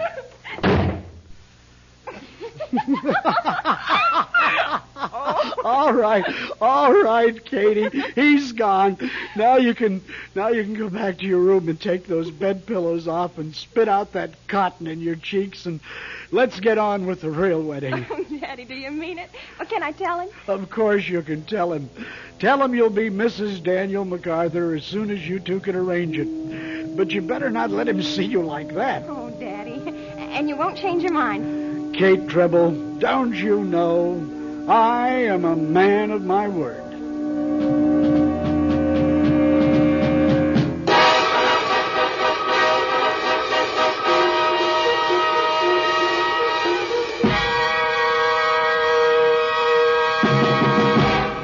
We'll be back with a word about next week's program in just a minute. Tonight, Crisis presented A Betting Man with Tony Karloff, Doug Young, Debbie Adair, and Mark Wayne. The program was written and produced by yours truly, Jim French, at Audio Recording Incorporated in Seattle. Sound by Jeff Thompson, engineering by Carney Barton. We invite you to join us next week for Crisis.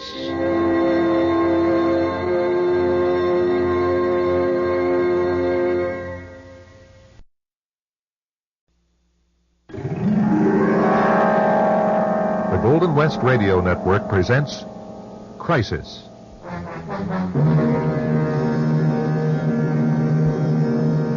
Look, Mr. Petticord, it's 11 o'clock. You were supposed to start reading the will an hour ago. Now, I'm a busy man. I have a luncheon appointment. Yes. Well, it does appear that no one else is going to show up for the reading. Then I suggest we get on with it. Might swell, I guess. I want you to understand one thing. I'm not here because I expect anything from my great-uncle's will. I just came out of respect, that's all. I see. Well, of course, I'm quite familiar with the bequests in his will, and you are mentioned. Yes, so you said in your letter. Now, I hate to sound impatient. Hey, excuse me. Come right in. Is this the right place? For the reading of the Lester Otis will? Yes, this is the place. I'm Will Petticord. Oh, good. I hope I'm not too late. I've been trying to find your office for an hour. Just who is this? You would be from the foundation, I take it? Oh, yes. Excuse me. I'm Shirley Dodge. I'm the director of the foundation. Miss Dodge, this is Mr. Arthur Runyon, the grandnephew of the deceased. How do you do? Hello. Oh, you can hang your raincoat there on the coat rack, Miss Dodge. Oh, thank you. I had the worst time trying to find this building. I thought it was on West 64th, and it's really on East 64th. What is this foundation you work for? Oh, the Wayfarers Foundation. The Wayfarers Foundation? Never heard of it. Oh, well, we're a charitable organization that helps travelers in need. Oh. Well, I'll give you a brochure. What, may I ask, is your interest in my great-uncle's estate? Well, I really don't know. Mr. Petticord got in touch with us and asked us... Mr. Otis named the Wayfarers Foundation as a legatee, Mr. Runyon. Oh? Well, now that you're here, Miss Dodge, shall we proceed? Fine. At last. Yes. Now, being of sound mind, I, Lester M. Otis, do hereby compose my last will and testament to my old and trusted friend, William C. Wright of Salem, Massachusetts. I bequeath my boat, a dory named L.E.B. Actually, Mr. C. Wright is also deceased. We've been unable to find the boat in question. Some say it must have sunk. Well, you get on with it. Certainly. A dory named L.E.B. because of their noble endeavors in assisting lonely and homeless drifters as once I was. I leave my residence at 24 May Drive to the Wayfarers Foundation to be used as they see fit. What? Oh, that wonderful man. Must have been out of his mind. Oh, there's more, Mr. Runyon, if you don't mind. I also bequeath the cash in my account at several Salem banks to the Wayfarers Foundation, as well as any profit from the sale of stocks and bonds which I held at the time of my death. Now, we've liquidated these securities at the best possible value, and they and the cash in his accounts total $125,177. Let me get this straight. That all goes to this Wayfarers Foundation? That's what the will specifies. Well, that's incredible. Just incredible. Well, what the devil did you call me up here for, Mr. Petticord? He gave it all to this charity outfit. Oh, not quite all. There is one more legatee. Finally, inasmuch as the furnishings of my home will be of little use to the foundation, I wish my last living relative, my grandnephew Arthur Runyon, to have them. He is entitled to all the furnishings found in my home at the time of my death. Signed and witnessed this 30th day of August, 1971 at Salem, Massachusetts. And that's the will. No fool. Here, Mr. Runyon and Miss Dodge, are your keys. Keys? Well, keys to the house. I expect you'll be wanting to have a look at what you're getting.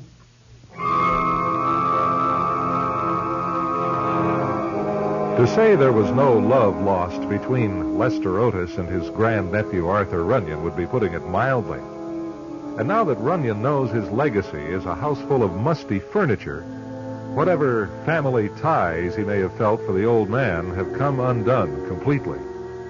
But Runyon hasn't yet seen the house and its contents, and he doesn't yet know the peculiar value of one item Uncle Lester left behind. When we return, Arthur Runyon and Shirley Dodge will have their first look at a most unusual heirloom, a clock, as Crisis presents a suspenseful tale entitled The Doomsday Clock.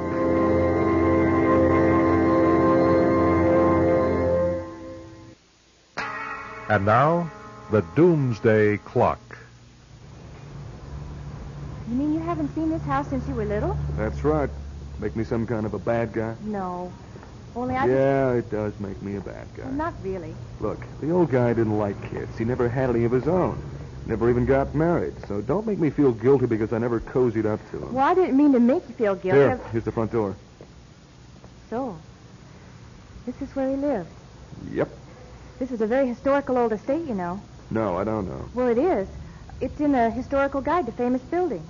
Well, I wouldn't know about that. I'm a salesman. I don't have time for history. Here, let's see what it's like inside. Go on in. Oh, no. It's empty. Empty? Well, that's just my luck. Well, what do you think became of the furniture? How would I know? You know so much about the place, you tell me. Well, I haven't any idea. You better tell me just what the old man was to you. Well, all I know is he used to send us money from time to time. How much money? Well, not much. Why? Well, I don't know. I haven't been director of the foundation very long. They told me about him. What'd they say? That Mr. Otis was sympathetic to us. I gathered he'd been helped by the wayfarers himself once. Oh, baloney. Well, that's what they told me. I mean, this whole setup. He leaves you the house, and the only thing he leaves me isn't even here. We haven't been upstairs.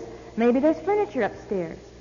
And a cellar. There's bound to be a cellar. All these old homes had them. Yeah, well, either he sold off all the furniture or someone's come in here and ripped it off. Either way, I'm out of luck. Well, let me check upstairs. Go ahead. I'll be right back. It's a darn good thing I don't believe in ghosts or haunted houses or any of that other superstitious stuff. Yeah? Well, you're wasting your time. I get the picture now. The old duffer thought he'd teach me a lesson. That's about the way of it. Let me come out here expecting to find something of some value, and find out he's cleaned the whole joint up, left me nothing. Mr. Runyon, come look what's here.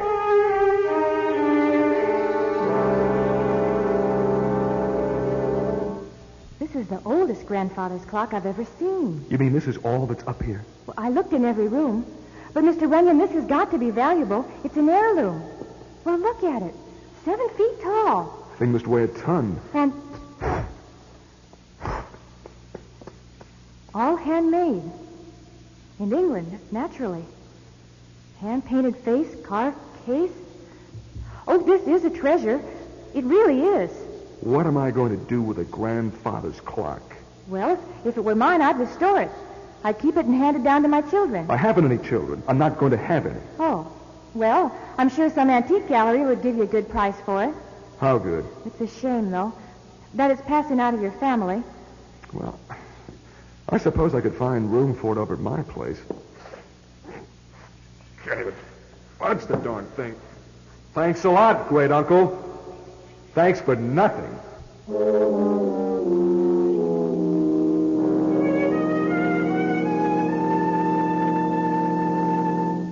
I'm as mystified as you are, Mr. Runyon. He never said anything about what he did with the furniture? No, sir. You think it was stolen? Oh, couldn't say. Don't believe so, though. Your great uncle was a strange man in some ways. You're telling me. So what became of the furniture? Like as not, he may have given it away, piece by piece. He liked to do that. Make little gifts to people he liked. Quite a generous old gentleman in many ways. Yeah, except to his only living blood relative. Oh, I don't know about that. Well, all I got from him was that old clock. Do you know anything about that clock? Not a thing. Probably overlooked it when he emptied out his house. Maybe. Maybe not. How's that? Maybe the old gentleman left it for you on purpose. Why? Valuable. How well did you know Uncle Lester? Not well at all. Fact of the matter is, nobody knew him well. Well, okay. Thanks, Mr. Petticord. Mr. Runyon? Yeah? What do you plan to do with the clock? Peddle it to an antique dealer, I guess. Word of advice. Yeah? Oh, don't believe I'd be too hasty on that. Is that so? Well, however, it's up to you. Only I believe I'd talk to Amy Matthews first. Amy Matthews? Best antique appraiser in Salem.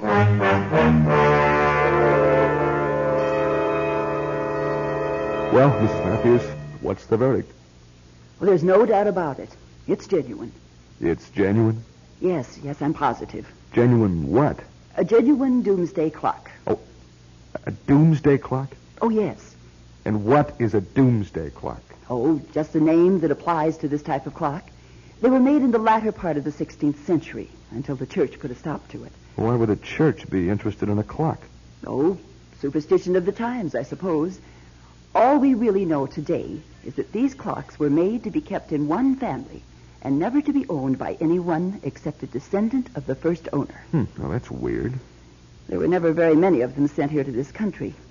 For one thing, they were very costly, and only the wealthy could afford the freight. And then, for the other thing, there were the trials. The trials? You've got me again. The witchcraft trials, right here in Salem. Oh, you can read all about them in the museum. And what do the witchcraft trials have to do with clocks? Oh, not clocks. Just the doomsday clock. So you're saying this clock ought to be worth a lot of money? Oh, you're surely not thinking of selling it. That's exactly what I'm thinking. That's why I asked you to come look at it. Oh, but you wouldn't sell it. Why not? Well, people don't sell doomsday clocks. This clock is a part of your family, Mr. Runyon. Your children and their children will want to keep it. I'm not going to have any children, Mrs. Matthews. Well, then your nieces or nephews. I'm an only child. I never had any brothers or sisters, so I haven't any nieces or nephews. Oh. Well, then your bloodline will end with you. Yeah, I suppose so. You must keep the clock, Mr. Runyon. It belongs with you.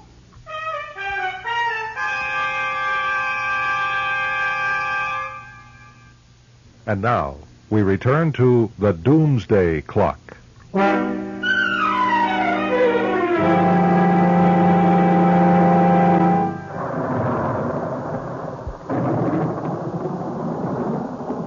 Nice of you to come over in all this storm, Miss Dodge. I was glad to. Here, sit down, by the fire. All right. How's everything at the Wayfarers? Oh, we're having a ball fixing up Mr. Otis' house. We're going to restore it and furnish it the way it was when it was built. I know. That's why I wanted you to come over. I want you to have the clock. The clock? Yeah, it belongs with the house. Oh, no, it belongs with you. Listen, I don't want it. You have to. What do you mean I have to? That's what Mrs. Matthews said the other day. Then you do know about it. Yeah, she told me all about it. How they call this the Doomsday Clock, and the church frowned upon it and all, but it really doesn't go with any of the rest of the stuff in my apartment. Excuse me, you're not from Salem then, are you? No, I was raised in Pittsburgh. I just got transferred here about a year ago. You wouldn't understand. About the clock? Yeah, I understand. My crazy great-uncle left me a white elephant that doesn't even run, and frankly, the thing is spooking me, and I want it out of here. Are you sure it doesn't run? Sure, I'm sure. I pulled up the counterweights, set the pendulum swinging, but nothing happens. It doesn't tell time. Don't the hands move? No. You're absolutely sure they don't? Of course. Okay. It's 9:15 right now by my watch. Look at the clock. What time does it say? What's the matter? Mr. Runyon, when did you set the hands on that clock? I don't know. I was playing it with this morning, I guess. The hands say 11:45. Sure, that's what I'm saying. The thing probably ran an hour or two and then stopped just before noon. Here. I'll set them so they read the correct time. There, 9:15. Now, if you stick around for an hour or so, you'll see the thing will just stop running.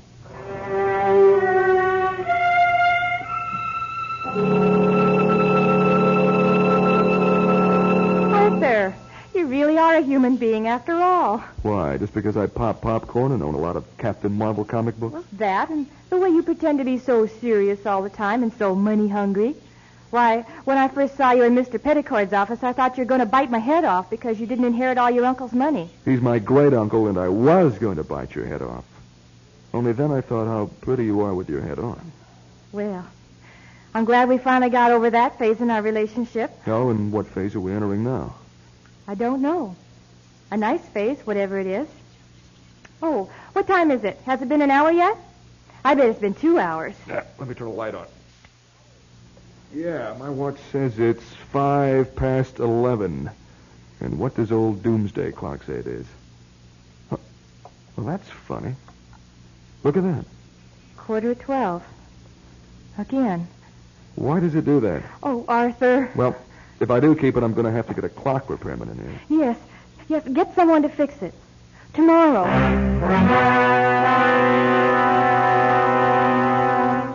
Well, I'm sorry, but she's hopeless. What do you mean? No use my taking the works out, Mr. Runyon. The gears are chewed up too bad. Couldn't possibly fix them without rebuilding everything from start to finish. But it ran for a while. Not in the last century. It ran last night for 2 hours. It did. Mr. Runyon, no force on earth can make this old clock run.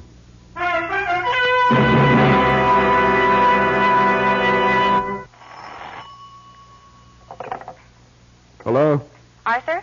Shirley Dodge. Hi. Did you have someone look at that clock today? Yeah. What did he do? Well, he told me the clock doesn't run. Couldn't run. But I wish he were here right now. I just watched the minute hand move a full 2 minutes in one jump. You'll be interested to know that it is now 11 minutes to 12. Only my wristwatch says it's almost dinner time. How about it? I'm coming over. Don't go out. I was thinking of a little cafe somewhere. No, Arthur. Stay there. I'll be right over.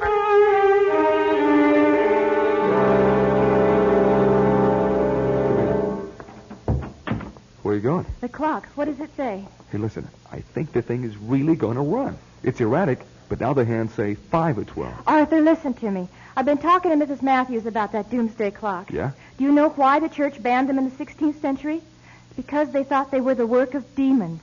Huh? And anyone who had one here in Massachusetts could expect to be burned at the stake for practicing witchcraft. Oh, that's crazy. Why? See, they believed that the Doomsday clock could foretell Doomsday. Doomsday?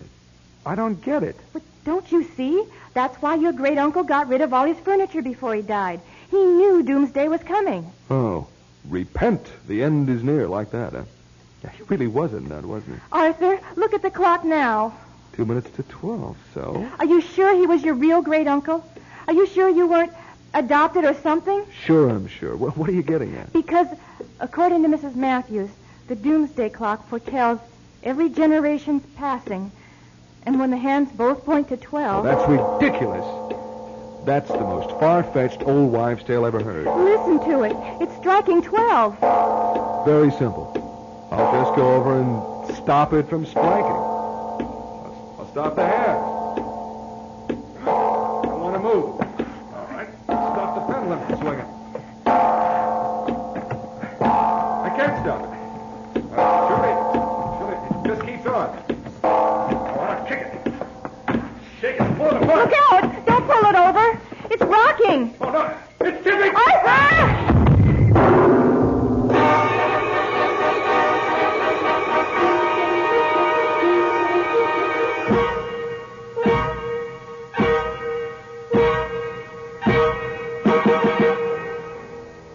Was Arthur Runyon killed by an antique clock weighing hundreds of pounds, or by his own superstition? Was the curse of ancient mysticism the cause of his death, or was it his sudden belief in the curse? We'll never know. But at least nobody else need fear the dreaded Doomsday clock. It was smashed to pieces as it crushed Arthur to death. But then perhaps it had done its work, for there were no more descendants of that bloodline. Arthur was the last. The Doomsday clock would have no more victims. I wonder if Arthur was thinking what I was as the clock struck 12. Send not to know for whom the bell tolls. It tolls for thee. I'll be back in a moment with a scene from our next production of Crisis.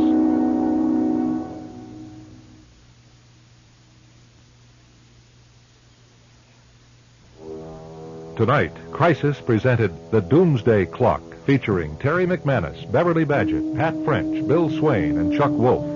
Carney Barton was our engineer. The program is produced at Audio Recording Incorporated with script and production by yours truly, Jim French, who invites you to join us next time for Crisis.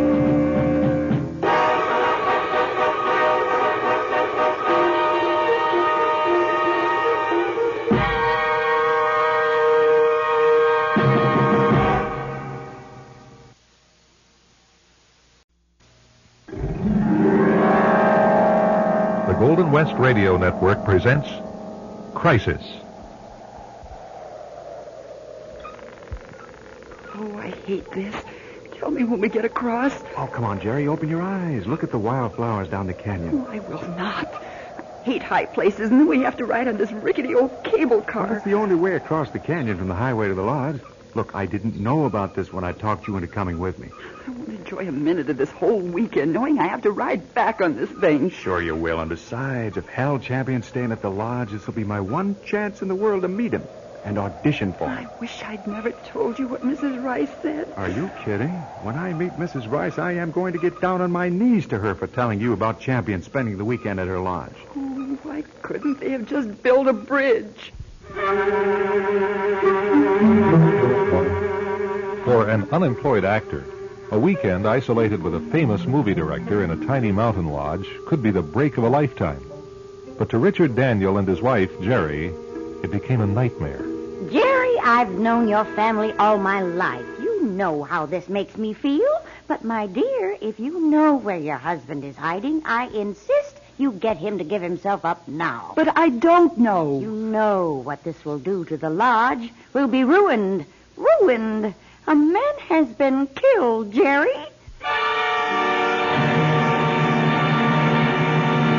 Tonight, Crisis offers you a tale of suspense titled Captive Audience.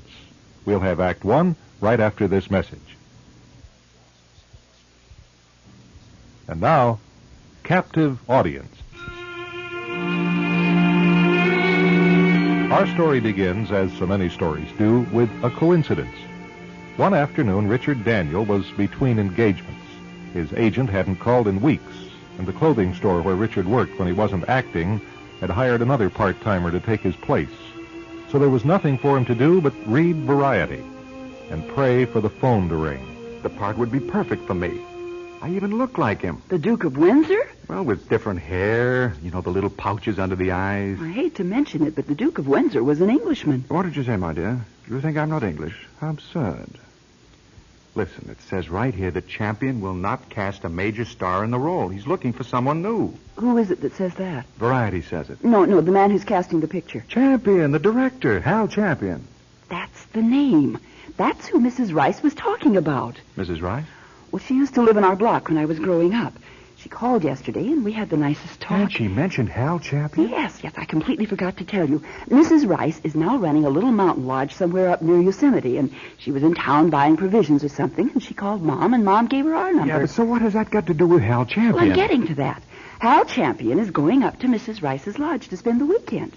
She mentioned it because she wanted to know what you did for a living, and I told her you were an actor, and she said she had this director coming up for the weekend. Hal Champion is staying at your friend's lodge? Well, it's not a very big lodge, the way she described it. I guess she bought it, and she's just fixing it up or something. Anyway, she said this Hal Champion was looking for a hideaway sort of place, and someone recommended her lodge, and he called and made reservations. Oh, which weekend? Well, next weekend, I think she said. Jerry, do you know what it would mean to me to get to meet him? Especially at a place like that. Jerry, that could be it. The break. Well, she did say any time we wanted to get away from town for a weekend to give her a call. You're kidding. She said that. Yes. And she even gave me your phone number up there. Baby, this is it. Call her. Right now? Right now. Well, listen, she didn't come right out and say she'd put it on the house. I don't need to mention the state of our finances. Oh, to heck with our finances. Call her.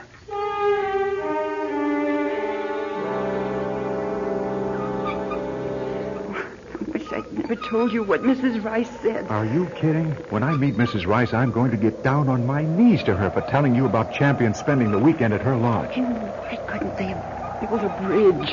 We're almost across. Oh, I see. They run this thing with an old motor in that shed over on the cliff. Don't tell me about it. Hey, and now I can see the lodge. Come on, honey, open your eyes. You don't have to look down. Look at that rustic old lodge in the trees. What a spot. Are we almost there? Almost. And here we are. I'll help you out. No, I'll take the big suitcase. Man, they really are isolated up here. Come on, that must be the path to the lodge.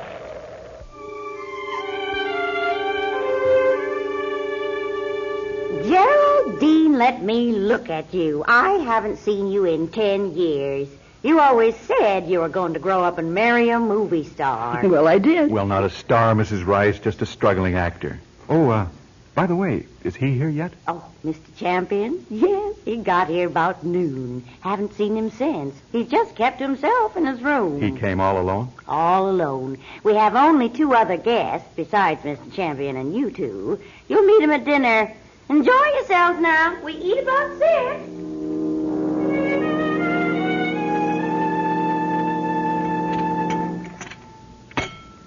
When is Hollywood going to wise up, Mr. Champion?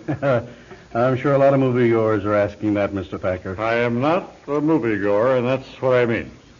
When is Hollywood going to wise up? Maybe if you could be a little more specific. Champion knows what I mean, don't you, Champion? Well, we're an industry that needs to know how to please the customer. Oh, you know how to please the customer. That's not the problem. Just give them more sex and violence. That's your solution. You pay the stars $2 million and you make gods out of them. William gets very profound when he's drunk. You have to excuse him. I am not drunk, and I don't need you to apologize for me. Now, when I've done something to apologize for, I'll do my own apologizing, all right? So just cool it, okay? Hey, these people don't want to hear your theories about the movies. Thank you for a most delicious dinner, Mrs. Rice. Yes, it was wonderful. Well, there's pie and ice cream for dessert. Not for me, thanks. Well, I'll have to take a rain check. Hey, let me buy you a drink, Champion, okay? Some other time, Mr. Thacker. See, now you've made them mad at you. Jerry, if you'll excuse me, I think I'll join Mr. Champion on the porch for some air. Sure, honey. Hey, wait a minute. Am I out of line in wanting to buy you a drink? I mean, just tell me.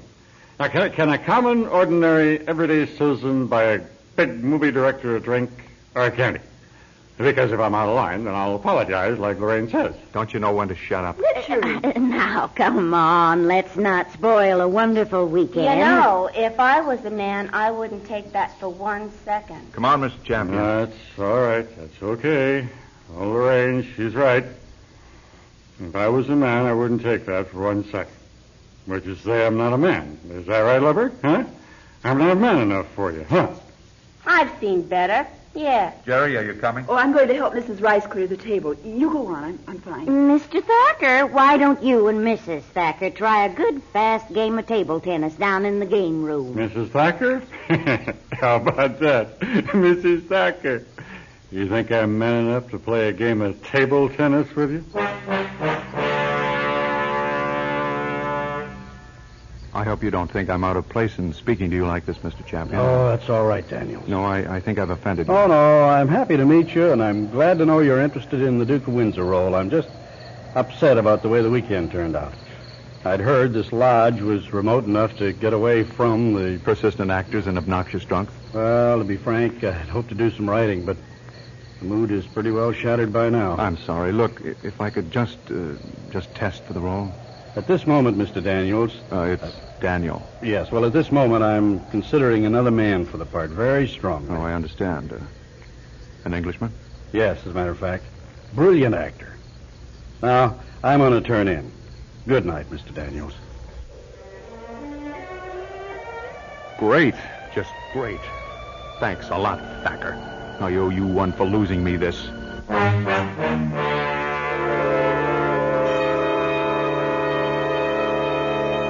Well, I'm just sick about tonight. Oh, don't be. Oh, you couldn't help it. You just have no control, you know. If someone gets out of hand in a place like this, you just have to live with it. Maybe Mr. Thacker will apologize tomorrow, and then Mr. Champion will be in a better mood. Well, there was one other guest scheduled for tonight. Guess he must have got lost. Foreigner. Probably just as well he didn't show up. Oh, who was that? What was his name? Well, I have it in the registration, but, well, anyway, he didn't show. Well, I'm for bed. Sleep tight. Breakfast from 8 o'clock on. I'm going to take a walk for a bit, honey. All right. So if you're lost, can you find our cabin in the dark? Sure, but don't wait up. I'll be right along.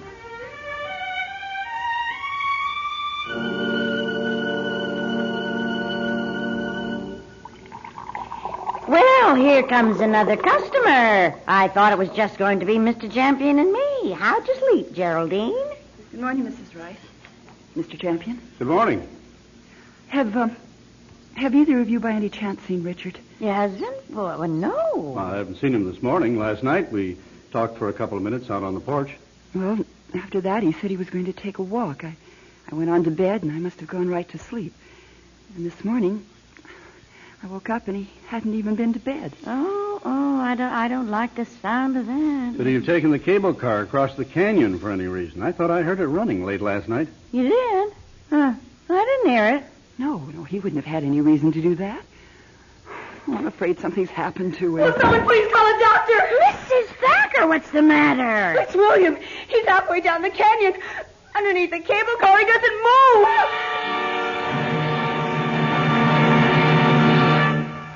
Crisis is bringing you Captive Audience. We'll continue after this message. And now, back to Captive Audience.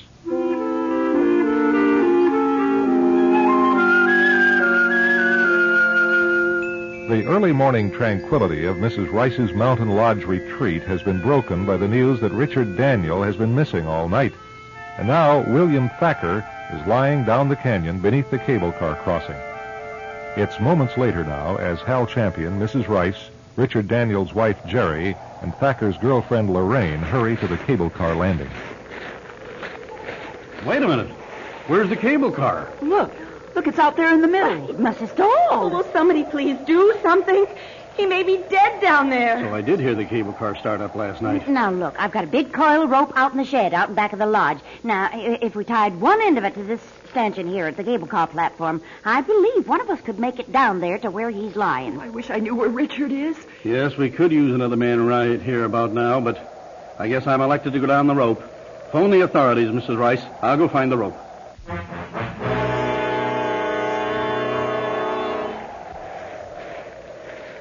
Well, I think that knot'll hold. Oh, be careful, Mr. Champion. Don't worry, I will be. Hello. Hold on just a minute. Now, who's that? Well, it's a man coming down from the woods. Oh, that's a bit risky if you don't do it just right. Why not let me go down? Now, where did you come from? Oh, I saw your predicament from the road there across the canyon. But since your cable car seemed to be stuck, I had to find the way back. Trevor Thorne at your service. And you would be the proprietress. Oh, Mr. Thorne, I'd given you up. Terribly sorry about that. The car I hired broke down last night. Couldn't make it till this morning. And now it appears you've had an accident. Well, looks like Mr. Thacker tried to operate the cable car last night, and when it stopped in the middle of the canyon there, he must have fallen out somehow. Yes. Well, I'll go right down and have a look at him. Look, that's very good of you. I was about to try it. Well, take but a minute.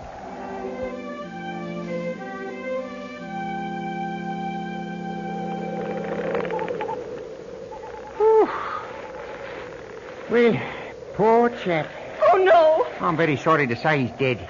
Probably died instantly from the fall. Oh, my poor dear. You have my deepest sympathies, Mrs. Thacker. We weren't married, but we were going to be. Mr. Thorne, excuse me. By your manner, I judge you're no stranger to things like this. I'm a policeman on holidays, if that's what you mean. Scotland Yard? Right. I presume one of you has called your local police? I did, but it may take some time. I understand. Why don't we all go into the lodge house? There's really nothing more to be done out here until we have some help to bring the body.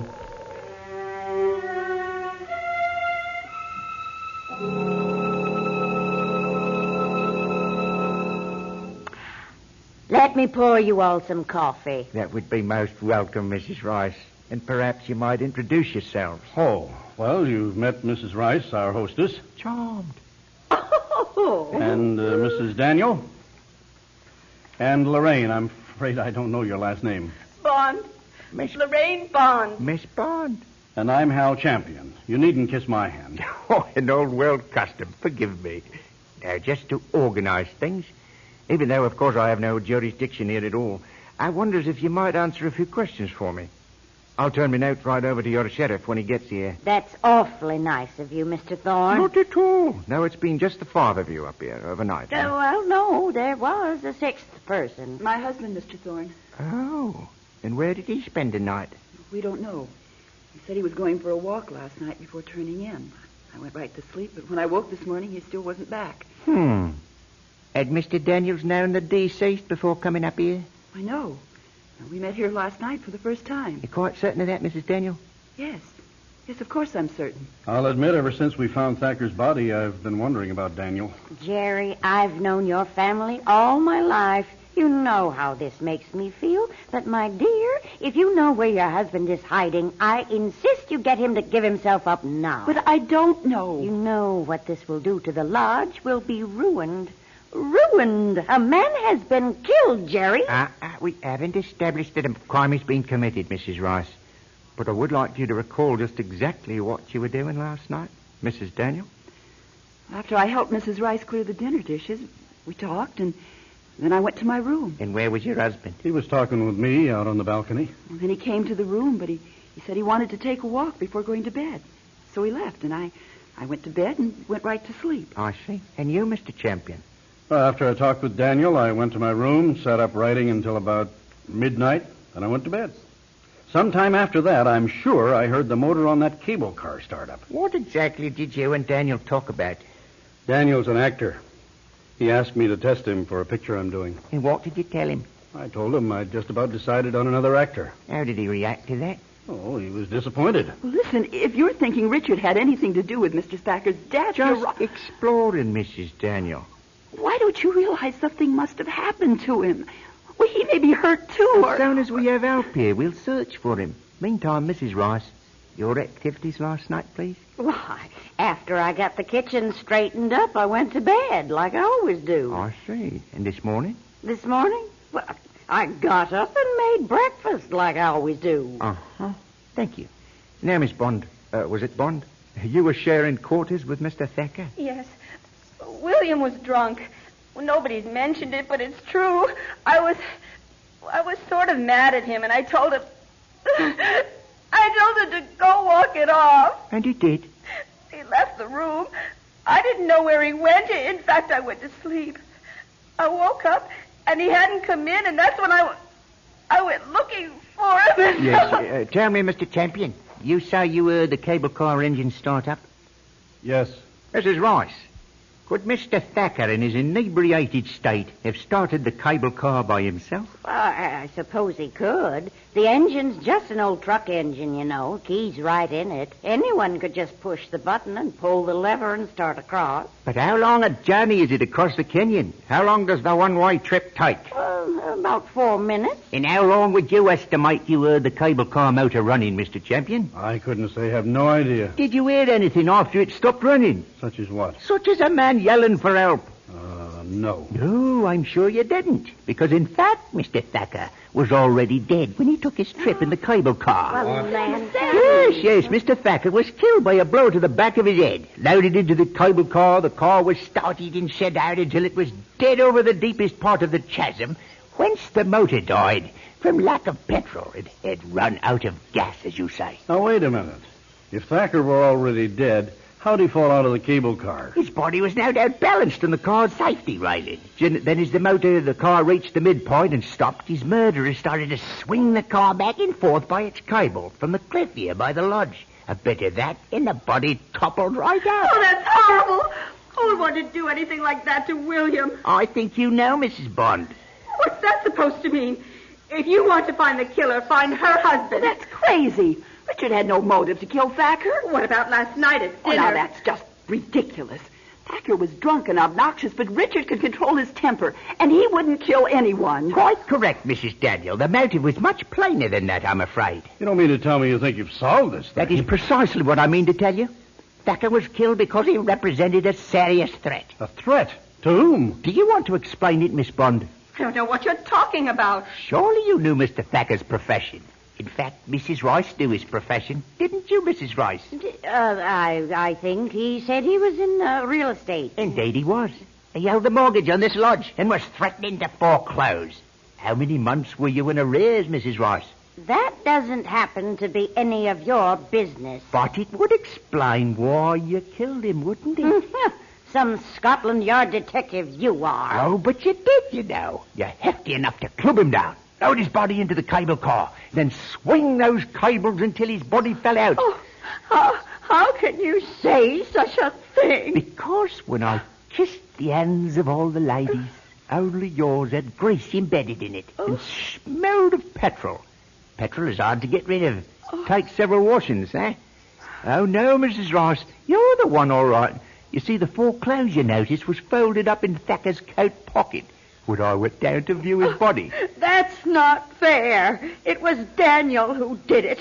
Daniel's hiding out somewhere. Why don't you find him? All right. I found him. What? Good Lord. Richard, it was you. Wait a minute. I don't get this. Simple. Mrs. Rice drained all but a couple of spoonfuls of gas out of the cable car engine. She spilled a lot of it on the ground. I found that last night. The rest was obvious. She figured the police would think Thacker had gotten drunk, got in the cable car, and got stranded and fell out.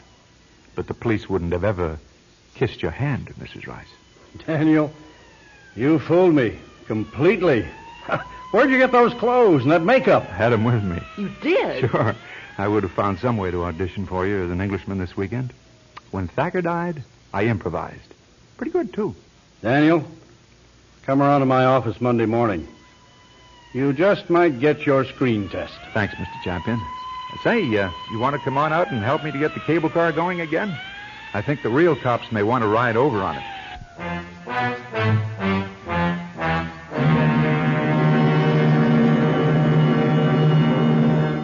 The names of tonight's players on Crisis, and a word about next week's program in just a minute. Tonight, Crisis presented Captive Audience. Featured in our cast were Pat French, Steve Hilliard, Zoan Leroy, Don Chambers, Merrill Mail, and Maureen Hawkins. Sound created by Jeff Thompson, engineering by Carney Barton. The program is produced at Audio Recording Incorporated. Script and direction by yours truly, Jim French, who invites you to join us next week for Crisis.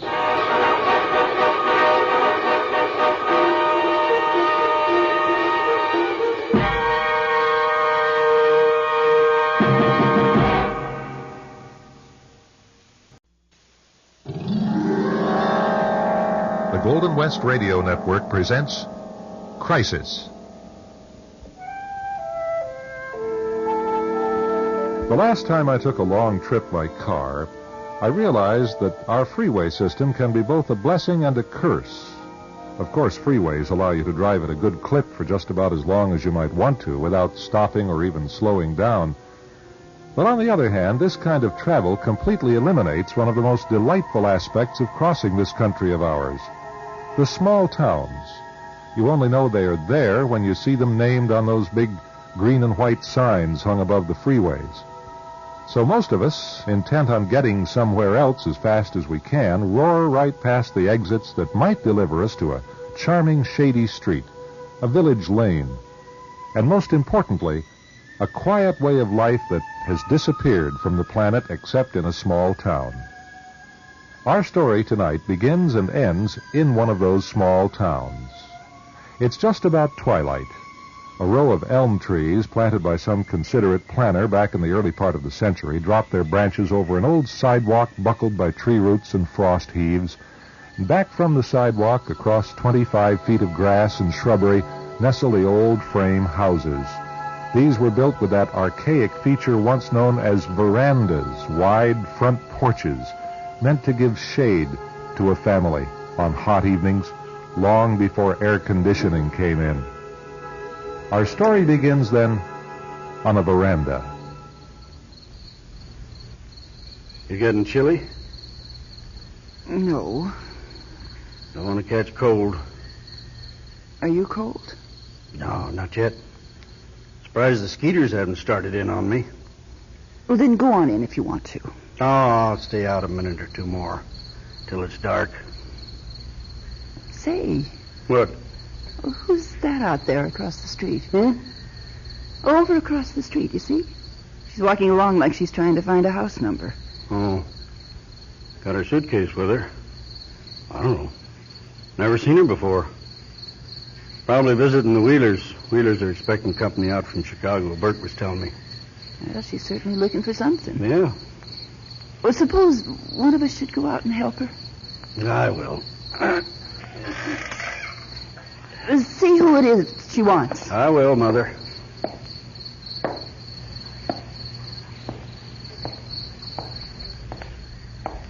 Say, you looking for someone? Yes, I am. Well, I was told there was some family on this street with a room for rent. Room for rent? Room for rent. Not that I know of. Let's ask my wife. Anything going on in the neighborhood, she's apt to know all about it. Well, that's awfully nice of you. Well, we'll just ask her. Well, I looked for, signs in the window. Oh, maybe I'm on the wrong street, but I don't think so. Mother, you know anything about anybody who'd have a room to rent? A room? Why, no. Young lady was told someone on the street had one to rent out. No, not to my knowledge. Who told you? Well, a man at the bus station. Well, that's peculiar. Well, this is Indiana Avenue. Oh, yes, this is Indiana. Well, who is it you're visiting in town? Perhaps you could call them and they could... Oh, well, I'm not actually visiting anyone. Oh? Oh, no. See, I want to live here. For a while, anyway. And get a job. You don't have anyone here, then? No.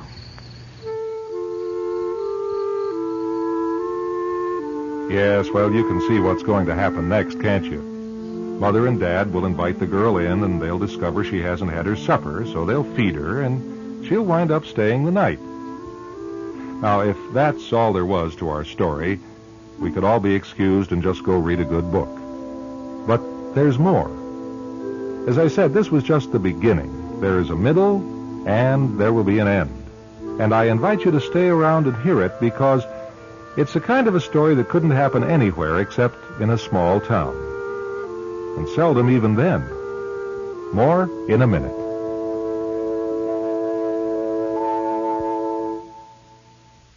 Well, now, where were we? Oh, yes. The middle-aged couple had an overnight guest. She said her name was Stacy Palmer, and she was from just outside Lincoln, Nebraska. And she'd bought a bus ticket that took her just down into Missouri, and she liked the looks of their town, so she decided to stay a while and see if she couldn't find work. That had come out last night. Well, they put her up in the spare bedroom, and next morning Mother pulled out the dinette table and set places for 3 and used the better china instead of the plastic bowls, and Dad put on his snap-on bow tie with a brand-clean shirt. They also wore an air of expectancy, a glimmer of anticipation behind their gold-rimmed spectacles, as if they had something to spring on their new guest. As, indeed, they did. Good morning. Well, good morning. My, how fresh you look. Sleep well, did you? Like a log. That's good. My, what a pretty dress. What happened to the blue jeans? Well, I want to look my best if I'm going to look for work. You look just fine. I'll say. Come on, sit down. I hope you like oatmeal with raisins. Love it.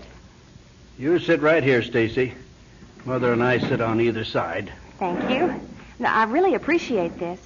Well, you didn't have to fix me breakfast, too. Oh, no trouble. No, we have plenty. Well,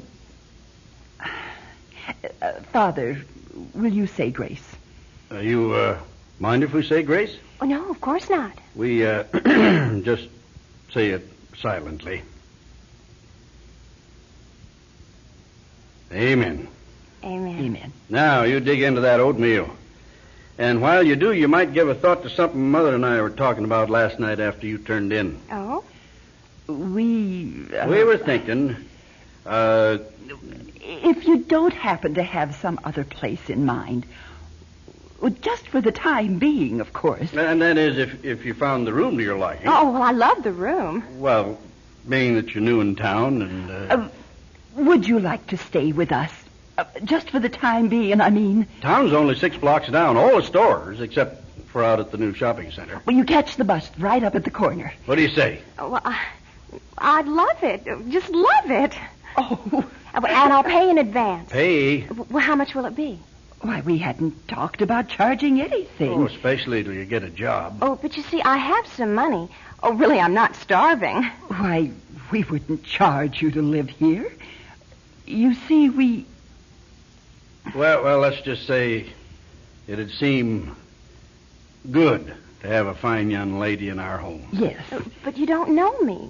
I'm a stranger. Well, we don't think of you that way. You don't? No, and we hope you won't feel like we're strangers to you. No. It's funny, but... Well, last night it seemed as if I belonged here. Isn't that strange? Well, Stacy found herself a job. Wasn't much, clerking in a fabric shop, and it must be said that she tried 2 or 3 times to get the folks where she stayed to take money for her board and room, but they wouldn't hear of it. Stacy said it made her feel like she was taking advantage of them, not even paying for the food she ate. So finally, about 10 days after she'd first come there, in the evening, out on the veranda, she broached the subject for the last time. Could I talk to you for a minute? Why, sure. Sit down here on the glider with me, Stacy. Sure a nice night for so late in the season. You know, I was just thinking of making some lemonade. Would you care for a glass of lemonade, dear? No, I really want to talk to you about something. Well, go right ahead. I really can't stay here any longer. What? Why not? Because you won't let me pay you. Oh, we've been all through that. Are you unhappy here, Stacy? Oh, no, I'm not a bit unhappy. Only it makes me feel bad not to be paying you something, well, at least for food and the utilities. I can afford to. It isn't a matter of money, Stacy. But you're retired, and it isn't fair for me to just pile it. Yes? Stacy, your being here makes us very happy. That's right. You see, we once had... What is it? We once had a daughter. She, died. She'd have been just about your age now. She had your coloring. Same color eyes, hair. That was her room you're sleeping in. Her bed.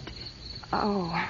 Time and again since you've been living with us, we've said to each other how wonderful it is to have a daughter living here again. You didn't have any other children? No. What was her name? Mary Louisa Peterson, after my grandmother. Did you notice those little photos over the piano? That's her. She was just 14. She would have been 25 this October. How old are you, Stacy? I'm 25. Well, I don't need to tell you, Stacy stayed on, and the relationship softened into something much less like a boarder and more like a daughter. But then you saw that coming, I'm sure. There's something else coming. I wonder if you've already guessed that. We'll see in just a minute.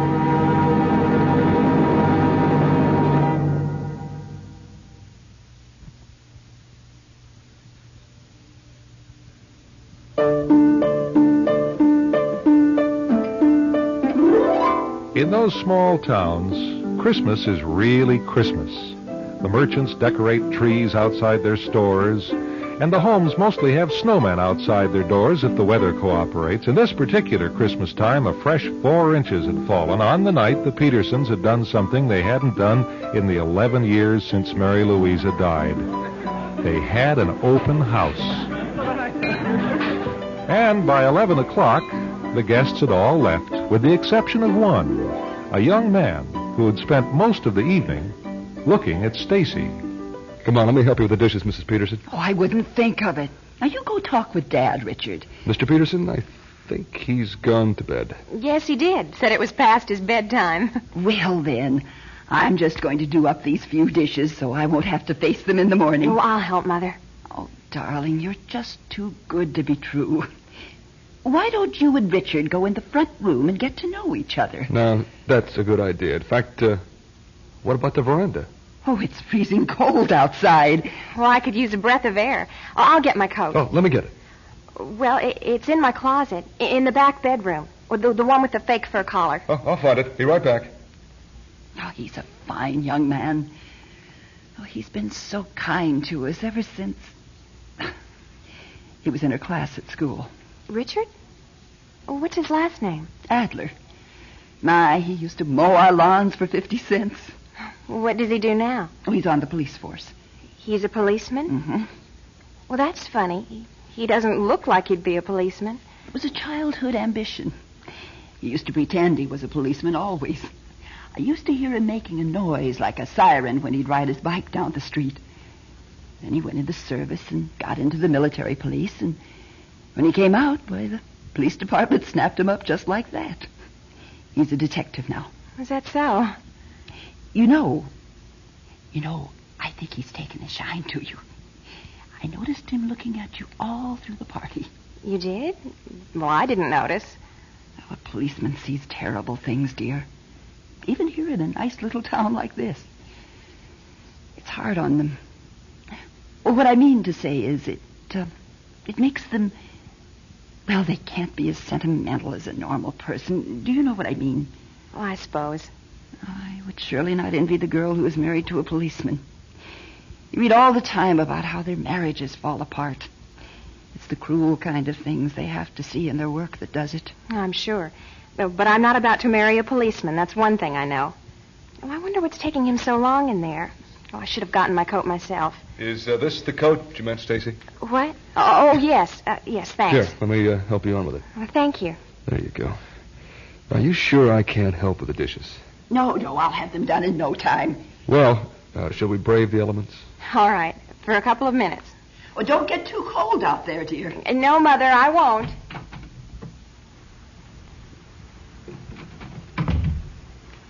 Well, I think it snowed a little more. Yeah, it's warming up a little bit. Mom says they've known you ever since you were little. Yeah. Do you mind if I ask you something? I guess not. Well, where do you get this mom and mother business? Well, that's what she likes me to call her. I see. Her idea? Yes. You don't approve? You can call her anything you like as far as I'm concerned. It's none of my business. I was just curious about the relationship there.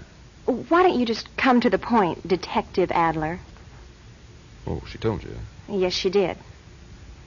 All right, so I'm a policeman. And you're curious about my relationship with Mr. and Mrs. Peterson? Yes, frankly, I am. You see, I don't know whether she told you this or not, but I've sort of appointed myself an unofficial watchdog where the Petersons are concerned. Well, I think that's great. They're fine people. Yes, they are. And vulnerable people. Because of what the loss of their daughter did to their lives. She was born pretty late in their lives. Mr. Peterson was a prosperous businessman here in town. When Mary Louisa was killed, he sold out everything, and they just stayed to themselves here in the house. They didn't see anyone, talk to anyone. They just pulled in their horns. He invested very wisely, and they live on the interest. Probably worth in the neighborhood of $500,000 today. But then I expect you know all about that, don't you? How would I know that? How would I know anything about the Petersons except what they might have mentioned to me? And they certainly never talk about how much money they're worth. I want you to know I came off a bus in this town last summer not knowing them, not knowing a soul. That's so? Yes, that's so. And you just happened to be walking down this street and just happened to ask Mr. Peterson if he knew of a room to rent? Yes. No, Stacy, that isn't how it was at all. You planned every move you made from the moment you got on the bus in Kansas City. You told the Petersons you came from Lincoln, Nebraska. That's a lie. You never lived in Lincoln, Nebraska. I think you came from Kansas City. I also think you did a heck of a lot of research on the Petersons and found out they were loaded and still grieving for the loss of their only daughter.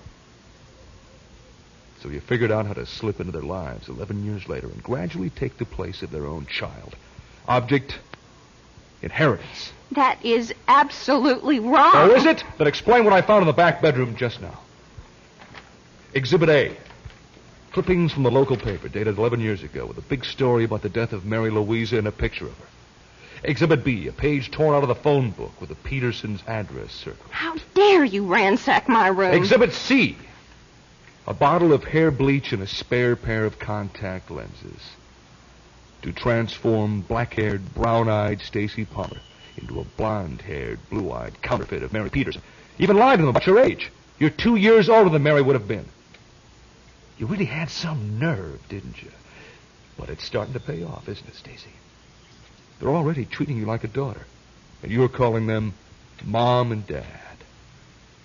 And one of these days, when the time comes and they die, or will you have the patience to wait until then, when they name you beneficiary?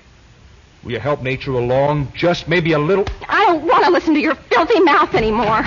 No. Neither do I. Oh, no. I'm sorry. You forget I sleep in the front bedroom. You got talking awful loud out here. Excuse me.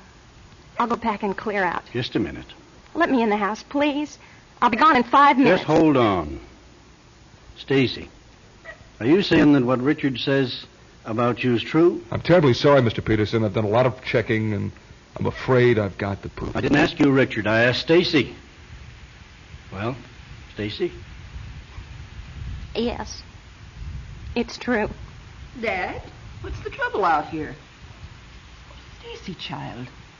What is it? Well, you might as well hear it, too. Yes, my home wasn't in Nebraska. It was in Kansas City. Not even 75 miles from here. And I lied about my age. I'm 27, not 25. And yes, I knew all about you before I came down this street last summer. And I did dye my hair and change my contacts so I'd remind you of Mary Louisa. But why, Stacy? Oh, I'm not through yet. I knew Mary Louisa was dead. I even know how she died. I found these clippings from the paper in her room. Oh, but I didn't need the clippings, Mr. Detective. I knew all about it, better than anyone else.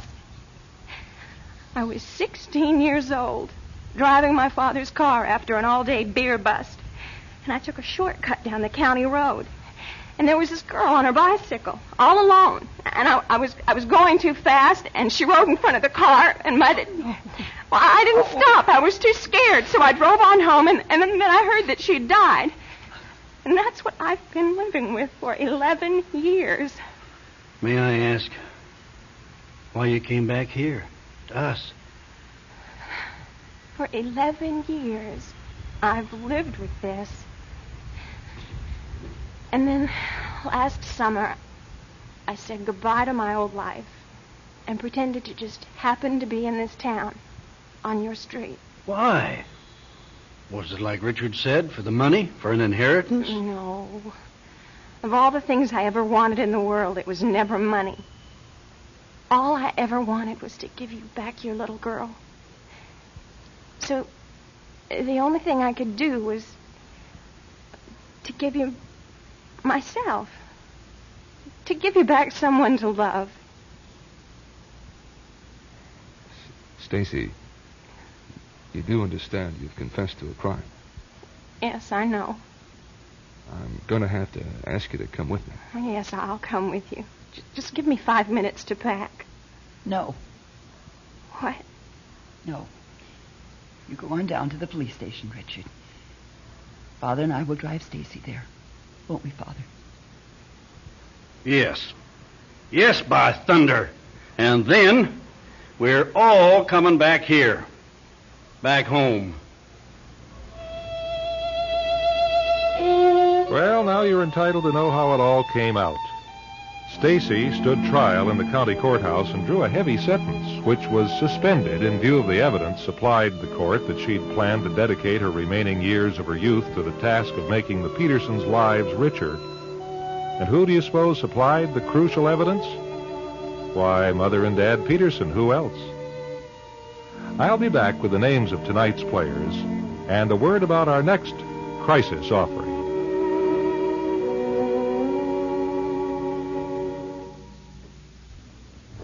Tonight, Crisis presented Deborah Adair, Pat French, Merrill Mail, and Terry McManus in A Gift from Stacy. Sound by Jeff Thompson, engineering by Carney Barton. The program is produced at Audio Recording Incorporated. Script and direction by yours truly, Jim French, who invites you to be with us next week when again we offer you Crisis.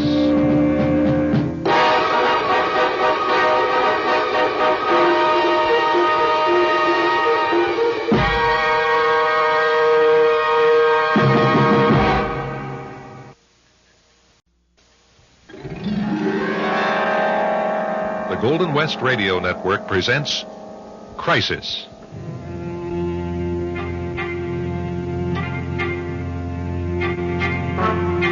The noted American humorist James Thurber once wrote a hilarious short story titled The Secret Life of Walter Mitty, in which a perfectly ordinary man repeatedly escaped from his humdrum real-life existence to live imaginary adventures. Thurber understood very well the secret lives that exist within all of us, the lives we conjure up for ourselves, to relieve the boredom of being who and what we really are. Are you writing this all down? We're writing it all down. All right.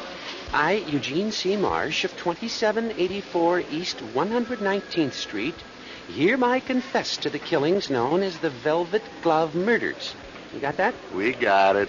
These cunning and deceptive murders were all planned and executed by me and nobody else. I had no accomplices. Be sure you take that down. No accomplices. I wouldn't want to implicate an innocent party. Oh, of course you wouldn't. Well, aren't you going to grill me? You want to be grilled? Well, I mean, aren't you going to take me into the interrogation room? What's wrong with this room? Well, it's so open, and how do you know I won't clam up? Oh, you never have before, Mr. Marsh. You're always good about that. You memorize all the details of whatever crime you're confessing to. You must spend a lot of time with the newspapers memorizing all those stories. Pellegrini, you don't understand. I'm confessing to the Velvet Glove murders. I'm the killer. Sure. What do you want from me? I want to be left alone. That's what I want from you. Lieutenant, you could be New York's biggest hero. Sergeant, and I don't want to be New York's biggest hero. I just want to get back to my paperwork and get you off of my back. Why do you always have to confess in this precinct? Why don't you try the Charlestown or the Manhattan? They even got reporters hanging around over there sometimes. They have? Sure. Now beat it, Mr. Marsh, before I have you locked up for obstructing justice. Is Eugene C. Marsh just another one of the crazies who wander harmlessly through every big city? Or is he really one of the rest of us? A man with a rich fantasy life who goes one step farther than most of us in living out his fantasies? Or is he something else? Who was that guy, Pellegrini? That was Eugene C. Marsh. You'll see him again, Mulder. Next time there's a mad dog killer loose. He's a nut. Confesses to everything. Oh. One of these days he's going to come in here when we haven't got a crime wave and want to confess to whatever we got. Grand theft auto, arson, indecent exposure, you name it. What's wrong with the guy? How should I know? Maybe he's afraid he's going to live all his life and die without nobody knowing he was ever on the earth. He's been in before, huh? Yeah. He confessed to being the son of Sam, the Brooklyn bomber, the guy who set off the power blackout. A real wacko. Mulder, there are probably 250,000 other wackos just like him out there. But we gotta live with them. So do like I do. Forget Eugene C. Marsh. Our crisis drama, Ulterior Motive, will return after this message.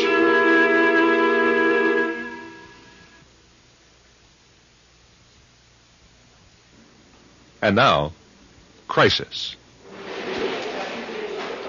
Aren't you going to eat your potato salad? Nah, it gives me gas. You want to take it? Okay. Hey, remember last week that weirdo that came in and confessed to the Velvet Glove murders? Yeah, Marsh? Marsh, that's his name, yeah. What about him? Well, I got to thinking the other day, do you suppose he's setting us up? Setting us up? How do you mean?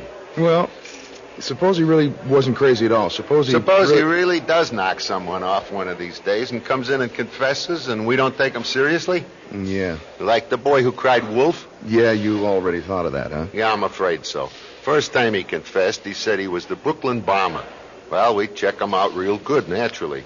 At first, he looks like he could be a suspect. But then he slips up when we're taking a deposition, and we come to find out he don't know any more about the case than what they put on the papers and in the television. Oh, well. So we release him. About 2 weeks later, he's back in the station, confessing to beating an old man to death in Central Park. And the papers played it to the hilt, you know. Oh, yeah, I think I remember that. This is back in, like, 71. You was probably still in the Army. Well, I must have read about it. Well, anyway, what happened? Well, this time we deliberately plant a line in the story we give the papers, see? We said the old man was pistol whipped, and the papers and the TV went for it. But he was really killed with a piece of pipe wrapped up with tape. We recovered the weapon. But old Marsh didn't know that. Right. So he comes in and tells us all about how he slugged the guy with a gun and then threw the gun off the Staten Island ferry, and we knew he was faking again. Yeah, but suppose one of these days he comes in, you throw him out like you did last week, and he's really the guy. Couldn't that happen? No chance. Every town's got a guy like Marsh. Lonely, timid, no job, and not playing with a full deck. Marsh'll never kill anybody, except probably himself someday. Hey, come on, Mulder. Let's get back to work and give the citizens their money's worth.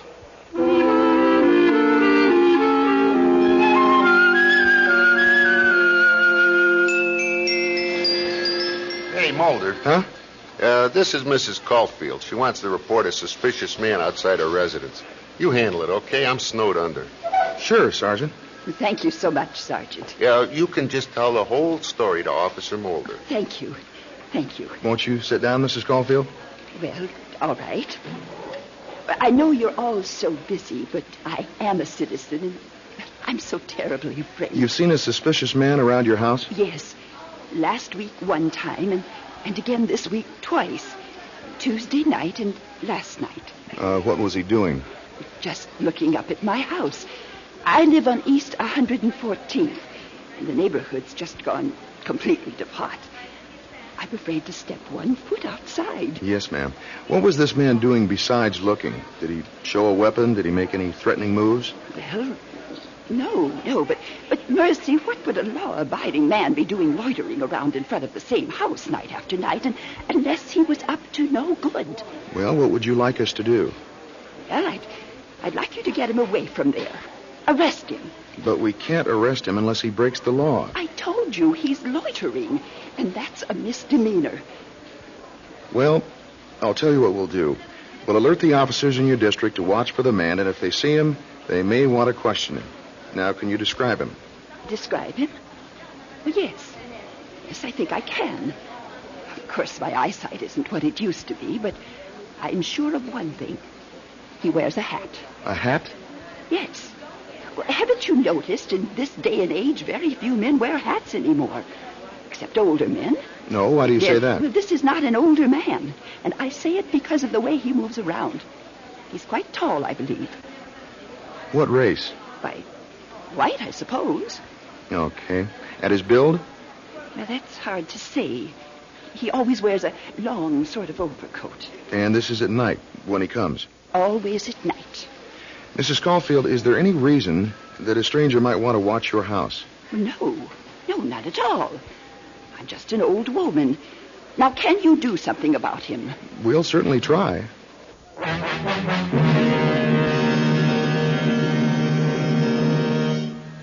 All right. You've seen all the overnights. 3 more killings, 40 assaults, 19 suspected juvenile incidents. Pretty quiet night for narcotics. We only booked 31 suspects. It's raining today, so you can stay dry and check out any old leads you might have. Let's have some action today. That's all. Hey, Pellegrini, you see this in the overnights? About Mrs. Caulfield, yeah. She's 24 hours after she comes in and asks for help. I feel just great. Kid, there are 1,300 murders a year in New York. That's 25 a week. Better than 3 a day. You can't bleed over every one of them. I know, but this time she knew someone was after her. Yeah, well, that's how it goes. I'm going to work this one. All by yourself? Lots of luck. See you later. You going out? Hey, it's raining.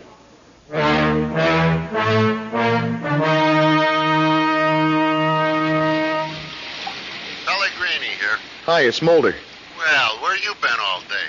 I've been around doing some checking. Listen, I lined up a pretty solid eyewitness to the Caulfield murder. Good.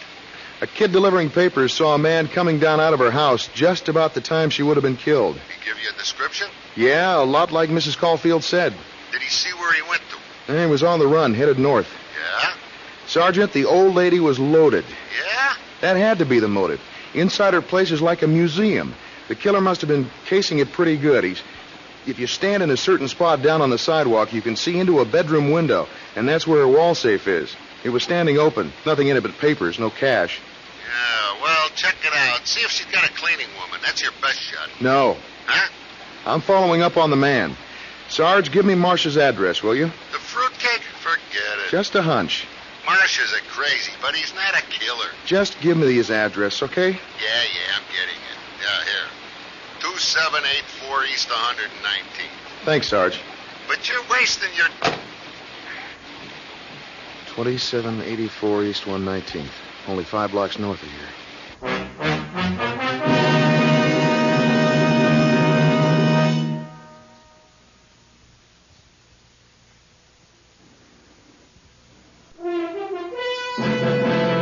And now back to Crisis.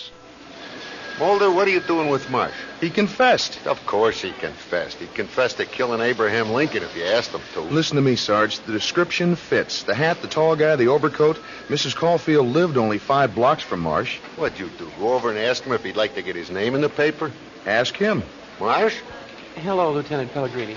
Sergeant Pellegrini. You want to go to prison? If I have to. You killed Mrs. Caulfield? That's right. Yes, I killed her. What was your motive? I wanted her money and jewels. Uh-huh. And how did you know she had money and jewels? Her kind always does. Did Officer Mulder tell you she had money and jewels? No, he didn't have to tell me. I knew. All right. So what did you do with it? With what? Her money and jewels. There weren't any. There weren't any after all. After all the trouble I went to. What trouble? Watching her. I stood outside watching her. I saw her putting things in her wall safe, so I knew she had money and jewels in there. But when I made her open the safe, it was empty. She tricked me. So you killed her? Yes. How? With my hands. Eugene, we've been through a lot of confessions together, haven't we? Oh, I know. You just laugh at me and send me away like you always do.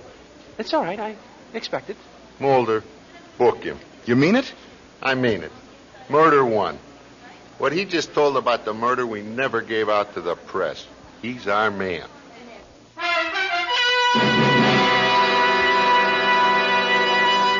First-class work, Mulder.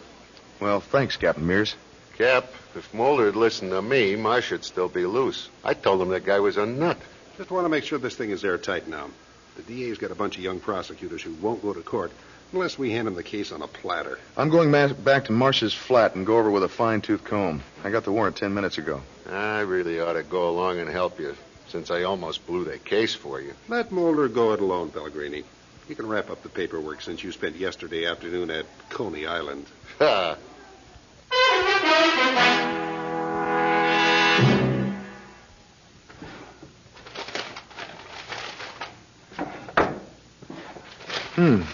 What's this? What is this?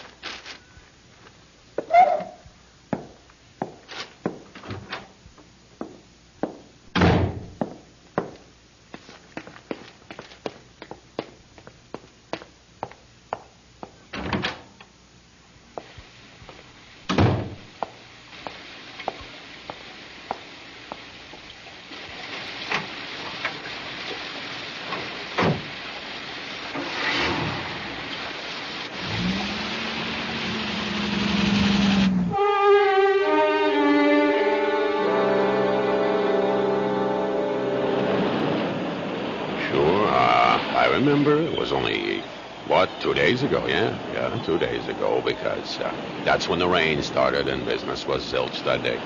Until this guy came along. And asked you to make this? Yeah. You get a good look at him? I didn't pay much attention. Mostly, I was interested in what he wanted me to do. What was he like? Tall, with a hat. A coat? Yeah, an overcoat. I'm going to show you a couple of pictures. Oh, no. Like I said, I didn't pay no attention to what he looked like. Just look at this one. Let's see. No, I don't think so. No, it's... Now this one. No, that could be him. That could be him. You sure? No, I'm not sure, but it could be. Yeah, it definitely could be. I'd say I'm pretty sure. Yeah. Thanks a lot. You've been a big help. Anytime.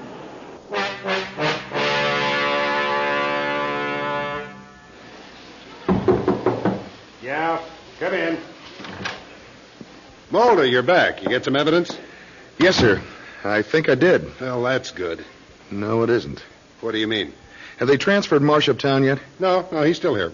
In fact, Pellegrini's been in the interrogation room with him for most of the afternoon. Why? I'd like to see him if I could. Look, there you come right now. You want him? I've got some stuff from Marsh's apartment I'd like to talk to him about. Well, stop him before they get on the elevator. Hey, Sarge? Use my office if you want. Could you bring Marsh in here a minute? The more you hang on him, the better it's going to make our case. I know. Yeah, you want to see Eugene? Go on in the captain's office, Eugene. You don't need to push me. Hi, kid. Hi, how's it going? No, Eugene and me have been having a good long talk. Don't shut the door, Mulder. It's too hot in here with the four of us in this closet. Whatever you say, Captain. You've been over at Marsh's place? Yeah, right. Mr. Marsh, I wanted to ask you about this. You ever see this newspaper before? I don't know. Don't look at me. Look at him. What paper is that? I found it in a drawer in Marsh's apartment. Let's see. The New York Bulletin? What kind of a newspaper is that? Note the headlines. Wealthy widow slain. Police baffled. Let me see that. A wealthy Manhattan widow, Mrs. Irma Caulfield, was strangled last night. I thought we didn't give that out that she was strangled. We didn't. Then how did this paper get the story? Well, that's what I wanted to ask. So I went and talked with the publisher. The publisher? What publisher? Who prints this rag? A man named Ralph Beck. Say, listen, why don't I take Marsh out of here? You're discussing evidence in front of him. Just what I was thinking. No, just a minute. Something you said this morning, Captain, suddenly rang a bell while I was going through Marsh's apartment. Then when I saw this newspaper, it started to make sense. Something I said this morning? What did I say? About Pellegrini going to Coney Island. Did you go to Coney Island, Sarge? Yeah. When? The day Mrs. Caulfield came to see us? Well, yeah, that was the day. So what? He was checking on a suspect, and I was just kidding him because, Coney Island is Coney Island. Well, I went to Coney Island myself this afternoon. See, that's where I met Ralph Beck, the printer who makes these customized newspaper headlines for the tourists. There is no New York Bulletin except this sheet he prints. You tell him what you want to say, and he sets it up and runs off a copy for you. He remembered this job particularly because it wasn't funny. Wait a minute. Are you telling me Pellegrini had this dummy headline printed? And all the details of the killing. But that was the day before the old lady was murdered. That's what I've been thinking. Hey, wait a minute, Mulder. What kind of bull is this? It looks like Pellegrini could have planned this whole thing, then kills Mrs. Caulfield, runs off in the direction of Marcia Street, making sure a newsboy sees him, dressed up like Marsh. Hey, Captain, this is insane. I want an attorney. You'll have one, Pellegrini. Go on, Mulder. And then he visited Marsh with this newspaper, made sure he memorized all the details of the way it really happened. Details we never get out to the real newspapers. Wait a minute. Wait a minute. Let me say something. You shut up, Marsh. Say it, Marsh. Well, what I want to say is I didn't think it would be like this, to confess. There hasn't been a single reporter or cameraman. Yeah? Well, I'm afraid there's going to be. And I said everything just exactly right. Didn't I, Lieutenant Pellegrini? Pellegrini, if you've got an explanation, I'd sure like to hear it. Okay. The badge and the gun, right here on the desk. What was it, Pellegrini? Her money? You're a prisoner, Mulder. Take him down and book him. Murder 1. And, Mr. Marsh, you're going to be free and still get your name in the papers. I am? Sure. You've heard all of this. You're a witness. I am? I am. Eugene C. Marsh of 2784 East 119th Street. You want to write that down, Captain?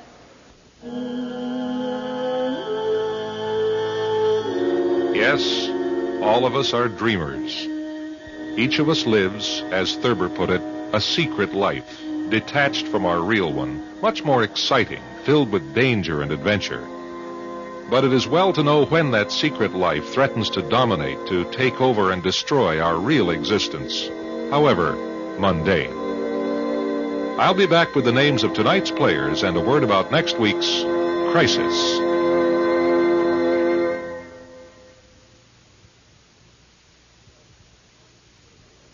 Tonight, Crisis has presented Ulterior Motive. In our cast were Jay Green, John Roeder, Larry Buck, Terry Rose, and Pat French. Sound by Jeff Thompson, engineering by Carney Barton. Script and direction by yours truly, Jim French. Crisis is produced at Audio Recording Incorporated. Be with us next week at this time for Crisis.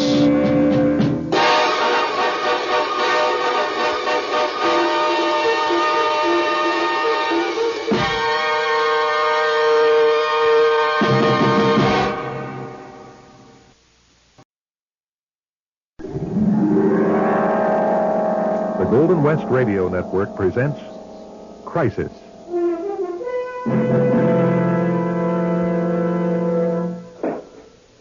Want me to get that oil? No, it's all right.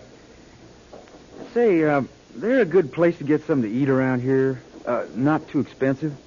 Well, there's Ozark Inn. Where's that? Just down the road. You're that old flatbed truck parked? Yeah? That's it. Well, that's the way it started. Somewhere west of Little Rock, I pulled off the freeway to get some gas in a little no-account town and decided to get some supper. It was warm and humid, and I was tired of plugging along on the old V-dub, just me and my old suitcase and my guitar. My dog run off a couple nights before when I was camped in a Natchez Trace State Park back in Tennessee, and I was lonesome. So I got back in the old bus and eased her down the street till I came to the Ozark Inn. I should have kept right on going.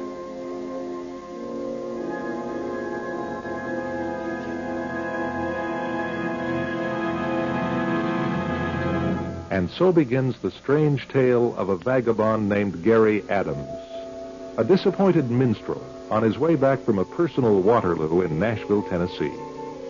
After months of trying to break into the country music kingdom, the closest Gary had been able to come was a job washing dishes in a Nashville diner, a place frequented by other hopefuls who were also breaking their hearts against the walls of the Grand Ole Opry, walls which are impregnable except to a few with very special luck. But Gary Adams had no special luck, so he started away from Nashville in his rolling home, a 13-year-old microbus.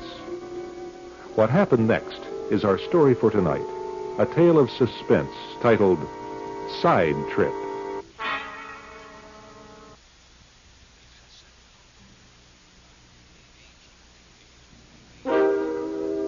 And now, Side Trip. The Ozark Inn was one of those restaurants like you see in every town in America. Oh, about 20 feet wide, a counter running down one side, little green booths along the other side, and kitchen and restrooms down the back end.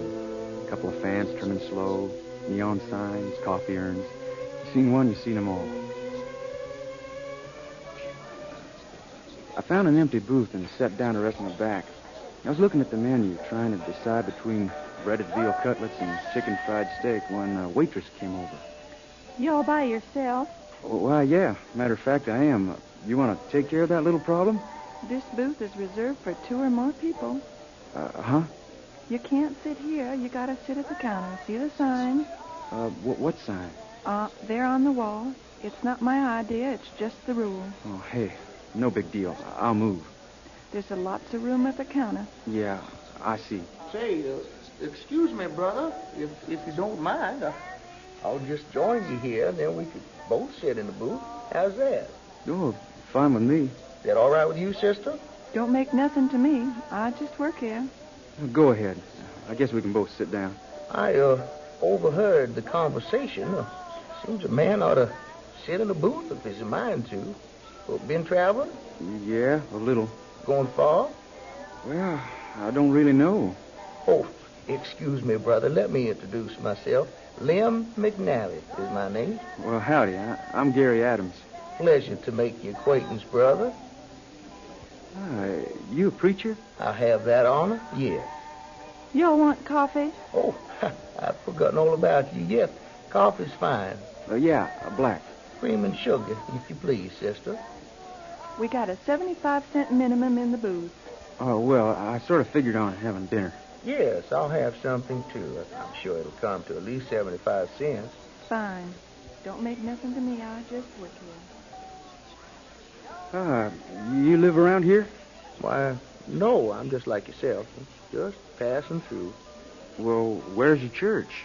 I don't have a church. Oh, I should say, I carry it with me. Well, how do you do that? In here. In my heart. Oh, I see. Ever hear of a circuit riding preacher? That's me. Tell me about yourself, brother. Well, not much to tell.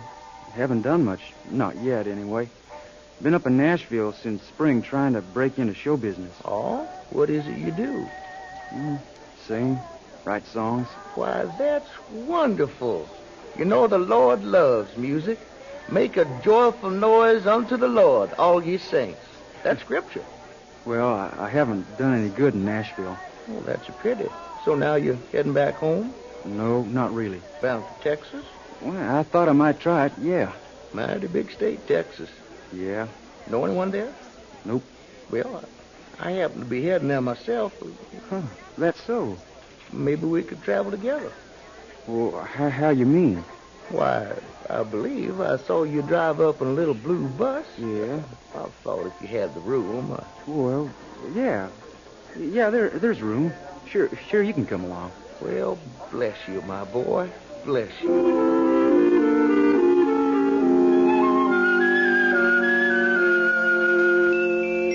The old guy was dressed kind of like a bum, but he paid his own meal, which was a good sign. And after a while, we got done eating and started down the road to find Interstate 30 again. But the preacher, he had other ideas.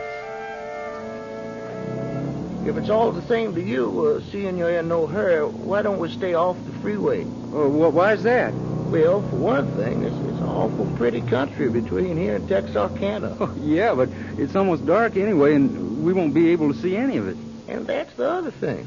With all due respect, if your car should break down up on the freeway, you'd be all night trying to get help.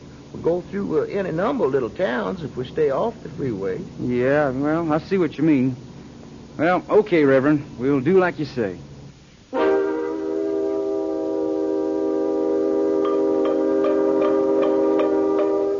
Well, we drove on into the night.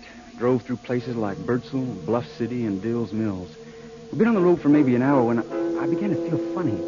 I thought maybe it was all the twisting and turning we were doing on the back country roads, but after a while, I knew it was something worse than that. I felt like my belly was on fire and my chest was tight and nuts, so I couldn't keep a deep breath. And the preacher, he was asleep in the seat beside me, so I began to feel like passing out, and so I woke him up. Hey, Reverend, wake up, will you? What? Oh, yeah, those off? Excuse me, son. Hey, something's wrong with me. I'm sick. You are? Yeah, I feel terrible. I'm going to pull off the road. Well, yes, do that. I'll take over driving for you. I was so weak I could hardly move my arms and legs. They felt like lead. I could feel my body going all numb, and I was really scared by now. I lay back in the back of the van. How do you feel lying down? I don't know. I'm really sick. I think it's something I ate back at the Ozark Inn. Food poisoning? What else could it be? I've never felt like this before. Just rest easy, son. I'm going to hunt you up a doctor. Hey, Reverend. Yes? Listen, I don't know much about religion, but could you sort of say a prayer for me? Of course I will. Of course I will. Now, you just lie back and try to relax.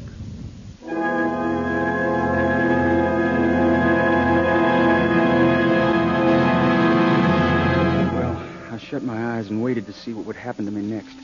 The numbness was going all through me now.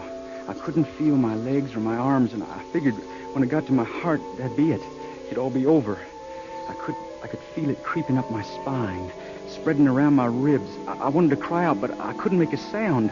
I was trapped in a black pool of nothingness, and only my mind was still alive. My chin, my ears, my tongue, they had all stopped existing. I only had my brain. I couldn't feel the car moving, couldn't hear it. I didn't know whether my eyes were open or closed, but it didn't matter.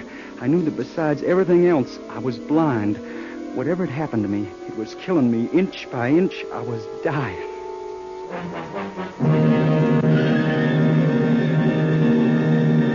You're listening to Crisis. We'll return with Act Two in a minute.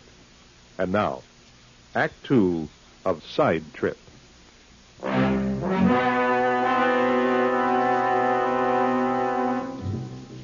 I don't know how long I was out. When I first started coming to, my mind woke up before the rest of me.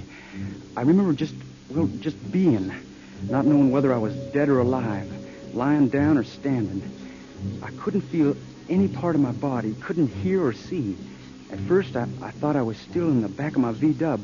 I tried hard to feel movement, but there wasn't any. Then I got this horrible thought. What if the preacher had thought I was dead and had taken me to the undertaker's? What if that's where I was right now? What if they were about to embalm me? I had to let someone know I was still alive. I had to move some part of my body, but I couldn't feel anything. Not even my own breathing. I wanted to shout, "Hey, I'm Gary Adams, and I'm alive." But all I could do was think. So I began to think about what had happened to me, trying to think of what made me sick. And I kept coming back to the preacher, Reverend McNally. How he kind of forced his way into my life, and when I asked him to pray, he said he would, but he didn't. What kind of preacher is that? The more I thought about him, the more I began to believe that maybe he wasn't what he said he was. And then, while I was thinking that, I heard something. Yeah, it was a sound outside of my head. I listened hard. There it was again. So soft, I could hardly make it out. I wanted so bad to hear it again. And there, I did. Gary, Gary, can you hear me? Yes, I can hear you. He's responding. Doctor, I'm scared. What happened to me? Take it easy, Gary. Where am I? What happened? I can't hear you so good. Can you hear me now, Gary? Yeah, that's better. How do you feel? Oh, I don't know. I can't feel anything. Don't be frightened. But I can't see, and I can't feel. What's wrong with me? You've been very sick, but you're getting better, and you're going to be fine. But I'm blind. No, you're not. This is just temporary. Well, how do you know? You're not putting me on. We know. Well, then tell me what happened. It's very involved. Well, what does that mean? Hey, doctor, I've got a right to know. What's happened to me? Food poisoning? That's right. Oh, that lousy Ozarkian. Well, hey, what happened to the preacher, McNally? You don't have to worry about him. Well, listen, how long do I have to stay here? Until you're better. Well, when can I see? When do I get the feeling back? Soon. First, we need to talk with you. Well, about what? About Reverend McNally. Well, what about him? You were troubled about him. I was? You wondered about something he did. You asked him to pray for you, and he failed to do it, remember? Yeah, I remember. Was there anything else that troubled you about him? No, wait a minute. How did you know what I was thinking about?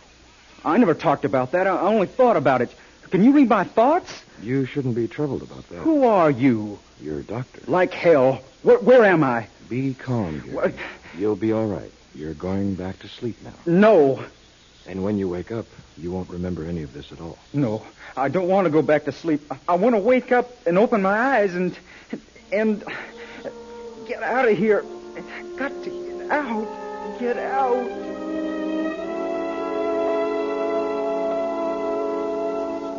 You made a mistake. What was I supposed to do? He expected you to pray. Pray? I don't know how they pray. Suppose I'd done it wrong. We can't use you anymore. I did the best I could. I've gotten you lots of them. But you made a mistake with I'll this get one. you lots more. No. Can't you use him? He's just the type, loose and easy. Nobody waiting for him to come home. He would never trust you here. No, we'll have to take him back and get another specimen. Give me another chance. No. Who else have you got besides me in this sector? We have him. The kid? Adams? Certainly. Well, he's suspicious already. He'll forget. Then what about me? You're still down there in his little car with him. Then I've got to go back to just being what I was? Yes. A drunk? Yes. No, please, no. I'd rather be dead than to be what I was. Let me work for you. No. Our association is ended now. You must go back. There's no place for you here. I'd rather be dead. Your option.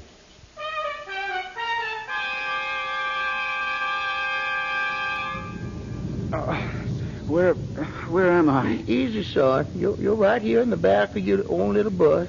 You feeling any better? Oh, I guess so. Ooh, you have my word there for a minute. Oh, how long was I out? Oh, just a few minutes. Oh, that was terrible.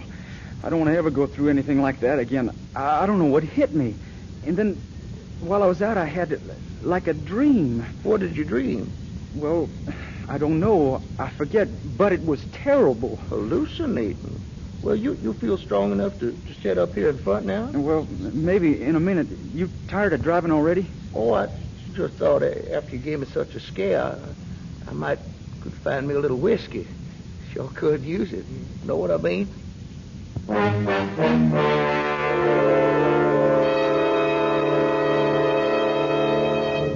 Bringing you the shoes, bringing you the shoes. Hey, will you knock that off? I've got a headache and you're not helping it much. Where are we going? I'm taking you back where I found you, at the Ozark Inn, back in whatever the name of that town was. Bringing you the shoes, oh, bringing you the shoes. Okay, that's it. I've had it. You can ride with someone else. Someone who likes drunk preachers. Oh, no, brother. Don't put me out. Come on, out. No, wait, listen. I'm not what you think I am. No, you sure weren't. Come on, out. You don't understand. I just had a job to do. Get out. I'm not really a preacher at all. Don't leave me out here, please. Go sleep it off somewhere and stay out of the road.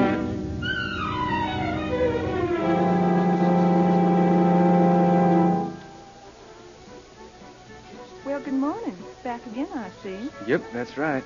Gonna have the usual? Sure am. Say, you ever see that preacher fella anymore? Which?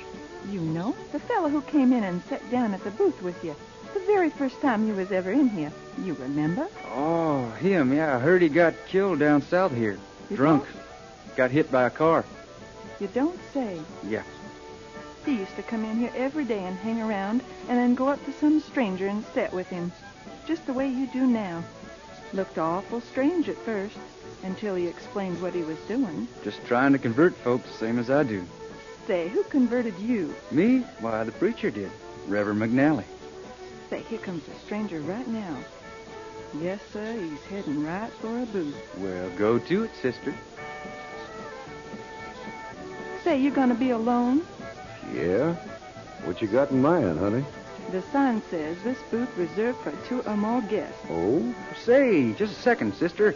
I'll join this gentleman so we can both enjoy sitting in the booth. That is, if there's no objections. No.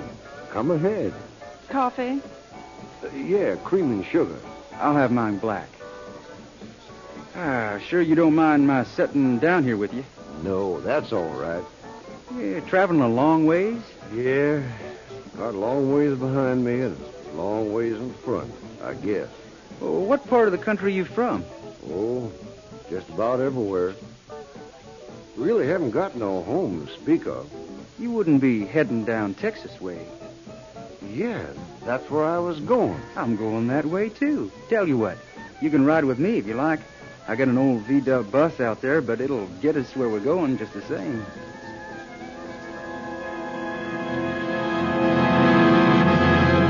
Like the robot motorman on an automated train, Gary Adams patrols the back roads of Arkansas on an endless mission, while the real Gary Adams sleeps somewhere in an immobilized part of his brain. The body continues to furnish more human specimens for the insatiable scientific appetite of his master, a being aboard a visiting vessel from another world. If this seems too much to accept at the moment, remember, don't accept a ride from a friendly young man with a guitar who drives an old blue van. Or you may find yourself on a very unexpected side trip. I'll be back in a minute with the names of tonight's cast and a scene from next week's Crisis.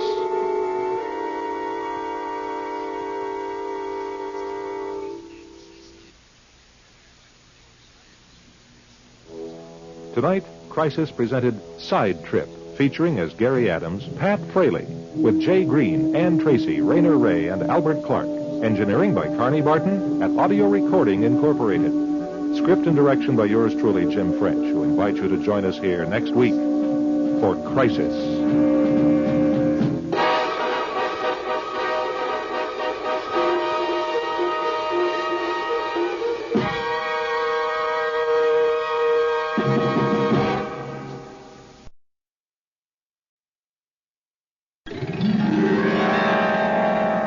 The Golden West Radio Network presents Crisis.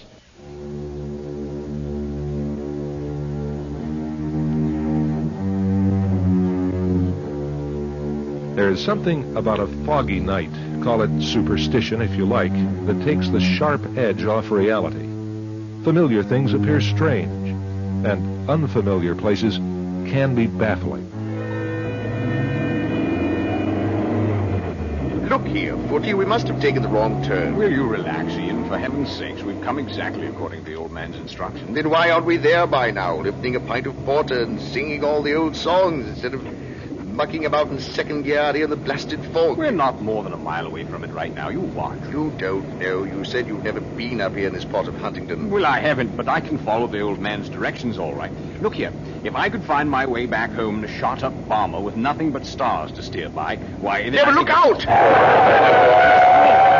Where did he come from? Out of the fog somewhere. I don't know, but I've hit him. Come on, help me. I don't see him. I don't either. He must have rolled off the road. Oh, God. Have you got a torch? No. Isn't there one in the car? No. He must be in the shrubbery. We've got to find him. You take the left side of the road. I'll take the right. Right. Oh, Lord, what a thing to happen.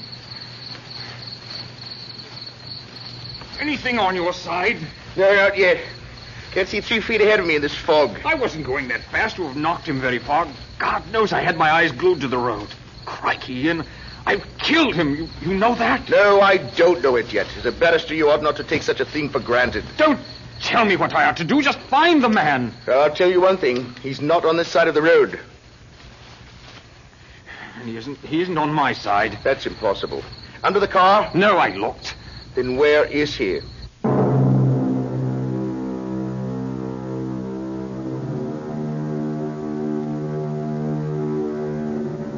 Yes. Where is he? Where is the man who suddenly loomed up in the glare of the headlights of Neville Foote's car as he and Ian Roberts groped through the early November fog on their way to a reunion of their old RAF squadron that night back in 1947? This is the question that will haunt the two men the rest of the evening and will hang over their heads until the final answer is known. In just a moment, Ian Roberts will return to continue tonight's strange tale of crisis, adapted from Albert Clark's story, The Latecomer.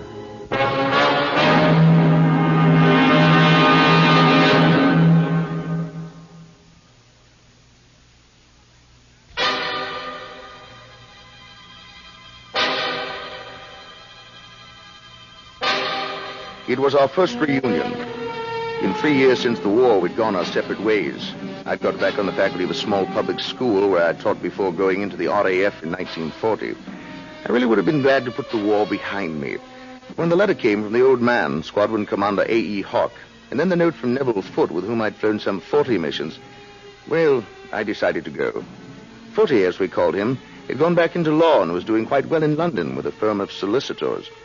I took the train to London that early November Saturday, and Foote picked me up in his old Singer two-seater, and we started off up country for Hawk's old family estate, the Hedges, in a remote part of Huntingdon, county well over 100 miles north. The afternoon was cold, but the leaves were turning. The countryside was healing from the war. And all in all, I looked forward to a happy weekend reminiscing with old comrades. Foote was preoccupied with telling me everything that had happened to him since his discharge in minute detail, and we took several wrong turns before we even got out of Middlesex. Then the fog began forming. It got dark, and we were running very late. It was close on 9 o'clock when suddenly, in the light of the headlamps, this man appeared. There was nothing Neville could do, even at 20 or 30 miles an hour, and quick as he was on the brake, Neville hit him, dead on. How the devil should I know where he is? This is terrible. Well, we better go get help.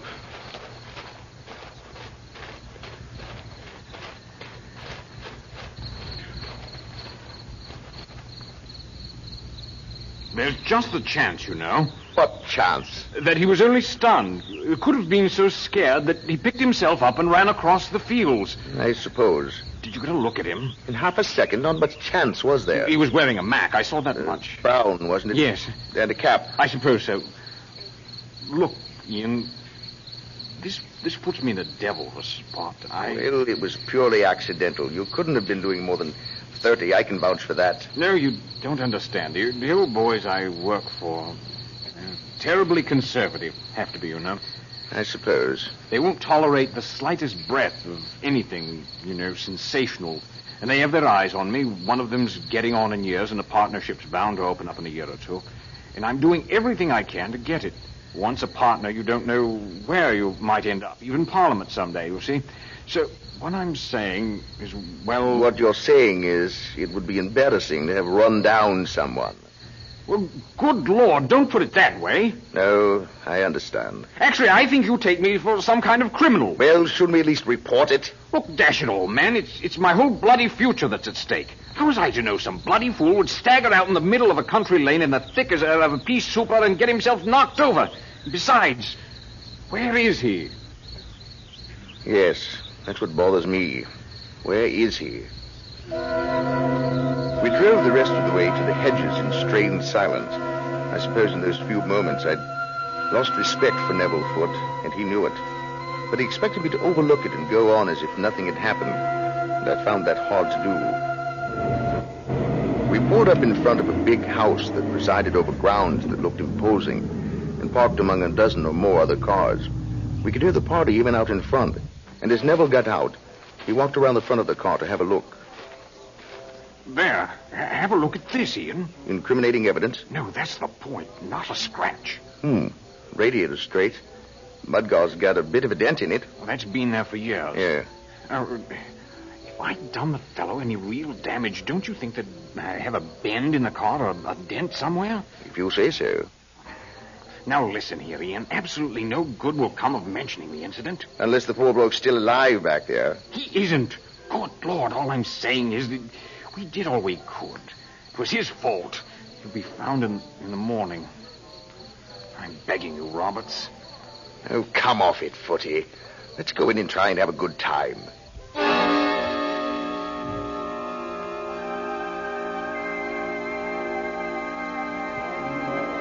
Well, so you finally made it, eh? Only an hour and 45 minutes late. I'm terribly sorry, sir. The fog, and I'm afraid I've never been to this part of the country. And then we had some car trouble. Oh, it was nothing. Just fouled plugs. Oh, what kind of car? An old Singer. Well, with your experience, Roberts, I shouldn't think a little simple four-bagger would be much of a problem. Oh, Ian had it fixed in no time, just like he used to do with the old Sunderland. Well, actually, then you'll want to wash the grease off. Well, Up the main stairs, 2 doors to your right in the hallway. I'll go along, too, if you'll excuse me. Hurry back down. We've all had a head start. This is far enough. I haven't any grease to wash out. No. Well, I had to say something after you came out with that remark about car trouble. Why couldn't you leave well enough alone? I don't know. This whole thing is so wrong. We've been in the house 5 minutes and we've already been lying our heads off. I just don't like it. I see. And if you were in my place, I suppose you'd go skipping right up to the nearest constable and blurt out a confession. Would you? No. I suppose that's what's bothering me most. I suppose I do what you're doing. We waited a couple of minutes more and then went into the main hall and joined the rest of the party. No one had changed much. There were men I'd eaten with and flown with and bunked danger with, familiar faces, and some I barely recognized, all brought together now in the warmth and safety of a big drawing room with a fire blazing on the hearth. The war years seemed a century away. I stood by the fire, a full glass in my hand, watching Footy across the room. He was gesturing to someone with both hands, describing some kind of aerial maneuver, utterly wrapped up in his story. And yet, half an hour before, he had killed an unknown man on a country lane. Is this what war can do to a man? I wondered. Why hadn't he done the same to me? Why couldn't I forget that somewhere in the swirling November fog there lay a man? He was somebody's father or brother or son. He was expected home. His mates were looking for him for a game of darts in a pub, but his sweetheart was watching for him. All sorts of tortured thoughts ran through my mind. While we lounged, fat as cats in a posh mansion, a young man's body grew cold out in the fog. And Neville Foote could pretend it had never happened, swaggering about reliving old war exploits. He was nothing but a callous, cold-blooded coward. I'd half made up my mind to slip away and find a telephone and report the incident when the old man surprised me. Roberts? Yes, sir. You were telling me about yourself. Gone back to teaching, have you? Yes, sir. I was able to get my old job back. No more interest in airplanes, eh? No, I'm afraid I had about all of that I wanted. Well, not many men stayed in. By the way, you followed those directions I sent you? Yes. I was wondering, you didn't see anything of Tony Greer along the road, did you? Tony Greer? From the old squadron? Phoned me from Kettering. Said his motorbike broke down and he'd be walking the rest of the way. I hoped you might have seen him. He's not here yet? No. Can't understand it. Ought to have been here by now.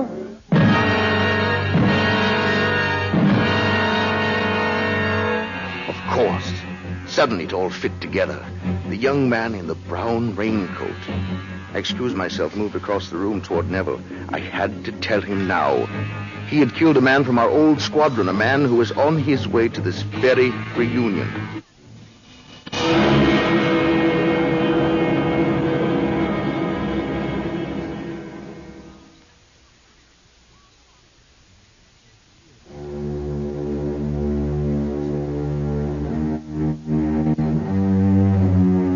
On a foggy November night in 1947, my old flying comrade Neville Foote and I, Ian Roberts, had an unavoidable accident. Neville was driving when a young man suddenly stepped out of the fog directly in the path of the car, and before we could stop, it was too late. Now, barely half an hour later, I had learned who it surely was. Tony Greer, one of our own squadron mates. He had been walking to the reunion after his motorbike broke down. Neville had refused to report it for fear it might damage his chances in the law firm for which he worked. But now, career or no, he had to make a clean breast of it. Neville. In a minute, Ian. So there I was. The barmaid recognized me as the same Neville, fella. I have to talk to you. Ian, please, old man. Do be quiet while I finish the story. I think it'll keep. Look, excuse me, you chaps. It seems Roberts has something urgent on his mind. Walk over here with me. What the devil's wrong with you, Ian? Come over here, away from the crowd. All right, what is it? It's about tonight. That is a closed subject. Oh, no, it isn't. What do you mean? Let's go over it again. I will not. I want you to compare notes with me on what we saw. And I'm telling you for the last time to put this whole thing out of your mind. He was a young man. We were agreed on that, right? I don't want to talk about it. Well, you're going to talk about it. Is that a threat? Call it anything you like. I think I know who it was. What did you say? I think I know who it was. The old man asked me if we saw anyone walking along the lane on the way here. It seems one of the squadron had trouble with his motorbike, phoned he'd be coming on foot. That's why I wanted to go over what we remember about the man we hit. Now, we both caught a glimpse of his face. I didn't. Yes, you did. You knew he was wearing a cap. He had his face toward us for just an instant. Now shut your eyes and try to remember what he looked like. I can't. I won't. Does the name Tony Greer ring a bell? Tony Greer? That's who's missing from the reunion. Greer? He was in our flight. Navigator for Wheatley, if I'm not mistaken, before that. You knew him. Well, what if I did? Hawk says Greer rang him up from Kettering and said he'd been having trouble with his motorbike and that he'd walked the rest of the way. We passed Kettering about just 5 minutes before we had our accident. Yes, but that still doesn't mean it was Greer. But we saw no one else walking on that road, did we? So, what do you want to do? I want to telephone for the police and tell them exactly what happened. Look, you're the barrister, but I know enough about English law to know that if I'm in the car when the pedestrian is hit, I'm an accessory. You're a material witness. No crime has been committed. All right, a material witness. But if you don't report it, a crime will have been committed. All right. I'll tell you what we'll do. We'll go on back to the place where it happened. We'll borrow torches from the old man. We can tell him we've lost something or want to check the car. We'll scour the area until we find whoever it was. And we don't find him? Don't be absurd. Of course we'll find him. And when we do? Then we'll make a proper report of the whole thing. We borrowed a pair of electric torches from Commander Hart and drove out of the courtyard and back into the road. The fog had grown worse, and we couldn't have been sure just where we'd seen the man. A mile away, we parked and got out. The fog lay heavy and wet on the fields and drifted through the trees beside the road. We moved together side by side, plowing through the thick grass and weeds until our feet and trousers were drenched. We found nothing. Then we took the other side of the road and did the same thing, and still turned up no sign that a man had been struck by a car. Small animals rustled away in tall grass, and I shivered with fright as much as with the cold. Finally, I was ready at last to give it up. Not a trace, not a bloody clue. I'm ready to put it all down as an illusion. But we know better, don't we? Look, I'll be hanged if I'll confess to running over someone without the corpus delicti. You made a pun, Footy, but they won't hang you. Listen. Police? They're coming this way. Yes, coming up from the direction of Kettering, wouldn't you say? Get back in the brush. Footy, in heaven's sake. Don't let them see us. Your car's parked in the road. They know something's up. Oh, that's right. What difference does it make now? You've already agreed to make a report about it anyway. I know, but... Say, they're not slowing down. On the way to Hedges. I think that's where we should be heading. Neville drove back to the old estate, and sure enough, the police car had drawn up in the courtyard. There were no sounds of merrymaking coming from the great hall now. The old mansion was silent as we walked up and rang the bell. When the door opened, the old man, Commander Hawk himself, was standing there. Oh, you're back. Yes, sir. Well, come in. Thank you, sir. Here are your torches, sir. Thank you very much. And did you find what you were looking for out on the moor? The moor? Well, that's where you've been, isn't it? Well, as a matter of fact... As a matter of fact, I know what you were looking for now. You do? Yes, I do. I think you'd better come this way. Sir, I'm going to make a full report to the police, but I want you to know personally, You sir, don't that- need to report to me, Foot. I know all about it. We followed the old man down into the entry hall and into the drawing room. His shoulders had lost their military brace now. He seemed suddenly tired, his spirit gone. Neville shot me a glance filled with alarm and dread as Hawk opened the doors to the room and nodded for us to enter. You will note, gentlemen, that our reunion now is complete. Tony Greer has been found. Tony Greer? Seated by the fireplace, encircled by the rest of the squadron, was a man. The circle parted and the man stood. His Macumber was in tatters and a bruise covered most of his forehead. Others helped him to his feet and steadied him, and he took a halting step forward toward Neville and me. Hey, chaps. I finally made it, didn't I? I'm sorry about the way I look. Tony, then it was you. Oh, my God, I'm sorry. Nothing for you to be sorry about. You see, we got out and looked everywhere. We even went back and looked again. But in the fog, I don't think I understand what you're talking about. But I do. This is the time to clear up the confusion. Neville here and Roberts were about to make a confession. Am I correct, gentlemen? Tell us what you saw tonight on your way here. We were driving along in the fog when suddenly a young man stepped right out in front of us, not over a mile from here. There was nothing I could do.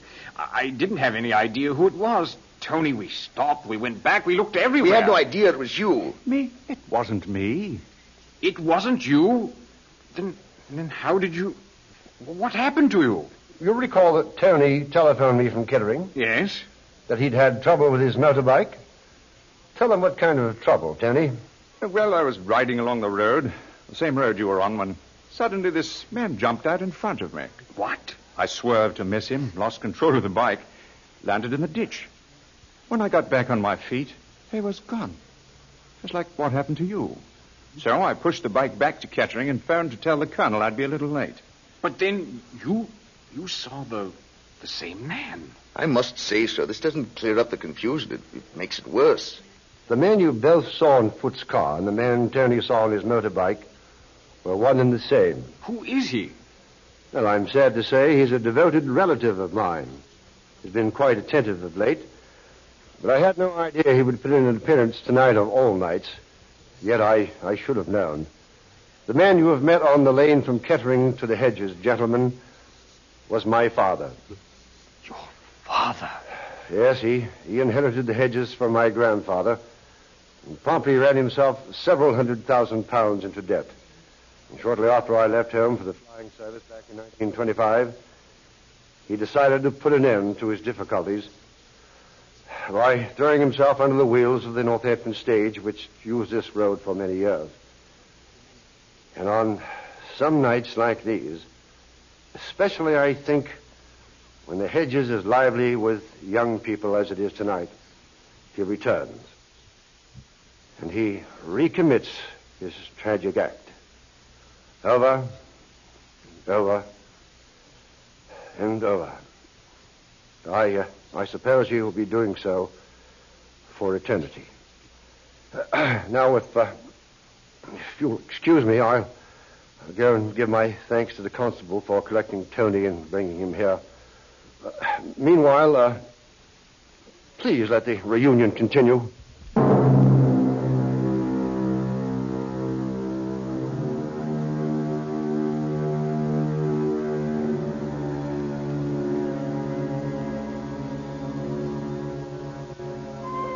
And there is our ghost story for tonight.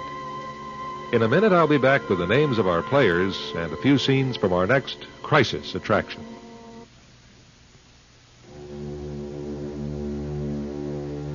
Tonight, Crisis has presented The Latecomer with Jay Green, Albert Clark, Robert O. Smith, and Steve Hilliard. Sound created by Jeff Thompson, engineering by Carney Barton at Audio Recording Incorporated. Script and direction by yours truly, Jim French. The Latecomer was adapted for Crisis from an original concept by Albert Clark. Join us next week, won't you? For Crisis.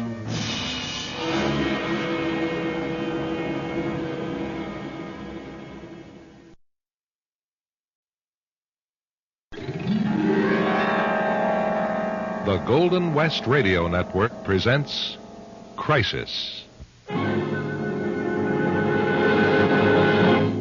Popular disc jockey Mac Harmon is in trouble, deep trouble. But here, let him tell you about it. Help! You see, someone is trying to kill him. At least he thinks so. Is it a case of mistaken identity, or was that bullet really meant for a man of his caliber? Was his car deliberately smashed, or did someone from the EPA merely have a thing about gas guzzlers?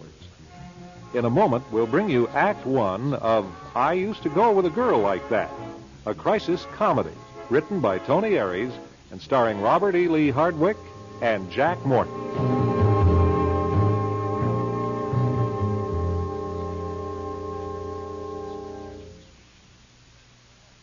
And now, I used to go with a girl like that.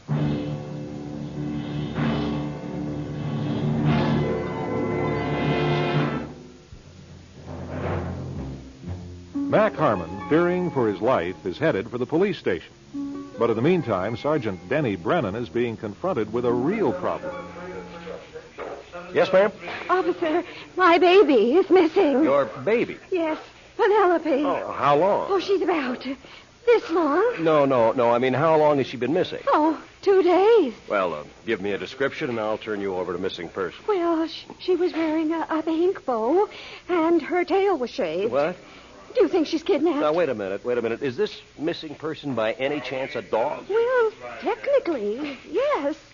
But she thinks she's a person. Lady, we don't have time to do it. Sergeant. Young man, Sergeant, just help. wait. Sergeant, this is a matter of life and death. Mine. I was here first. You just wait your turn. Lady, I don't have time to take a number. The next time I see you, I may be dead. Lady, he appears to be very serious here. Maybe we should just But kind of what do... about my poodle? She's so helpless and affectionate and fluffy, and she's probably dirty. I used to go with a girl like that. Poodle. You gotta be kidding, lady. I should be updating my will at this minute, and you lost a dog? She probably ran off with a Great Dane. Call the dog pound. Buy a loud whistle. Pretend you're a fire hydrant, but just don't get in my way and let me talk to the sergeant, will you? Somebody's trying to cash in my chips, and I'm not even in the game. Lady... Well, Sergeant, your superiors will hear about this. I'll be back, and as for you, young man... Yeah? Sit on it. That's the trouble with this world today. Everybody's so pushy. Well, now, sir, what seems to be your problem? Seems? Sergeant, you see this hole in my coat sleeve? That is not from a hungry moth. That is a bullet hole. Take a look at my car outside. The sides are all caved in. I had to escape between 2 buses. You want to buy a tall, thin Buick? Oh, God, I got to calm down or I'll die of high blood pressure before they kill me. You think someone is trying to kill you? Let me put it this way. Someone is trying to kill me. May I have your name, please? Mac Harmon. You're Mac Harmon? The disc jockey? I'll be the late disc jockey if you guys don't get on the stick. I listen to you every morning on the way to work. Why is it every time somebody finds out I'm a DJ, their voice drops 3 octaves? I'm on the radio, too. Of course, it's just the police radio, but... Sergeant, do you have a name? Yes, it's Denniston Brennan III. My friends call me Denny. Well, Denniston Brennan III... Shouldn't you be filling out a report or something? What? Yes, of course. Here's one right here. Okay, now let's take it from the top. Is that how you say it? My name is Mac Harmon. Well, I know that. Just write it down. I got a shack on the beach, 405 Shore Drive. Shore Drive, I got that. And someone is trying to kill me. Just a minute. What's the matter? I got to start a new form. This one's got something about a lost poodle on it here. Okay, here we are. Now we're ready. Now let's see. Phone number. 555-1515. Okay, got that. Now, complaint. Well, let's see if I can remember it. Oh, yes. There have been 2 attempts on my life, and 3 is not my lucky number. I was driving home from work this afternoon, see, and this car pulls up alongside, and there's a gun sticking out the window, and it goes off. There's a hole in my polyester jacket. Look at it. It's right there. Uh-oh. I doubt if you can fix that. I know. They chased me through the traffic. I finally got away, and I drove straight here. Did you get the license number? Oh, sure. I'm swerving through heavy traffic at 70 miles an hour, and I should jot down the license number. You should always get the license number. I didn't have a pencil and paper. Why would anybody want to kill me?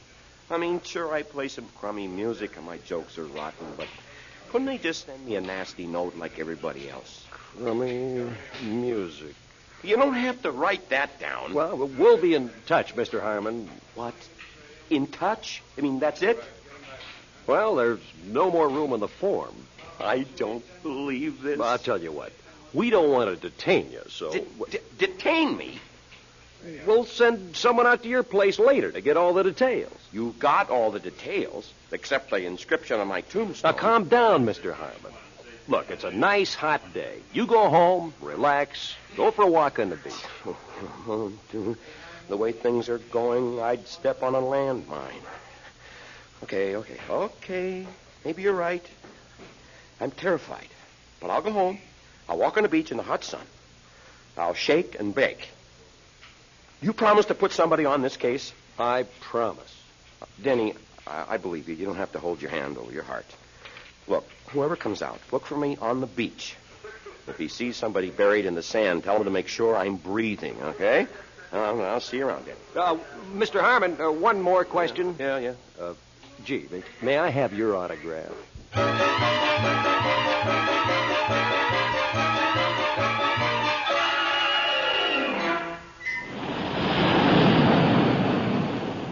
Oh, Denny, you're right. There's nothing like the sun on your back and the hot sand on your feet to make you relax and think straight. Who'd want to kill a lovable, cuddly DJ like me?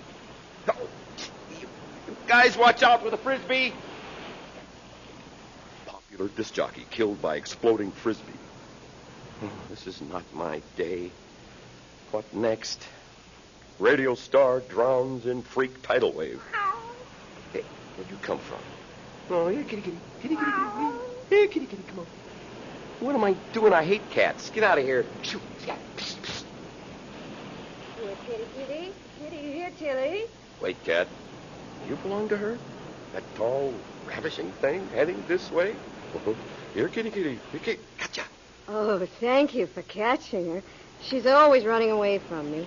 That's hard to understand. Well, anyway, thanks. Well, no sweat. I love cats. You know, never in my life before have I ever seen a cat on a beach. You know, come to think of it, what a crazy sandbox. I'm Peggy Matthews. Mac Harmon. I'm Mac. You mean the guy on the radio? Yep. No, you're not. Yes, I am. Well, you don't look like you should have. Are you sure you're him? Cross my heart and hope to die. Oops, I'll rephrase that. I've never met a celebrity before.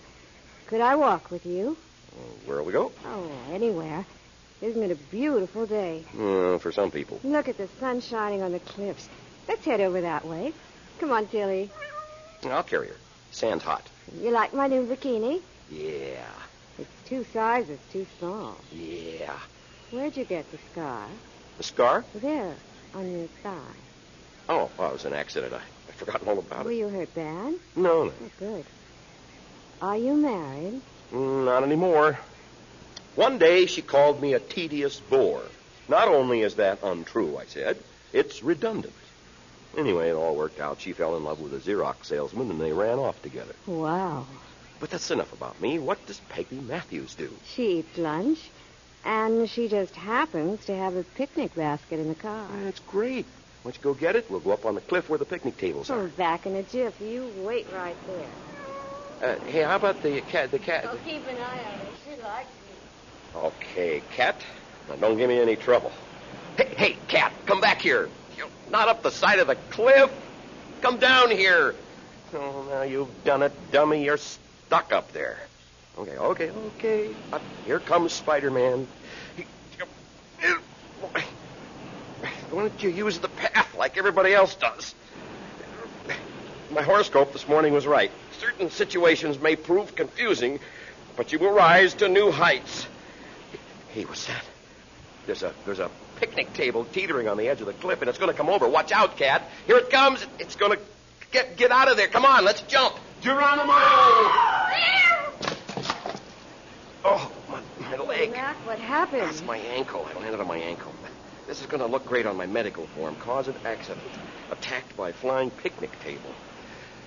Just lift that piece of board off my foot, will you, please? I almost got there. How do you suppose it happened? Well, either that cliff gave way under the weight of the table, or it was pushed over the edge. Check box A or B. Pushed? You're not serious. You know, I think I'm the victim of overkill. At least the cat's okay. You know, she probably saved my life if I hadn't been looking up. Come here, cat. That's a girl. Let me give you a big kiss, huh?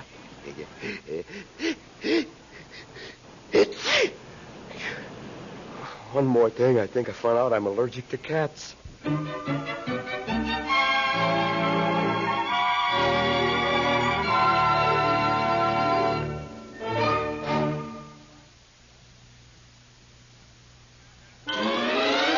And now, back to I used to go with a girl like that. Oh, did I need that sleep? Ooh, and I smell coffee. About time you got up. Here it is. Ooh. Breakfast is ready. Sit down. Breakfast? Just don't give me any of that cereal that's liable to go snap, crackle, and kaplooey. Oh, here it is. Eggs a la Peggy. How's your ankle this morning? Well, it's a little swollen, but it's not fatal. You know, I was lucky. Aren't you eating? I did. What time is it? Oh, no. Oh, I forgot. I'm supposed to be on the air. Oh, no, you're not. I called in and said your grandmother died. Ah, good. I've only used that 4 times. Hey, these are fun eggs. What do you got in them? Peanut butter and mashed up zucchini. I withdraw the question. Where'd the food come from? The last time I looked in the refrigerator, there was only an old package of Limburger cheese and a box of baking soda. Coughing. I was out and around early. Any calls? Oh, yeah. The police. I told them what happened on the beach, and they're sending someone over. If they don't send somebody pretty soon, they're going to have to bring along a medium. Now, Mac, if someone were really out to get you, don't you think he would have succeeded in 3 tries? Well, maybe he flunked hitman school. What do I know? You're not eating your eggs. Oh, sorry, my cholesterol count is somewhere between abnormal and forest lawn. Where did you sleep? In there on the couch. You've really got to replace that thing. It's too short, it squeaks, and it's got lumps in all the wrong places. Oh, I used to go with a girl. No, never mind. Where's the cat? Oh, look out the window. There's someone running along the beach, and Tilly's chasing him. He's running this way, up the steps. Where can I hide? Under the lumpy couch. What's going down, Some man? guy just went through a hole in the porch. Oh, hey, Mr. Harmon, how? That sounds like... Oh, it is. That is Sergeant Denniston Brennan III, standing in my porch like a crane with a hernia. Denny. Oh, don't just stand there. Will you remove this cat from my head, please? Oh, sure. Here, kitty, come on now. There you go. Now go play in the ocean, Tilly. Oh. Oh. You know there's a hole in your porch?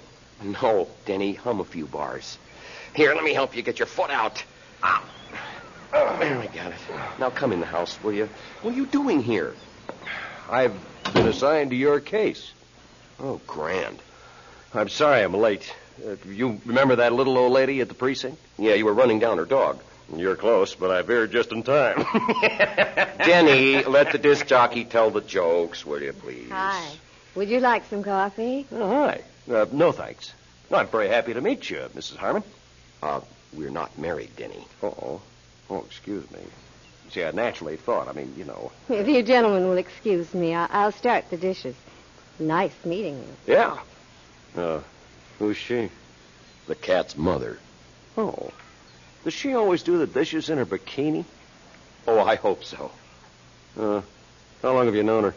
Well, her cat picked me up on the beach yesterday. Uh-oh. You shouldn't talk to strangers. Yes, Mother. But I mean, she could be the one that's after you. You mean that gorgeous thing there standing, scraping the frying pan and jiggling? No. Where did she come from? I don't know. Where does she live? I don't know. What's her name? Peggy Matthews. Well, 1 out of 3 ain't bad. She cooked your breakfast? Yeah. She could have poisoned you already. Oh, you're crazy. What'd you eat? What'd I eat? Yeah, come to think of it, Frankly, Mr. Harmon, The feeling at the department is that someone is playing a game with you. Well, if it's tiddlywinks, they're using loaded tiddlies. I tell you, my life is in danger. Now will you believe me? Get away from the window. Someone threw a rock through the window. Here it is. If it's shaped like a tiny tombstone, it's for me. There's a note on it. What's it say? If you expect your radio show to survive, better put it on tape, because you won't be there live. Oh, a rock poet. Heavy. Oh, there's more. There'll soon be an end to your worry and strife, but today is the last day of the rest of your life. Oh, I got one. Mac, be nimble. Mac, be quick. Get out of my way. I'm going to be sick.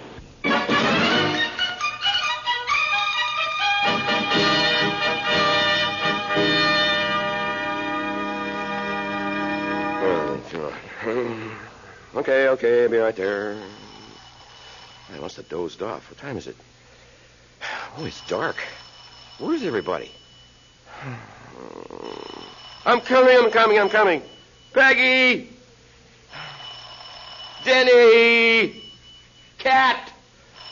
Hello.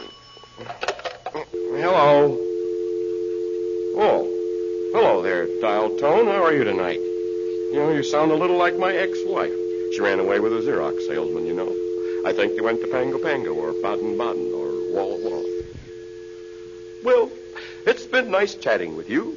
Give my regards to Busy Signal. What's that? Somebody's outside. Oh, they're coming up the steps. He's on a porch.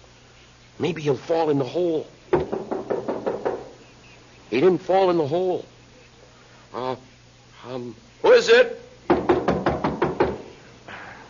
There's nobody home. Mac Harmon? Go away. Go away. I gave it the office. Open the door and let me in. Not for the hair of my chinny chin chin. Now I know how the first little piggy felt. Will you please open the door? Never.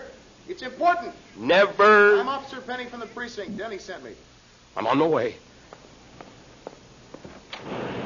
Would you come in, please? Am I glad to see you? Denny thought you might be frightened and sent me to keep an eye on you. I'm Officer Henderson Penny, at your service. Henny, Penny, meet Chicken Little. Are you all right? Wait, I was only kidding. Your name is Henny Penny? Right. I think I'm in trouble. Well, Officer Penny, pull up a chair and keep your gun handy. Some creep is trying to convince me that I should not rush out and buy a new toothbrush. Oh, excuse me a minute, Penny. Gee, the way things are going, this is going to be somebody asking me to enter the Bonnie and Clyde look-alike contest. Hello. Mac? Denny Brennan. Denny, where have you been? I tried to call you a few minutes ago. I had to come to the precinct, but I'll be back. Don't bother, Denny. Henny Penny's here. Who? Henny Penny, the officer you sent over from the precinct to protect me. I didn't send anybody over there. What? You mean there's a guy there calling himself Henny Penny? And he's going to protect you? What's going on? Is the sky falling? Control yourself. I'm dead serious. Listen. Strike that. Denny, I'm looking at him right now. He's sitting at my kitchen table. He's pointing a gun at me. A gun. Denny, stop laughing and... Hang up, Mac. You bet. Can I get you anything? A little coffee? You're stalling for time. I got instant. No coffee. 1 for the money, 2 for the show. Oh, is that anything like ready aim? You got it. Henny, don't you think you should wait for the others? Others? What others? Turkey Verkey and Goosey Lucy.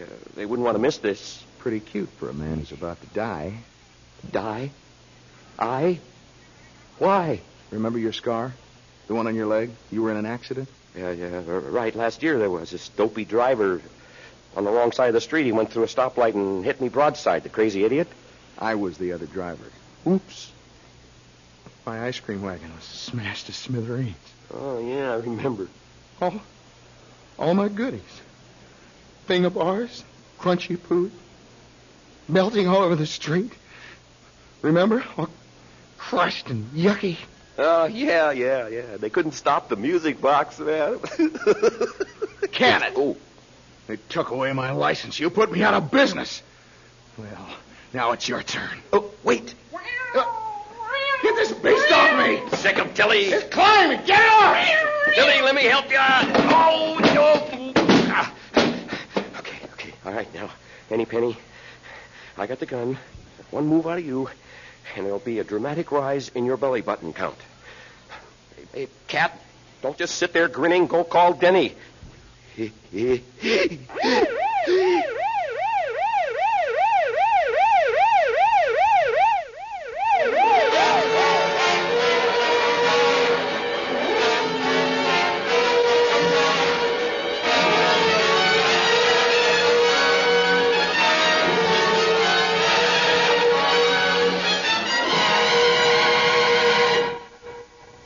Hey, where's that coffee? Coming right up. Well, I'm going back to work tomorrow. I know. And I was kind of wondering, well, what I mean to say is I'm getting kind of used to the patter of little feet around the house. You mean Tilly? No, I don't mean the cat. I mean, well, the kitchen would just never be the same without a bikini in it. Oh, I may pop in now and then. Here's your coffee. Hey, what are you eating? Look what I found in back of the freezer. A crunchy poo. Really? How is it? Tantalizing. It's creamy and a little bit nutty, and it's melting in my hands. I used to go with a girl. Oh, never mind.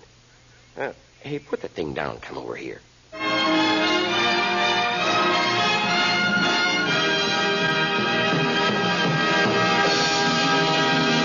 I Used to Go With a Girl Like That was written and directed by Tony Aries for Crisis. We'll be back in a minute with the names of our players and a word about next week's program.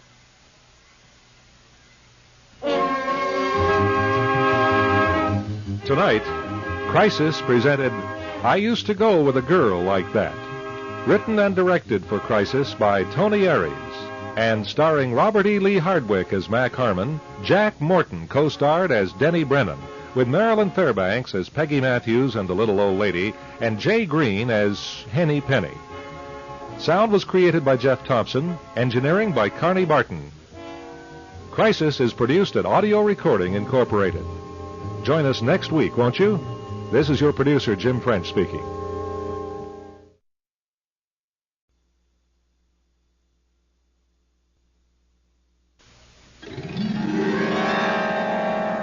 The Golden West Radio Network presents Crisis.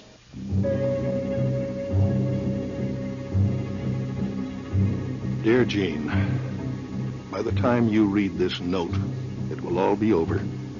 Everything. My career, my stab at politics, my standing in this town, our marriage, and my life. But I want you to know I didn't plan it this way. It was the consequence of one event on top of another. By now, what I've done will be front-page news. But I want you to know what happened. What really happened. It's the least I can do now to be totally honest with you, after being your husband for almost 25 years. So let me begin at the beginning, which was the night after I'd announced my candidacy for mayor.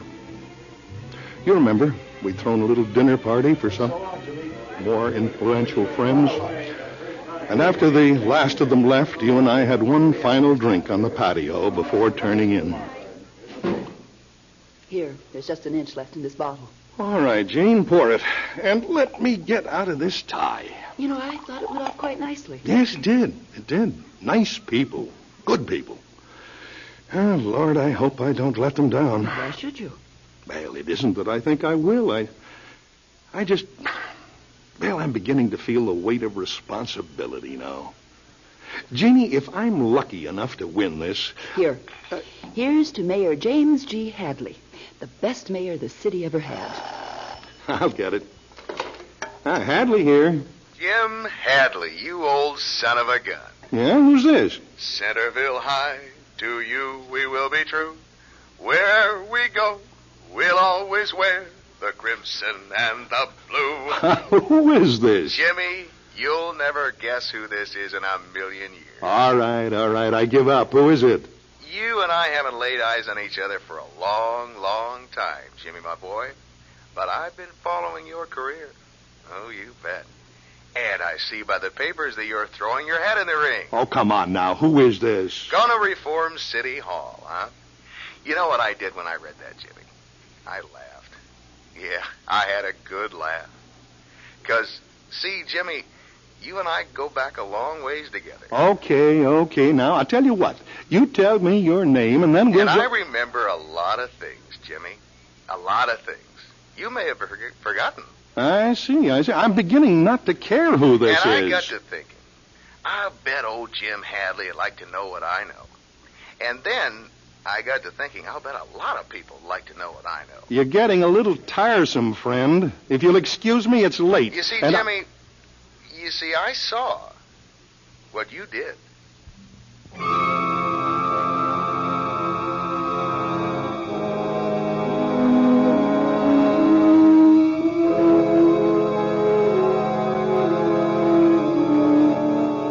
All the intolerable conditions in life that a person may experience, domination by another must be among the worst.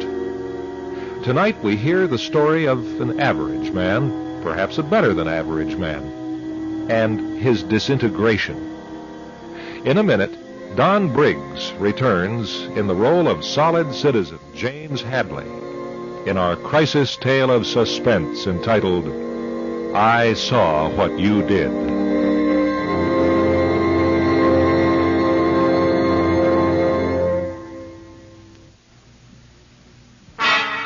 And now, Crisis. What are you talking about? I said I saw what you did. I don't understand. And I've kept quiet about it all this time. But now that you're running for public office, it seems like the whole thing ought to come out. Doesn't it to you? Well, now, you listen to me, whoever you are. If you think you can intimidate me with this trick, you've got another thing coming. I have nothing in my past I'm the least ashamed of, and I'm not afraid Jimmy, of... I forgot one little detail about that little matter. I've got proof of what you did. Proof. You sure you want to be mayor, Jimmy? Well, if you think you've got something on me, mister, then you just go ahead and... Hello. Oh, sure, he hung up. What in the name of reason was all that? I don't know. What was this about something in your past? I said I don't know. I'm sorry, Jean. Someone's playing a low-down trick on me, evidently. Well, who?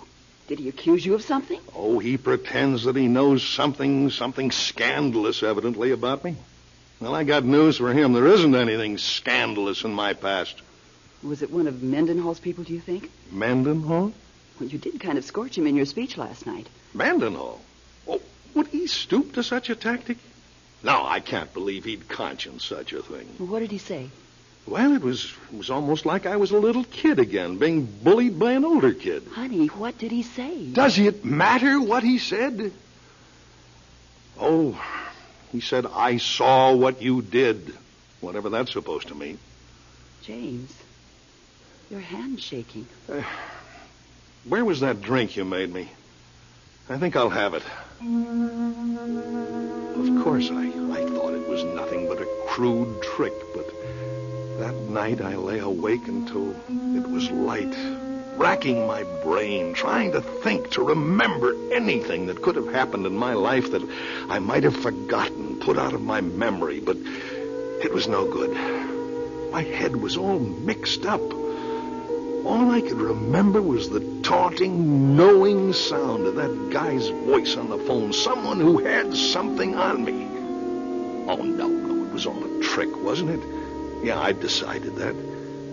Maybe Jean was right. Maybe it was Fritz Mendenhall's dirty way of trying to intimidate me. I knew politics was dirty, but, well, this was just my first baptism in the cesspool of City Hall, Mendenhall's City Hall, which I'd attacked the night before when I threw my hat in the ring. Well, next day I decided to say nothing to anyone about the call. They were just hanging banners in the campaign headquarters when I showed up about 10, and 4 or 5 girls were busy on the telephones. Sid Davies, my campaign manager, had a list of appointments for me. You got the service club. If you can make it at noon, Jimmy. It's a heck of a short notice, but it's good exposure. And most of them are Mendenhall people, you know. Huh? What's that? The Drake Hotel, noon? Oh, I'm sorry. I was thinking about something else. I don't think a formal speech is necessary. Just restate the 10 points in your announcement. And, this afternoon I've lined you up to visit Mountain View Convalescent Home. Good. Say, is there anything the matter? The matter? No. You look kind of tired. Well, I didn't rest too well last night. How'd the dinner go? Fine, swell. Yeah, we'll get their support. Mr. Hadley, there's a call for you personally on line 2. Oh, well, who is it? He didn't say. Well, take a number. Tell him I'll get back to him, will you? Yes, sir. Sid, have you got a cigarette? Yeah, sure. Hey, you gave him up, remember? What? Oh, yeah, that's right. Just reflex, I guess. Well, anyway, the convalescent home at 3, and I'm about 90% sure we're going to get some TV coverage on the visit, so I've lined up about half a dozen residents who are sympathetic. How can they be sympathetic? They don't even know me. Yeah, but they do know Mendenhall, and they're up to here with him. They want him out, and they're going to tell you so on camera. I'm sorry, Mr. Hadley. The man says it's important, and he has to talk to you right now. Huh? The man on the telephone. He says it's important. Oh, did you get his name? Honey, always get the name. Find out who it is. I'm sorry. Oh, she's just a junior high volunteer. All right. I'll take it here. Excuse me, Sid. Sure. I'll be around when you're through. Line 2. All right. Now, this is Jim Hadley. Jimmy! I hate to bother such a busy guy, but I wanted to get you where you could talk. I guess last night wasn't too good a time. I suppose Gene was listening. Now, you listen to me. I'm new to politics, I admit, but I'm not new to what you're trying to pull. Now, if you think you can... Jimmy, I'm not trying to pull anything. I'm a guy in possession of some knowledge about you, that's all. Something you did... All right. Now, what is this terrible thing I'm supposed to have done? On the phone? Oh, no. You wouldn't want it on the phone. You never know who's listening these days. Well, I'll tell you something, fella. You're wasting my time. Whew. I got to get a hold of myself. Anything wrong, Chief? Hey, can I help? Sid, I don't want to take any more calls. Period. Unless it's my wife or someone you know personally. Okay, fine. No exceptions, and that's it. The worst thing about it now was I began searching my memory for any act I might have committed years earlier. Anything that would be compromising if it were brought out now. But there was nothing. Except, well, maybe there was a little impropriety, perhaps. I couldn't discuss these things with you, Jeannie, because, well, no need to get you concerned. And I admit there were a few chapters in my life that I wasn't overly proud of. But the days rolled on. I'd all but deserted my law practice and heaped all the cases on the shoulders of my partner, Ben Parsons. Campaign seemed to be going pretty well. And if the mysterious caller was still calling, I never knew about it, because Sid Davies was screening all my calls. So I'd almost put it out of my mind until that Thursday afternoon that Ben insisted I come down to the law offices for a talk. I've got to ask you right out front, Jimmy. Are you in trouble? Well, no. Why? Any kind of trouble? Something you're keeping to yourself? No, I'm not, Ben, and I don't know why you ask. I'm asking because I think you're being blackmailed. Why do you say that? Because I've taken some phone calls for you, and I don't like the tone of them. Phone calls? That's right. Want to hear them? Well, sure, No. Got them right here on tape. Look, Ben, there's been a crank calling me from time to time, but it's nothing. Or it could be some crackpot with the Mendenhall bunch. Well, if it is, I think we ought to report it. No. Why not? This guy is threatening to expose some kind of episode in your past if you don't step down from the mayor's race. Now, that's actionable. Forget it, Ben. Why? Because I said so. Look, Jimmy, if it's Mendenhall's outfit, it'll clinch the election for you. I just don't want anything made of it, that's all. What have they got on you, Jimmy? Nothing. God is my witness, there is nothing. Then why don't we go public with it? Look, nobody knows about this except you and I want it kept that way. When did he talk to you last? I don't know. Week, maybe. Well, he says he can't get you to the phone anymore, so he's forced to work through others. And that's got to mean Gene, for one. Gene? Sure. He's called Gene? I don't know, but I bet he will. Jimmy, why don't you tell me what he's got on you? We can work something out. For the last time, I told you he's got nothing on me. Nothing. What are you doing? I'm going to pour myself a drink. Do you mind? At 10:30 in the morning? Now, listen here, Ben. One thing I don't need from you is criticism. Sure, Jimmy. Excuse me. Just wanted to help.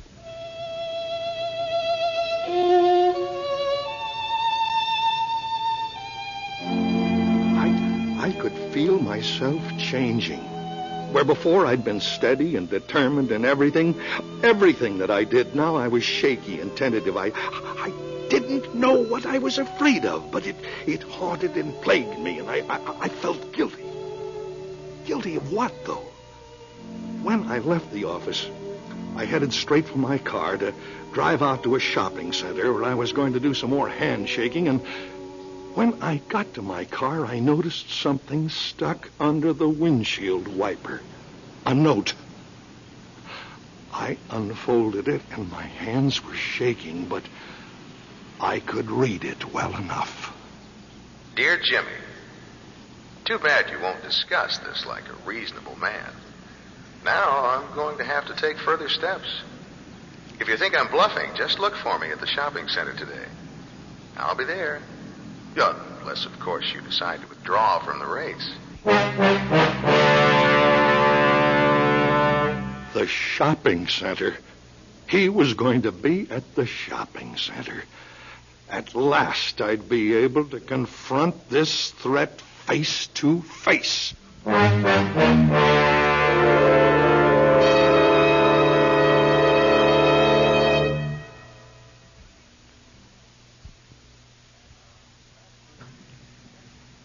And now, back to Crisis.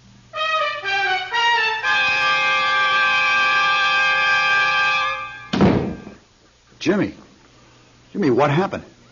Are you all right? Yeah, I'm perfectly all right. You know what time it is? Not precisely. It's after 4, I'd guess. May I ask where you've been for the past 7 hours? I'm sorry, Sid. You're drunk. You're my campaign manager. You're not my father confessor. Did you forget about the shopping center appearance this morning? No, I didn't forget. We had almost 200 people out there and 2 TV stations. And where was the candidate? Right here. But why, Jimmy? Why? Just give me a cigarette, will you? Listen to me, Jimmy. I quit a Miami public relations job to come up here for you because you were Mr. Straight Arrow, the knight in white armor, the honest lawyer with the guts and the imagination to take a good-sized town and turn it around. And now all of a sudden you crap out on me. Who's seen you this way? Anybody? Huh? Has anybody seen you drinking? Oh, no. Yeah, only Ben. Ben? Ben Parsons, he's my partner. This is his office, too. Okay, now look. Today was a bad mistake, but we can cover it up. I'll get you to a telephone and get a few of the right people and say the right things, and I think we can get by. But, Jimmy, this has got to be the last time. You understand? The last time. Okay, Sid. You want me to phone Jean? No. Jimmy, can you tell me, please, why you didn't show up at the shopping center? And why you got drunk? You don't have a drinking problem. No, I guess I can't tell you either thing. Well, what do you want me to do for you? Just nothing. Just let me sit here. Now, you go ahead. You go on home. I'll be okay in the morning. Only I wasn't okay in the morning. As you know, Jeannie, I didn't come home that night. For the same reason I didn't make the appearance at the shopping center. I was hiding out. Scared. Afraid of confronting the mystery man who said he'd be there. Afraid of what he'd do. No. What I was really afraid of was myself. My own past. You see, that afternoon I got drunk. I'd started to dig up everything from my past that I could remember. Things I'd buried years and years before. Things I hadn't even thought about in 20 years. I'd gone back up to the office after I discovered the note on my car, and I started drinking and talking with Ben, and Ben tried to help, but it didn't do any So you had a couple minor run-ins with the law when you were a kid. Well, what kid didn't? Well, that's not all, Ben. There was this girl when I'd just gotten out of the service. You think Mendenhall would use that against you? That was, what, 30 years ago? Oh, well, there were other things. Like what? Well, like I stole. Stole what? Money out of old man Ingersoll's cash register when I worked in the drugstore. How many years ago? Oh, it was when I was going through law school. Oh, ye gods. What did you take? Oh, I don't know. I got mad at him one night because he wouldn't pay me overtime when I'd worked for another kid, so I helped myself to what I figured he owed me. $5, I think it was. Anyone see you do it? No, of course not. Then that isn't it. Now, look, Jocko, you're just too clean. This character is bluffing. He must have known me from high school days. Because he could sing a couple lines of the crummy fight song? Get off my back. And incidentally, that's enough booze. I've never seen you drink like that. If I could only find out what he knows. Jimmy, he doesn't know anything. There's nothing to know, isn't that right? I don't know. All right, I'm your lawyer. Answer me this. You ever kill anyone? No. Embezzle money? No. Romance someone else's wife? No. Burn a building down? Oh, cut it out, Ben. I'm trying to think of why the devil you're so willing to be this guy's patsy. If I could just meet him face to face. Well, you could have this morning at the shopping center, according to that note you showed me. But you chickened out. Jimmy, you're afraid of him. Yes. Yes, I am. Well, damn it, you can't go on through life being paranoid about some crackpot. It's destroying you. No, you're right. I've got to find him and face him. So you see, Jane, after Ben left, I went ahead and killed the bottle. And sometime late in the afternoon, Sid Davies found me, and it was dark when he left the office, and I just sat there in the dark. No lights on. And then, just when I'd about made up my mind to come on home, the phone rang. It was no use to let it ring. I thought it might be you, Jeannie, or maybe Ben, and I had to answer it. I couldn't ignore it any longer. Hadley and Parsons, this is Jim Hadley speaking. Well, I'll be darned. Jimmy? It's you. Say, we missed you out at the shopping center this morning. Decided to call it quits, Jimmy? Now listen, I've got to talk to you. That sounds reasonable. All right, where? Where? What's wrong with here now? No, not over the phone. Like you said, it's not secure. You sound like a man who's finally remembered something he tried hard to forget. Right, Jimmy? Just tell me where we can meet. Have to think about that. Now look, you want me to drop out of the mayor's race. All right, maybe I will. But I've got to talk to you first. Oh? Well, all right. Tell you what. What? I'll, be parked at the end of Mount Carmel Drive. You know where that is? Sure. I know where it is. Well, I'll be there. How soon? Oh, say, 30 minutes. I'll be there. See you, Jimmy. Yeah, I'll see you.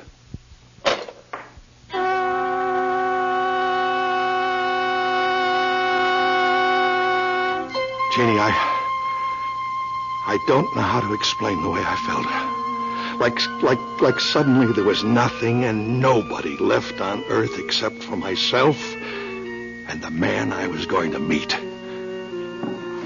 I went through Ben's desk until I finally found what I knew would be there, his gun. We both bought guns 10 years ago, remember, right after Ben and I took on a racketeer who wanted to clear his conscience. I'd sold mine later, but Ben never did. And now I found it. And found the bullets and put them carefully into the cylinder.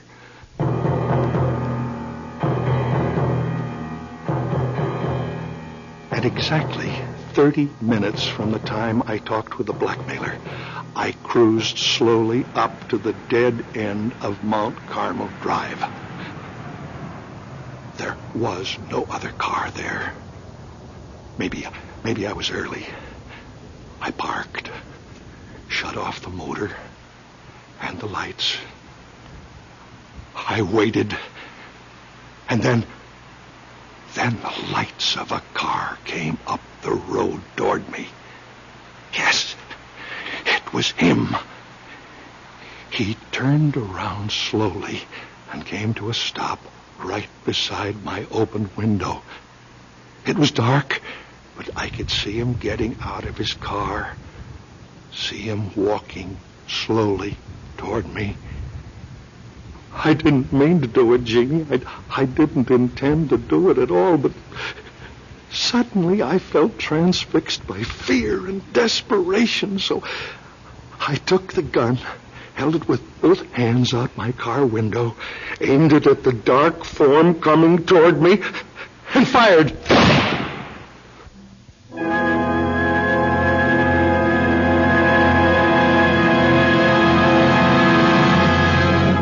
When I realized what I'd done, I drove away from there just as fast as I could go.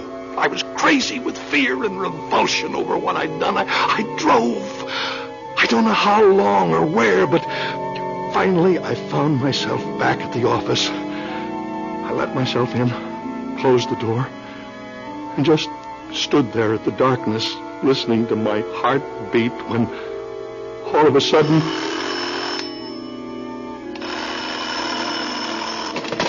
Hello? Hello? James? Oh, darling, it is you. Are you all right? Yes, Jean, I'm all right. Oh, then you didn't go. Go? Well, Ben called. You know that telephone bug thing where he makes recordings of his phone calls? Well, he's been recording all his calls ever since that crackpot started phoning the office. And tonight he listened in somehow, and when you arranged to meet that man up on Mount Carmel Drive, he called me, and he told me he was going up there and be with you if the man showed up.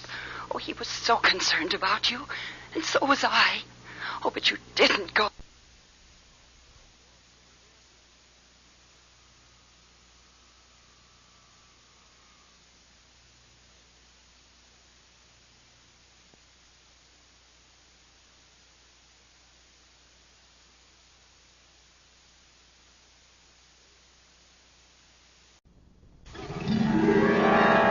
The Golden West Radio Network presents Crisis.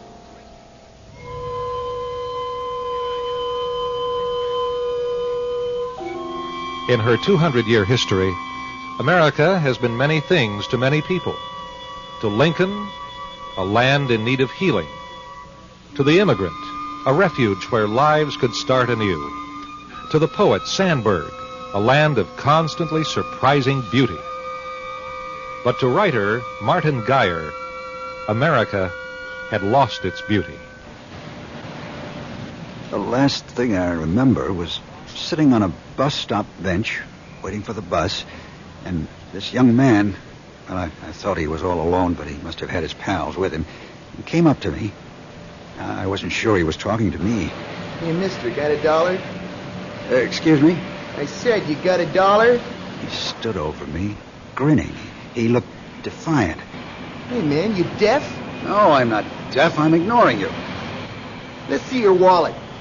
I knew then, of course, that I was going to be robbed. I had learned, living in the city, that if you're going to be robbed, the best thing to do is give up your money without a struggle. For this way, you're less likely to be hurt. So I started to rise to reach my wallet, which I carry in my hip pocket, when... Hey, what are you doing? I'm getting you my wallet. I keep it right here. They hit me from behind, and I saw the street coming up for me. And the last thing I thought was, I'm getting out of here. I don't know where, but I'm getting out of here.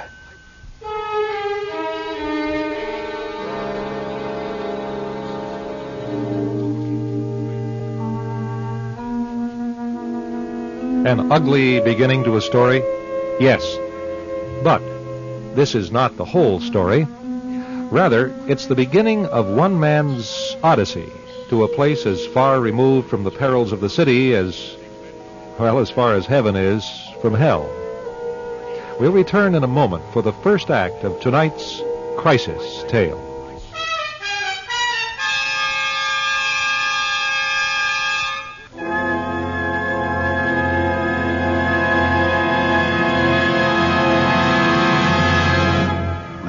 As I was saying, the last thing I remember was falling toward the street when they hit me on the back of my head. And then the lights went out. Then the first thing I remember after that was opening my eyes very slowly and carefully and seeing the tops of trees flashing along against a bright blue sky and feeling and hearing the sound of a car. I was in a car. They were taking me somewhere. It wasn't enough to rob me and hit me. Now they were kidnapping me. I struggled to sit up. Well, hello there. How do you feel? Well, where are you taking me? Hey, take it easy. What do you want from me? You've got my money. What more do you think I've got? No, you're mixed up. I'm the fellow that saw you staggering along the road, stopped to pick you up, back outside the city. Remember? No, I guess you don't. Yeah, let me have a look at you. Yeah, no, you're not the one in the jacket by the bus stop. I don't know who you mean, but, I picked you up back just outside the city. You mumbled something about being sick of living there, and then you went to sleep. So I just drove along all night long.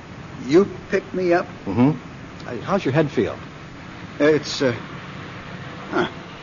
funny. It aches, but not as badly as I expected. Say, there's a bandage on the back of my neck. Don't tell me you don't remember getting bandaged. No. I don't remember any of what you're telling me. Walking along a road, getting in this truck, anything. Well, you do remember your name.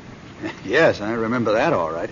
Martin Geyer. Well, pleased to meet you, Martin. I'm Mac. Mac? That's right. Well, I guess I owe you 1,000 thanks. Ah, that's okay. I was glad to have the company. I make this run every night. Well, I couldn't have been much company, sleeping all the night through. Where are we, anyway? Well, we're almost at the end of the run. A little town called Pleasantville. Ever been there? Pleasantville? No. It seems like I've heard of it somewhere. Well, it's a lot different from the life in the city. Well, then that's for me. I've had it.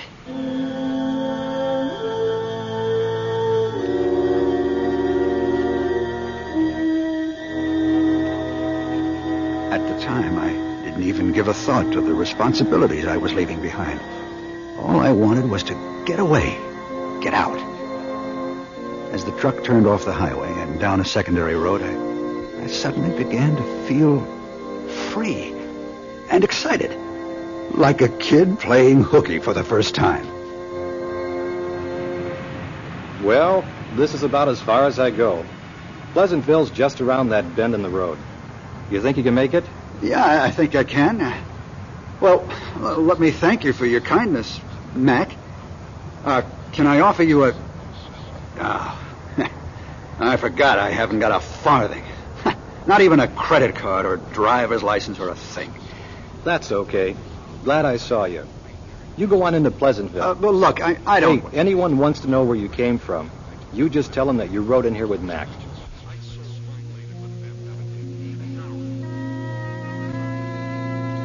I got out and watched as the car moved away. No money, no identification. What was I going to do in a strange town without knowing a soul? A man my age? It was crazy. Still, I had this feeling of adventure about it. And I thought, well, maybe I can write something about this. Peddle an article on it. Yes, sure. I started walking around the bend in the road. And there it was, Pleasantville. The main street, as I assumed it was, widened a little and headed off toward a grove of trees and a hillside in the distance. On either side of the street, there were stores and buildings, most of them old. Up near where I was, at this end of the town, big shade trees with gnarled trunks nearly touched together in arches over the street. Sidewalks began, and I stood for a minute and drank it all in. Why, it could have come off the cover of a Saturday Evening Post. Close by was City Hall, or maybe the courthouse. Anyway, it was a fine old structure with Doric columns and a green front lawn. Right next to it, a hardware store, and across the street, a five and dime, a ladies' millinery shop, and a shoe repair place. And then on my side of the street, a bookshop, a cleaner's, and a pet store. Across the street, a little hotel, a cafe, a jeweler's, and a bakery. There wasn't much doing. A few kids on bicycles went past, a couple cars, older models, pickup truck or two. So, this was Pleasantville. Well, they got the name right. It looked pleasant, not exciting or relaxing or stylish or any of those other adjectives they like to use in ads for new shopping centers these days. Just pleasant. One thing, though, I suddenly began to realize I was thirsty. Yes, and hungry. And I guess it was natural. I hadn't eaten a thing or had a sip of water even since last night. And realizing that, I was suddenly hungry as a wolf. And wouldn't you know, at that precise instant, I began to detect the unmistakable aroma of roast beef. It came down the street like an invisible tidal wave, and it engulfed me and made my mouth water, and I had instant memories of my mother, proudly carrying a big, brown, steamy roast of beef into our dining room from the kitchen, and seeing whole roasted potatoes and carrots and sprigs of parsley tucked in all around it. It's funny what a smell can do to your memory. Where was that coming from? Julia, lunchtime. Then I knew. There was a fine old house set back from the street, trees all around it. And a woman had come out on the veranda and was calling lunch. Lunch? Was it noon already? I checked my wrist. A pale strip of skin showed where my watch used to be. They got that, too. Julia, lunch. I realized I was standing there, staring. I figured I'd walk on past the house. The woman saw me and smiled and nodded. There's a forgotten nicety for you, smiling at a stranger. In this city, you'd be asking for trouble if you even You haven't seen Julia, have you? Beg pardon? Julia, lunch is on the table. Well, I expect she's got a customer. Did you notice as you went by the bookshop? No, I'm sorry, I didn't. You see, I don't Well, live... you know girls. They get talking and forget everything. I suppose I'm the same way. My, isn't it a lovely day? She surely had me mistaken for someone she knew. Yet she seemed so, familiar. I'm always doing that. Forgetting someone I've met, and then they think I'm rude for not recognizing them. I must have known her from somewhere. Say, you wouldn't mind just walking back to the bookshop, would you? Why, no. Well, she probably couldn't hear me.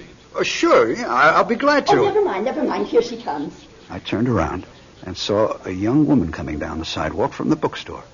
She wore a trimly tailored brown suit with a frilly blouse and horn-rimmed glasses. Her hair was chestnut, and she wore it long. I'd have known the two were mother and daughter. I'm sorry, Mama. I was all wrapped up in a big discussion with Mr. Laycock about Sinclair Lewis. Oh, hello. Hello. I almost had to send word to you by this nice man. You work in that bookstore back there? Yes. Do you like books? Well, some books, yes. I love them. They're like friends. Look, I'm delaying your lunch. Oh, well, nice to see you. Yes, nice to see you, too. Oh, I just noticed you hurt yourself. Oh, it's all right. You better get in and eat. Have you had your lunch? What? She means you. Have you had lunch? Well, no. Well, come on. He hasn't, Mama. Oh, no, I couldn't. Oh, good. I'll set another place.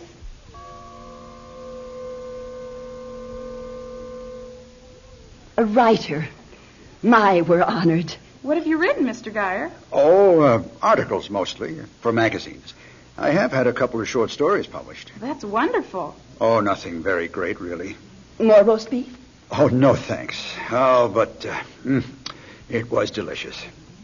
I don't know when I've enjoyed a meal so much. My mother used to fix it just that way. And when I came walking down the street and smelled your roast beef cooking, I'll have to admit I nearly passed out from hunger. Well, I shouldn't wonder after that terrible experience in the city. Well, anyway, now you're here in Pleasantville. Yes, but for how long, I don't know. My money is gone. Oh, don't let that worry you. Well, I'll have to find something to do here. Julia, what about the bookstore? Of course. How perfect. You could work with me at the shop. Yes, imagine. A writer, a real writer working in the bookshop. What, with Mr. Lewis coming and all? That's right. You'll have so much in common. Oh, of course, you may already know him. Who's that? Mr. Lewis, Sinclair Lewis. Oh, yes, I'm a great fan of his. I was having a kind of discussion with Mr. Laycock about him. I said I thought Main Street was much more true to life than Elmer Gantry, and he said I was sheltered, or I'd know there was as much truth in Elmer Gantry as there was in Main Street. Just a minute.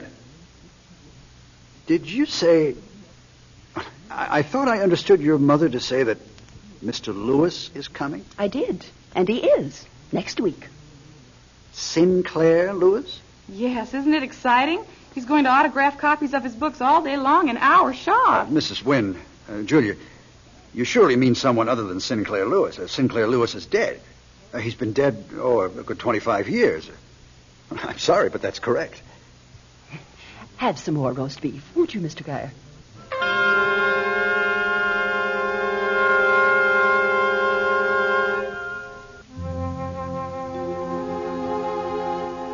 Of course, it was just a misunderstanding.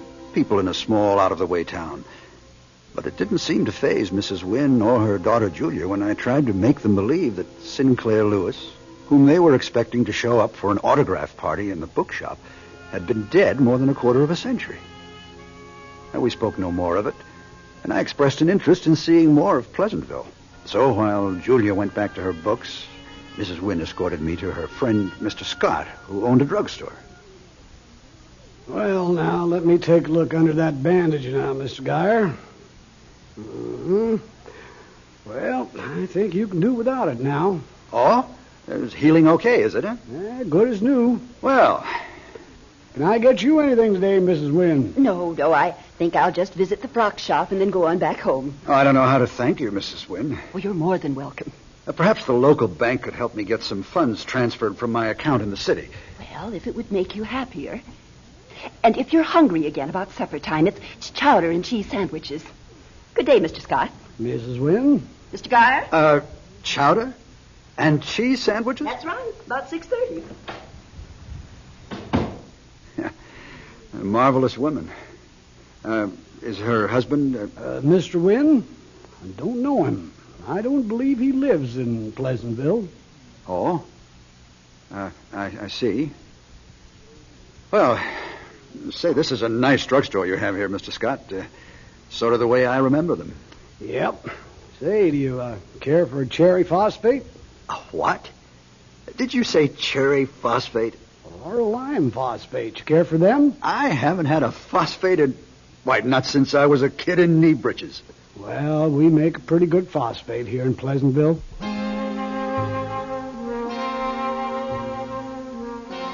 It was too much for coincidence. Too many clues. Too many little hints to ignore. There was something strange about Pleasantville. Before I made any more plans, I determined to find out what it was. I set off on a walk through town. As I walked, I made notes. Up the side streets, peering in windows, watching people, feeling the calm, unhurried atmosphere of a small American town. It was seeping into my bones, and I walked slower. Somewhere a magnolia was in bloom. And on another street, I swear I smelled honeysuckle and orange blossom. But I kept making notes, and the town defied me to unravel its secret. I knew what I was looking for, though, and I covered every inch of every street in Pleasantville before I finally came back to the street where I started, Main Street. And that reminded me of Sinclair Lewis, which reminded me of Julia in the bookshop. I went back there just at dusk, and I went in the door. Oh, hi, Mr. Geyer. Just in time to help me close up. Julie, can you take a minute to talk to me? Why, sure. I've just been for a walk all over town, and I've taken some notes, Julie, on things I don't understand. Just like a writer. Well, tell me what you don't understand. Well, for openers, how about leveling with me about Sinclair Lewis? Surely you knew he couldn't possibly be here to autograph his books. But he will be here. What makes you think so? Well, he told me so when he was here last time. He told you so? Yes. Julia, somewhere in this lovely little shop you must have a world almanac or an encyclopedia. Now, either one would show you that Sinclair Lewis died back in either 1951 or 1952. I don't remember which. What else don't you understand, Mr. Geyer? All right. This town doesn't have a real estate office, does it? Why, no, I guess it has. Or a doctor's office. Here, let me look at my list. Or a hospital. Or a clinic. Or an undertaker. You really did make a list, didn't you? And there's no fire station here? Or even a police station? Now, what happens if you get sick? Or your house catches fire, or you need a policeman? And Mr. Scott makes cherry phosphates? And your mother reminds me of my mother. And this whole town is part of another time, another age. It's where America must have gone to. This bookshop. Where do you keep the cheap, violent, bloodthirsty trash they print nowadays? Huh? And where's the erotica? Where are the porno novels? We don't have things like that. No, I didn't think you would. But tell me then, Julie. Tell me, where are the churches? There is not a single church in Pleasantville. Why don't we walk on home? Come on, Mr. Geyer.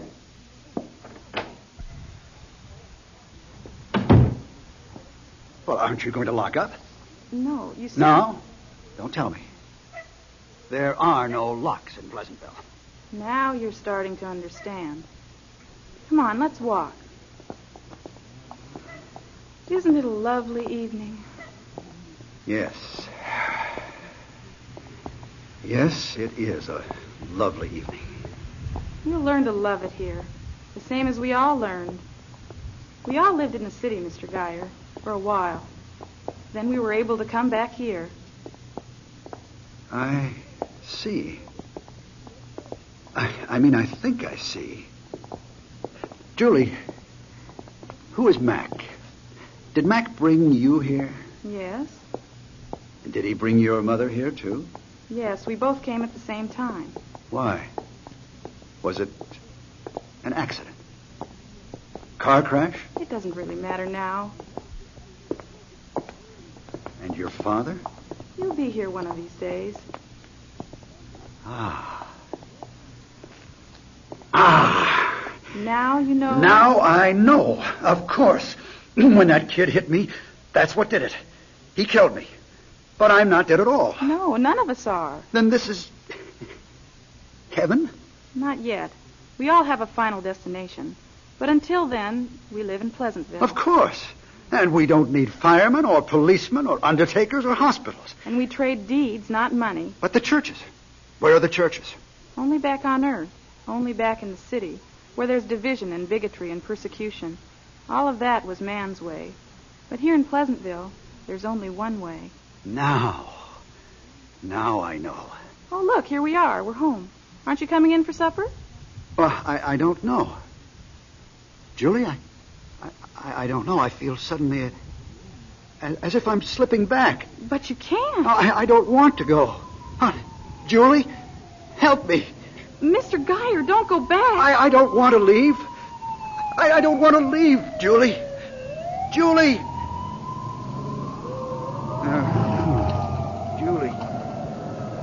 Julia. By golly, he's breathing. What's Daddy saying? Julia. Hey, fella, you're going to be okay. Don't let me go. Can you hear me? You're going to live. You don't know how lucky you are.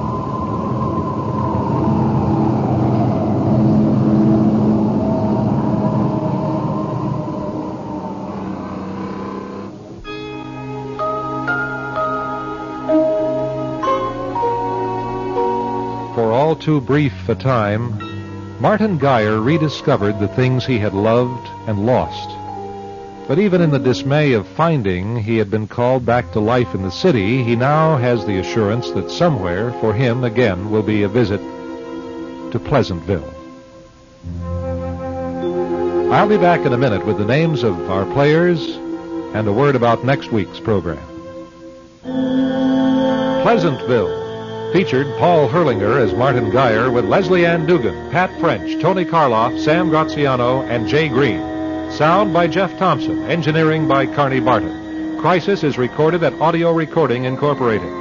This is your writer-director, Jim French, inviting you to be with us next week for Crisis.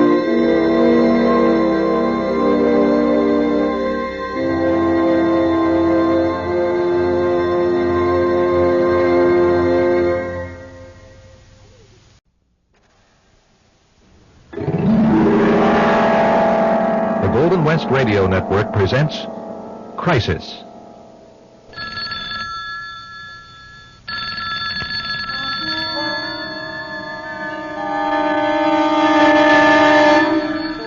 Late at night, in a quiet house, the telephone in an upstairs bedroom begins to ring. Its ringing penetrates the defenses of the subconscious mind, alerted, awakening. At last, one of the two people in the big bed rolls over, snaps on a lamp, and fumbles for the phone. Hello? Rita? Rita, this is Shepard. Oh, hi, Barbara. What's the matter?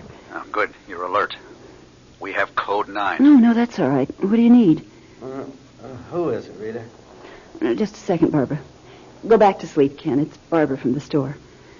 Go on, Barbara. Code 9, Rita. Code 9. You're coming?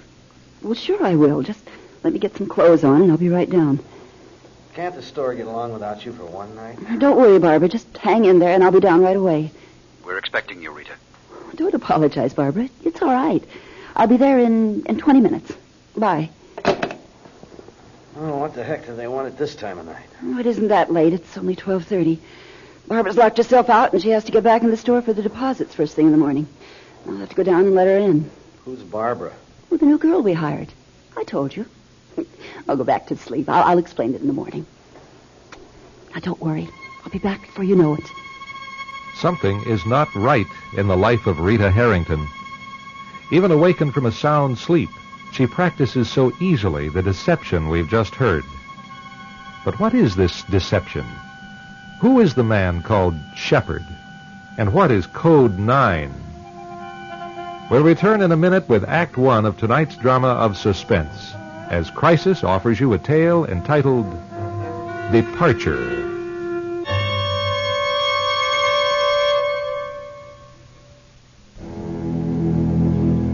And now, Crisis presents Departure. Oh, good. You're here. Hello, Shepard. Hello, Flock. You're secure? Oh, yes, he's sleeping. Good. It's Code 9, you said. What's happened? The worst, I'm afraid. Well, the worst? What are you talking Yes, about? I'll tell you all I know. One of our ships has been captured. One of our ships? Where? In the White Mountains near Bishop. Oh, what's wrong? Why didn't it get away? We don't know yet, Tom. Well, what do we do? How does it affect us? They will board the ship. They won't know what to do with it. You don't know the worst. The ship was carrying the androids we'd been expecting. Oh, no. And they were fully animated. You mean they survived? And they'll talk? Of course. They're precise anthropomorphic robots. They exactly duplicate each one of us. In other words? In other words, there now are 6 individuals on Earth who can be traced to the 6 of us. How? They are precise duplicates, Rita. They've been designed to have our bodies, our voices, our mannerisms, our memories. Yes, they were designed to stay behind when we leave, so no one on Earth would ever know we'd been here or gone. So now, after all this effort, we failed. But we haven't failed. Think what we've sent back about this planet. Its life, its But resources. we failed the biggest test of all. Now they know that we are, that we exist. They have one of our craft. And the authorities will think we were the 6 individuals aboard it. The droids, they wouldn't give us away. No, Shepard is right. If they have our memories, the droids think they are us. They'll identify themselves as we would. We have no time to lose. Another craft will pick us up. Pick us up? How soon? At the moment, I can't say, but another one will be dispatched. You'll have to be ready on short notice. Going home. It doesn't seem possible. It doesn't seem real. Be ready. When the word comes, get away from whatever you're doing with as little stir as possible. Shepard, what about the androids? Well, the androids will be held, of course. They won't be available to us. Well, then who'll be here to take our places as we planned? There will be no one to take our places. We'll just disappear? Yes. Oh, it's too bad it has to be that way. Some of us have developed, well, strong ties to some of the local life here. You knew the hazards. Yes. All right. Nothing more to be gained tonight. Go back now, but be ready to leave any time. Where will we meet the ship when it comes? I'll let you know. Any of the rest of you, any questions? No? That's all then. Rita. Yes? How have you been? Fine. Enjoying it? Yes. Yes, I am enjoying it.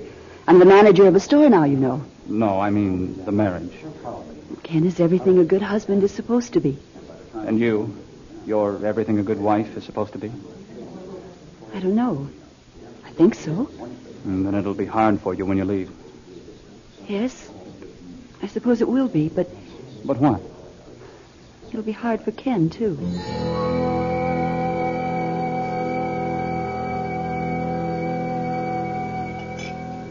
Oh, honey, when'd you get in last night? Oh, it was about 1:30. Any trouble? I just had to let Barbara back into the store.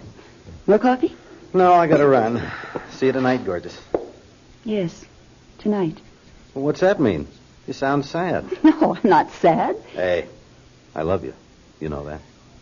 I know that. And I love you, Ken. I really do.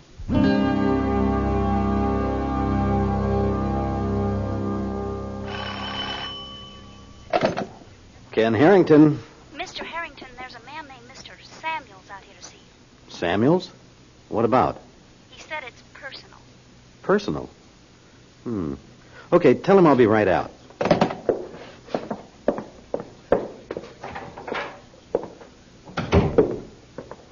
Mr. Samuels? Yes, Mr. Harrington? That's right. How do you do? Someplace we could talk in private. Why, I guess so. Over here. We have a little office over here that's usually empty. Yeah, this is okay. Step in. Here, sit down. Thank you. What's on your mind, Mr. Samuels? First, I'd like to show you my identification. A federal agent? That's right. Mr. Harrington, I'd like to ask you a few questions about your wife. My wife? What about my wife? Do you know where she was 2 nights ago? 2 nights ago? Certainly. We were together. Where? May I ask what this is all about? Just tell me first where you spent the evening 2 nights ago, please. Well, that was Tuesday. Sure. Tuesday we met at a restaurant downtown and had dinner, and then we went on home. You're sure that was Tuesday? Look, what is this? Your wife hasn't been out of town this week at all. No, she hasn't. Her name is Rita Harrington? Yes, it is. Now listen, before you ask me anything else about her, I want this photograph, if you please, Mr. Harrington. Tell me if that's your wife. Well, yes. Yes, that's Rita. Where'd you get this? Your wife have any sisters? Now, look, I said I'd... No, she was an only child. Look, I have a right to know what's going on. Mr. Harrington, I understand how you feel. How long have you known your wife? We've been married, 3 years. 3 years and 2 months. Married in Honolulu. Yeah. How'd you know? Your wife works managing a dress store here in town? Yes. What have you got there? Just some notes I took yesterday while interrogating Mrs. Rita Harrington. Interrogating her? When? Most of the morning. She was at work then. She wasn't at work, Mr. Harrington. She and her 5 friends were at Nellis Air Force Base in Nevada. That's where I met her. Now, wait a minute. We've got to be talking about 2 different people because my Mrs. Harrington has never been in Nevada. And she certainly wasn't there yesterday morning. I suppose you can prove that. Why should I prove it? Listen, Mr. Samuels, my wife and I are law-abiding citizens, and I don't like the kind of questions you're asking. Why should we have to prove anything to you? What's she charged with? This woman, that you think is my wife. She's not charged with anything. Then what do you want with her? We want to know what she and 5 friends were up to. What's with this 5 friends business? A woman identifying herself as Mrs. Rita Harrington of 1718 Concord Lane of this city with a valid driver's license, credit cards, identification of all kinds, including several photographs of you and her together, was found under very unusual circumstances, Mr. Harrington, in White Mountains. That's near California-Nevada line. That was Tuesday night. Unusual circumstances? What kind of circumstances? What do you mean? I can't tell you. Well, my wife was with me all that night, here, in this town, and she was with me yesterday morning until we both left for work. You can check with the store. I did check the store. Well? They said she showed up for work as usual. Then what do you want with me? Look, Mr. Harrington, no one can be in 2 places at the same time, so somebody is lying. Why would anybody lie? I don't know why. There's something going on that we just don't understand. Like what? I can't say. Well, you've got a nerve coming in here. I'm sorry, Mr. Harrington. Thanks for your cooperation. Now, wait a minute.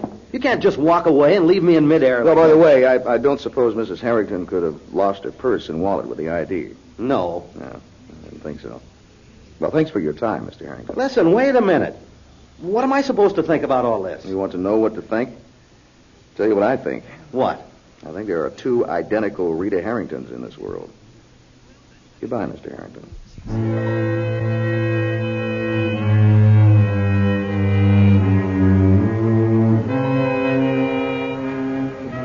Good afternoon. May I help? Hello, Rita. Oh, no. What are you doing here? They let us go. You were supposed to leave so I could take your place. I know, but the ship was found and everything's gone wrong. Oh, come on. I don't want anyone to see us together. Come in here. I have a little office. I know.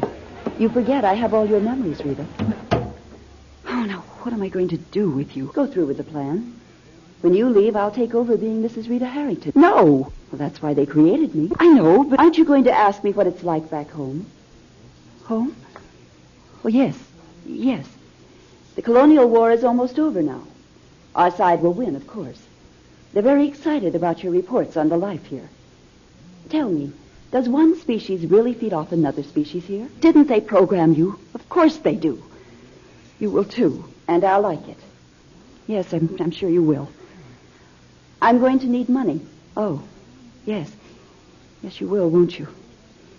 You should have been on your way back home by now. Then I could have used everything of yours. Yes, well, we'll have to work something out. And I'll like Ken, won't I? Yes. Yes, you'll like Ken. Feelings, the memories that belong to you. I feel them, too. Oh, no, you don't. You think you do, but they're just copies of the real thing. You're an android, not really alive. Oh, Rita, you've been away too long. Androids are exact duplicates of their models. Exact. To every hair, every pore, every nerve. We think, we feel, we remember. You can't remember something that never happened to you. You can be told, programmed, but you do not and cannot have a memory of something that didn't happen to you. Oh, why did you have to come? You've spoiled everything. No, Rita, you have it backwards. What spoiled everything is that you were supposed to be gone by now. Well, soon I will be. Yes, soon you will be. In the meantime, what will I do with you?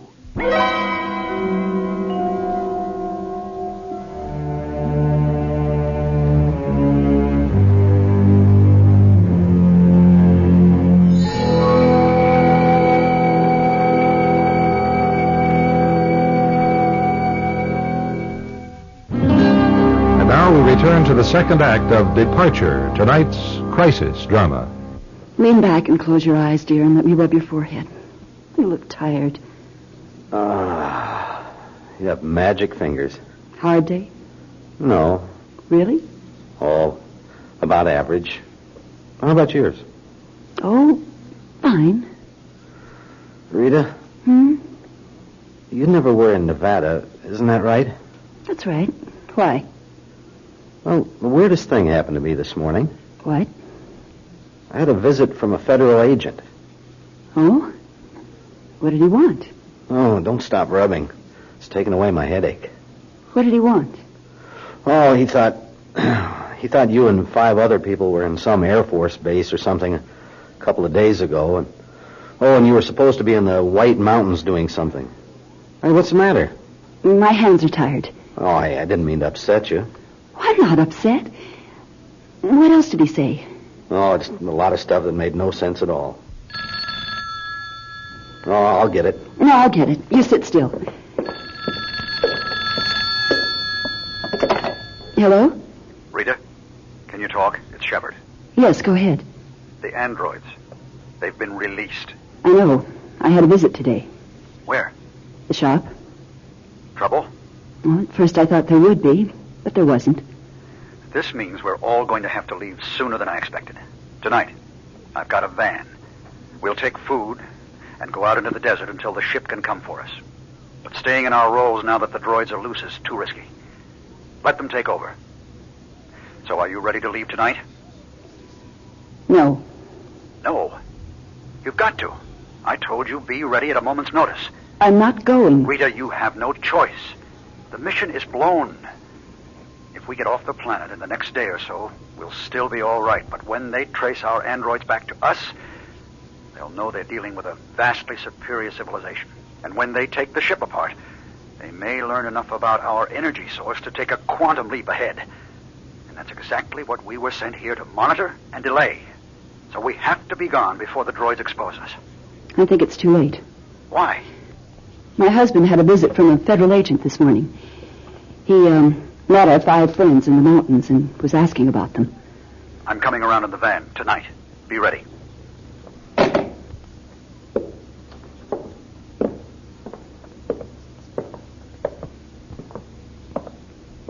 You have to go out tonight? No, darling, I don't. I'm not going anywhere. Oh, that's good. It's been a wild day. I know what you mean. Oh, what now? Someone at the door. I'll get it. You relax.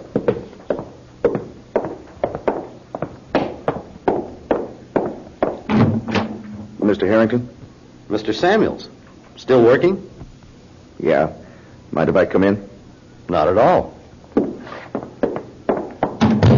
Mr. Harrington, I'm afraid I have some bad news for you about your wife. Bad news? What do you mean? She's been hurt very badly. I don't know what you're talking about. She didn't make it, Mr. Harrington. She's dead. Now, look, Mr. Samuels. All day you've been barking up the wrong tree. You tried to tell me this morning that my wife had been in Nevada and up in the White Mountains or something, and now you're trying to tell me... It's not a mistake this time, Mr. Harrington. All her identification was right there with her in the dress shop. Somebody came in and took her cash and all the cash from the store. Struck your wife with a heavy ashtray. I'm terribly sorry, but I'll have to take you down with me to make identification positive. I don't need to come with you, Mr. Samuels. I can identify my wife right here in my own house. Come with me.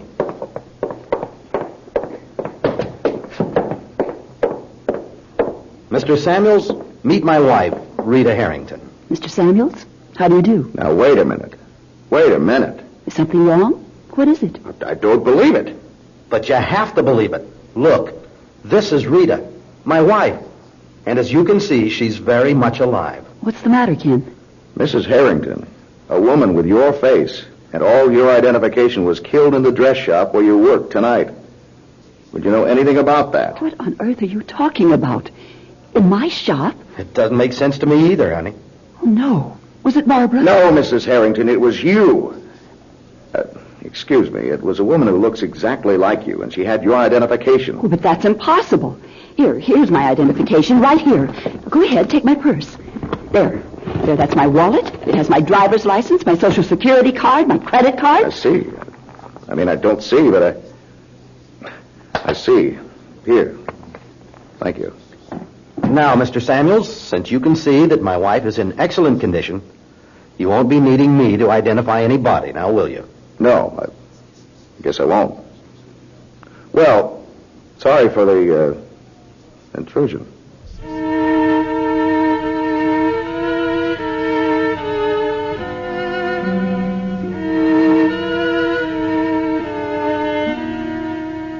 Oh, it's been a terrible day, hasn't it? I'll try to forget about it and get some sleep. You know, I've been thinking, the man must have been insane. What man? Samuels, the federal agent. There's no way that 2 identical people with identical ID could exist in the same world. No way at all. That's right. So he must have been crazy. Well, what's all that about? I don't know. Well, some drunk, probably. Well, this is ridiculous. Well, just ignore it and let's get some sleep. Let me see if I can get a look at him through the window here. Yeah, it's some guy in a van. There he goes, driving away. Funny. Good riddance. Yeah. Well, good night, honey. Good night, darling. Happy dreams. Dreams? What are dreams?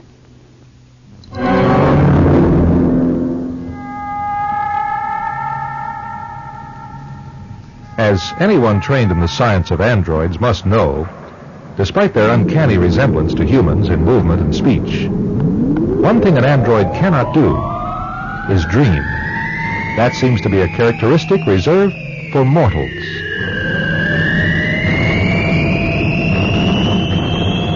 I'll return in a minute with the names of our players tonight and a word about next week's Crisis. Tonight, Pat French was heard as Rita, Russ Money as Ken, Paul Hurlinger as Shepard, Eric McCaig as Tom, and Jay Green as Samuels. The program is recorded at Audio Recording Incorporated with engineering by Carney Barton. We invite you to be with us on Tuesday evenings at 10:05 for the new adventures of Harry Nile, the hard-luck private detective, now in his own series of new radio dramas. Script and direction by Jim French. See you Tuesday.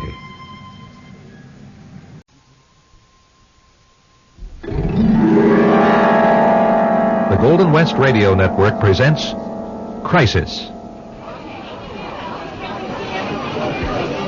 Ladies and gentlemen, Crawford's department store is now closing for the evening. We will open again at 9 o'clock tomorrow morning. Good night, Merry Christmas, and thank you for shopping at Crawford's. Well, Santa, it's 10 o'clock. Only 3 more days of ho-ho-hoing. Think you can last it out? Of course I can. Easiest job I ever did have. Well, we're certainly glad you could help us out again this season in the toy department. It isn't every store that has a Santa with his very own white beard. Well, only reason I ever grew it was because it got to be too darn much trouble to shave every day or so. Well, you look wonderful with it, just like Santa Claus.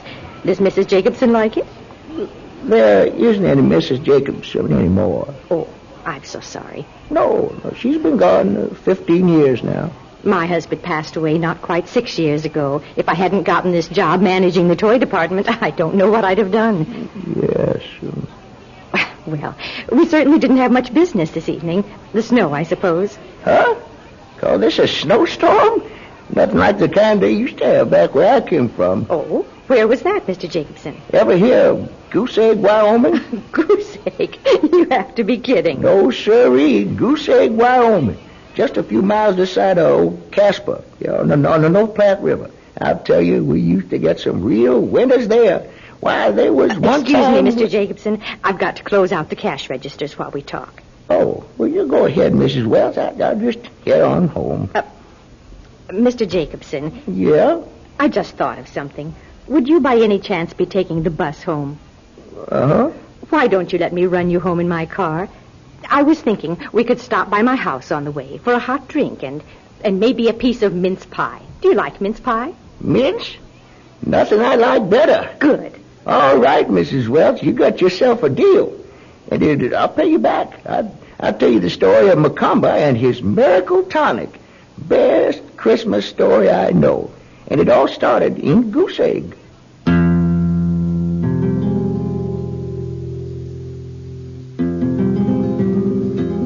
Tonight, Crisis brings you a strange sort of Christmas tale. A story about a very different kind of Christmas spirit, as told by Jake Jacobson, the Santa Claus down at the department store.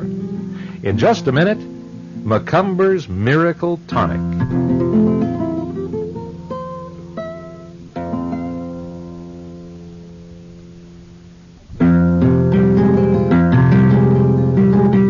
Now, Crisis brings you Macumber's Miracle Tonic. Here's your pie, Mr. Jacobson. Oh. How is it? Oh, this is good pie, Mrs. Welch. Prime, first rate. Oh, well, I'm glad you like it. Now, I'm going to tell you about Macumber. Macumber? Fellow with a magic tonic. I told you I was going to tell you about him back in the store. Oh, yes, of course. Well, you see, my daddy brought the family out to Wyoming when it was still a territory and set up a little shop repairing wagons. We were just outside Casper. In Goose Egg? In Goose Egg, that's right. Oh, you know about Goose Egg? Oh, no, you mentioned it back at the store. Oh, so I did. But, well, anyway, my daddy come from Norway, and everybody called him a dumb Swede, which, of course, he wasn't. He was Norwegian. But anyway, people made fun of him all the time, and every peddler left on the Oregon Trail made it a point to look Daddy up, try to sell him whatever it was they had for sale. And poor Mama, you know, Mrs. Welch, you look a little bit like my mama did when she was your age. Do I? Quite a bit. Well, as I was saying, Mama would take pity on every stranger who stopped by the cabin, and that even included people everybody knew were just crooks. Well, he had a real bad winter one year before I was born. Matter of fact, I think they said it was. That'd make it 1895, or thereabouts. And they took in this girl. Don't know what her name was. Sally? I think they said her name was Sally. Anyway, she was all alone on the trail out of Casper when she saw smoke coming out of our chimney and stopped in to get warm. Sure, I'm grateful to you for letting me come and sit by your fire, Mrs. Jacobson. You're most welcome. I suppose you're wondering what a girl like me is doing alone on the trail. I would never have asked, Sally, but I am a bit troubled. I'm running away. Oh? And who are you running away from? Your folks? I'm not running away from anyone. I'm running to catch up with a man. My sweetheart. And where might he be? Well, he'd be almost to the Rockies by now. At this time of year? Oh, well, you see, he's running too. Oh, from the law? Yes. Only he's innocent. Well, he never hurt no one. Only he couldn't prove it, so he had to run, don't you see? Because no one would believe him. Oh, my dear, it's too dangerous for you to be on the trail alone. And it's almost Christmas. It don't matter.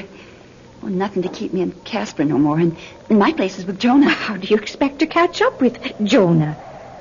I don't know. But I have to. I'll keep going day and night. It's getting too dark to work anymore. Hello, dear. Hello, Sally. Are you getting warm now? Oh, I'm fine, Mr. Jacobson. Now I gotta go. Go? Tonight? It's starting to snow. You can't go out tonight. You stay here with us. I'd sure like to, but I'll never catch up with Jonah if I don't get going. Sally, the trail is no place for a woman all by herself. Oh, I can make it. Now I gotta get a move on. Well, I don't know. There's a wind coming up. Mr. Jacobson, I appreciate the way you feel, but my mind's made up. Well, you must let me fix you a good hot supper before you go.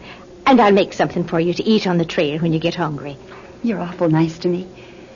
I sure wish I could pay you back some way. Oh, nonsense. There's no moon out tonight either, Sally. The trail gets terribly dark. Now why is those rats barking like that? Well, maybe someone's coming. Let me see. Yes, there's a wagon out in front. A wagon? Probably wants repairs. You go ahead, start the supper, and I'll see what needs to be done. I'll be glad to help if you let me.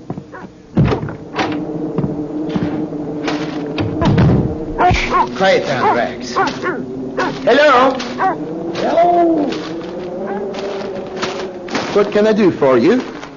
Would you be Mr. Jacobson? Yeah, I'm Mr. Jacobson. Macumber's the name. Dr. Horace P. Macumber, developer of Macumber's Miracle Tonic. Oh, yeah, I see on the side of your wagon. They tell me in town you repair things like broken wagon wheels at reasonable rates. Yeah, I do. That I do.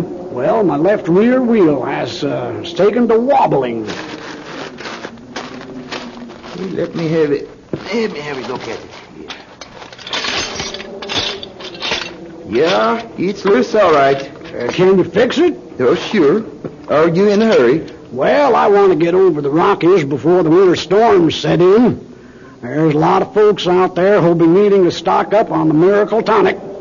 Best thing in the world for everything from chilblains to appendicitis.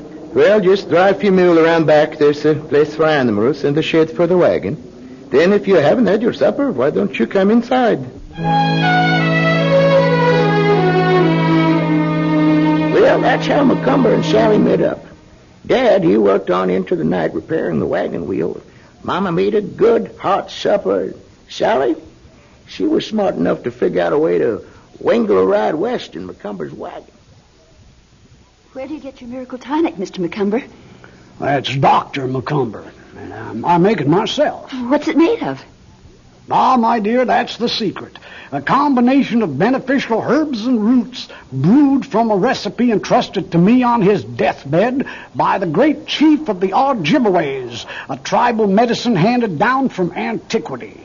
No doubt you are aware that the Ojibways enjoy amazingly good health and are known for their remarkable longevity. Why, Chief Eagleheart was believed to have lived to the age of 120 years, my dear, when he finally slipped away to that happy hunting ground. But not before he confided in me the secret of the elixir, which accounted for the tribe's great courage, handsome children, and incredible resistance to all manner of disease. And that is how it is now possible for anyone, man or boy, with a price of $1, to enjoy the self-same Miracle Tonic today. How many bottles would you like? I may not pass this way again. Well, you see, I haven't got any money to speak of. Oh, I see. But, well, I've got to get back on the Oregon Trail. You're all alone, Sally? Yes. At Christmas time. Ah, melancholy time for those of us who travel life's trails alone. Well, I'm hoping to catch up with my sweetheart by Christmas. But, no, it just doesn't look like I'll make it. You have a horse? Yes, but not a very good one. I don't suppose you'd be willing to take me along with you. I could help. I could cook, and I could help sell the miracle tonic, and I wouldn't be any trouble. Well, now, I don't know. Oh, please, Mr. Macumber. Dr. Macumber. Dr. Macumber, if I don't get away from Wyoming, I just don't know what'll happen to me.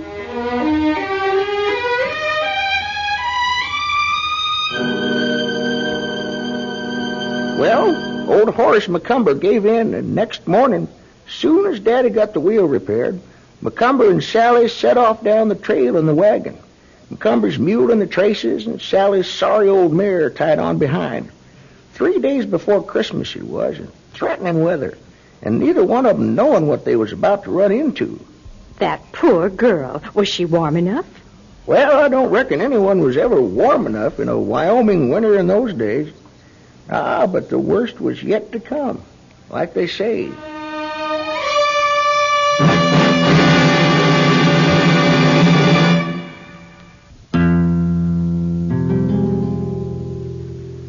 That morning, along the Oregon Trail, the temperature began to drop, and big black clouds boiled in over the Shoshone Basin and piled up against the Rattlesnake Range.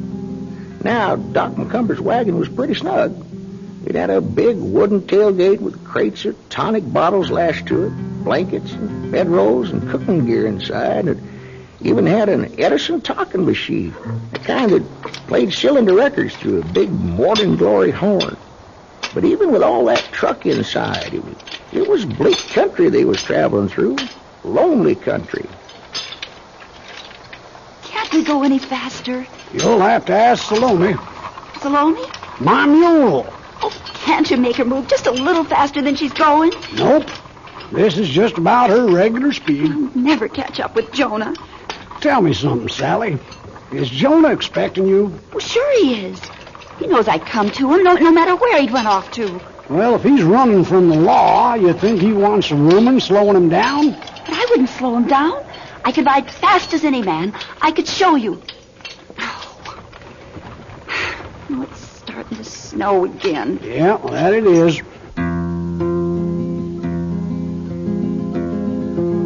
Well, the sky grew darker and darker, and a wind come up, and the snow blew into the wagon. How can you see where we're going? I can't. What if we run off the trail? I leave that up to Salome. She's never failed me yet. Salome? You let a mule do your thinking for you? I'm trying to tell you. She's down there feeling the trail.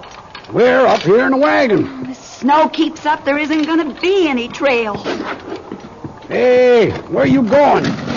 Girl? What you digging for back in the wagon? I'm getting my things and getting out of here. You can stay here plodding behind your mule if you want to, but I'm taking my horse and I'm getting down the trail. Whoa, Salome. Sally, wait a minute. Thanks for the buggy ride, Mr. Macumber. I hope you get where you're going. So long. Hey, girl. Girl. Sally. How many times I have to tell you, it's not Mister, it's Doctor.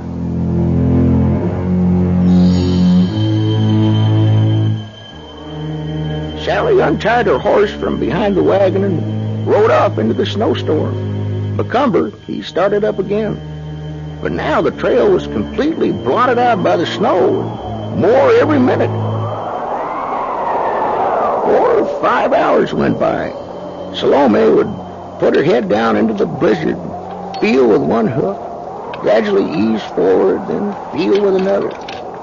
She inherited her sure-footedness from her daddy, who was a donkey, and her strong body from her mama, who was a mare. Up in the wagon sat Doc Macumber, numb with cold, all wrapped up in an Indian blanket. Frost and ice in his beard and eyebrows, but beginning to burn with fever. Keep on going, Salome. Got to keep on going. The old mule inched along, pulling the wagon until darkness fell altogether. The old man sat in the wagon, his mind so near frozen that he didn't know what to do. No telling how long it was before he realized Salome wasn't moving and hadn't moved for some time. When he did realize it, he moved his joints slow, like they'd crack if he put on any speed at all. The snow on the blanket turned to ice, and it cracked into splinters as he got painfully down from the wagon and walked up to that mule. Salome, you can't stop now, girl. You can't leave us out here tonight. Come on, please, old girl. Just another mile. Find us some shelter. For you and me, well, we ain't gonna make it. Come on, old girl. I'll try and lead you for a ways. Come on now, come on. But that mule wouldn't budge an inch. Macumber, he tugged and he pulled, but the mule just wouldn't move. And then, through the blowing snow, Macumber saw something up ahead. A little white mound. He stared at it, his frozen brain trying to identify it. And then he stumbled off toward it, and stopped beside it, and slowly knelt down. Oh, no. No! Sally? Sally, girl? Sure enough, it was Sally. She was alive, but barely breathing. Macumber figured she'd been lying there about a half an hour. From the snow that covered her, he struggled to get her on her feet when she came to. It's me, Sally. Dr. Macumber. Come on, I'll walk you to my wagon. I can't walk. Leg broken. My horse fell. Your leg? Oh, no. Oh, yes. Yes, I see. Sally, girl, I'm going to pick you up and carry you back to the wagon. Up you go now. Nobody knows how Macumber managed to struggle back to that wagon with Sally on his back. But he did. Got her as comfortable as possible in the back of the wagon. She was out of the wind now, but still half frozen from the cold. Mr. Macumber, we're clear off the trail. My horse strayed, fell over something. I shot him. Shot him? You had a gun? With this gun. It's yours. I took it from the wagon when I lit out. That's all right, girl. Oh, we lost Mr. Macumber. And I'm hurting real bad. Yeah, I know you are. Can't you do something for me? Maybe I can, girl. Listen, Sally.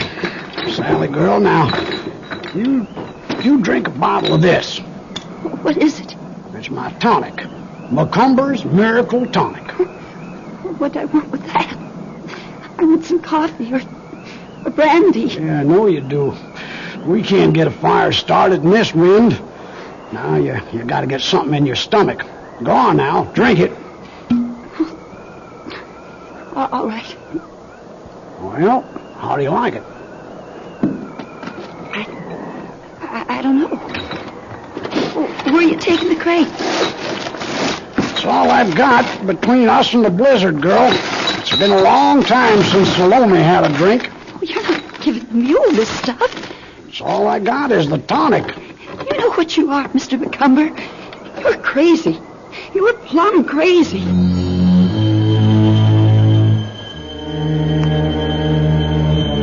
Macumber uncorked 6 bottles and poured them into the leather water bucket for the mule. There you go, Salome. Drink, hearty old dear. And find us some shelter.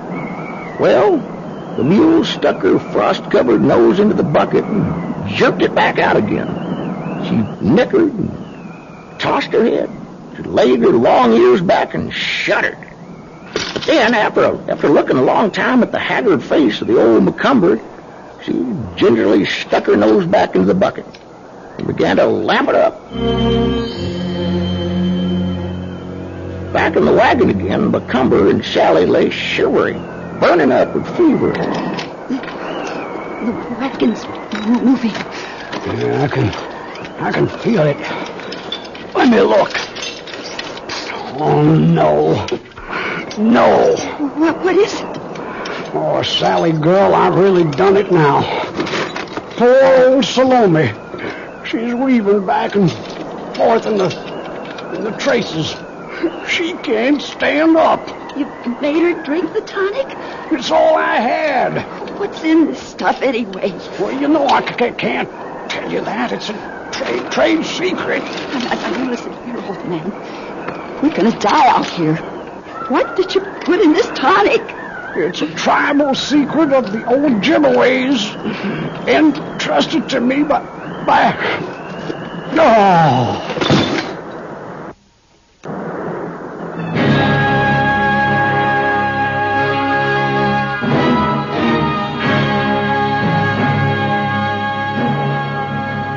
For 2 whole days, the storm lashed the Great Plains, piling up drifts 10 feet high. There were thousands of cattle caught on the rangelands and froze huddled together. The ice snapped the telegraph wires. Nothing moved on that prairie but the wind. Then what happened to Macumber and Sally? Christmas morning, Sally, she awoke. She was raging with fever. Mr. Macumber. Mr. Macumber. Let me alone, girl. Let me die. Mr. Macumber, it's getting light. You know what day this is? It's Christmas morning. Oh, what a day to die. And we're not moving anymore. Huh? No, we're not. Let's see now. Oh, Salome. What? Salome, she's frozen in her tracks. I drove her to this. I pushed her too far. She was the most loyal friend a man could ever have. A finer, stronger beast never lived. Where are you going, Mr. Macumber? I did this to you, Salome. You poor, faithful old friend. You dragged us until you could pull no more. But where have you taken us, Salome? Where are we? Look. Huh? Look, Mr. Macumber. Look over there. Smoke. Yeah, you're right. Good merciful heavens, it's a cabin. Salome, you've saved our lives.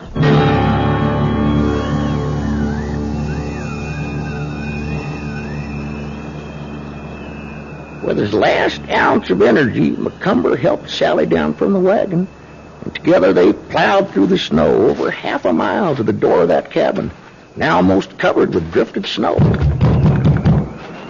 Together, the half-frozen pair pounded on the door. When it opened, they saw inside a roaring fire, a small fir tree with candles lit, candy canes, and from inside came the aroma of fresh bacon. And standing in the doorway, a ruddy-cheeked young man with a dumbfounded look on his face. Who is it, dear? Come hurry, Annie. It's Sally and Dr. Macumber.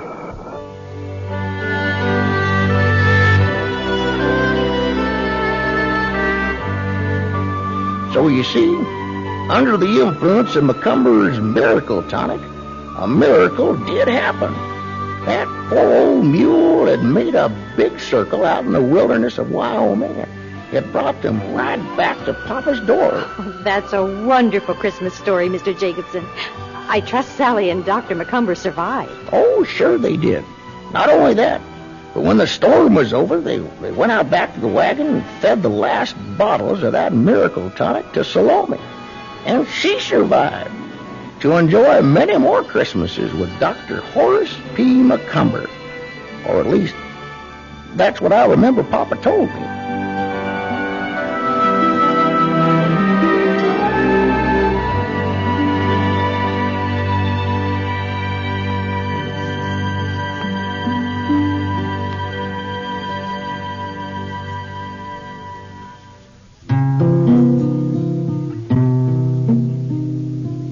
Tonight, Crisis presented Macumber's Miracle Tonic, written especially for Crisis, and featuring Jay Green, Pat French, Tony Karloff, and Lee Posh. Engineering by Carney Barton, script and direction by yours truly, Jim French.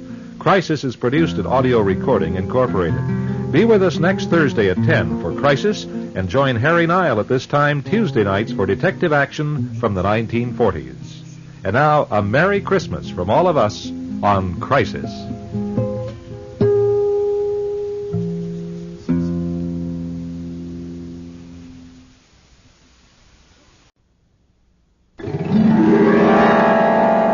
The Golden West Radio Network presents Crisis.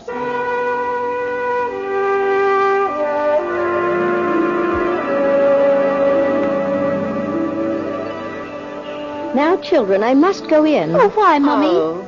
I'd love to stay out here in the garden and play with you, but I've got to tidy up the house. Mr. Carmody from the church is stopping by. I didn't know that. I didn't either, dear, until just a moment ago. Oh, then it's another one of your visions. We'll see. Don't get too soiled. I may want you to join us for tea. Things like that were always happening to Mama. As early as I can remember, she was able to tell when the phone would ring or someone would stop in or a relative would die. Peter's my brother, at first we thought all mothers were able to see into the future. It was only some years later that we learned Mama has a gift.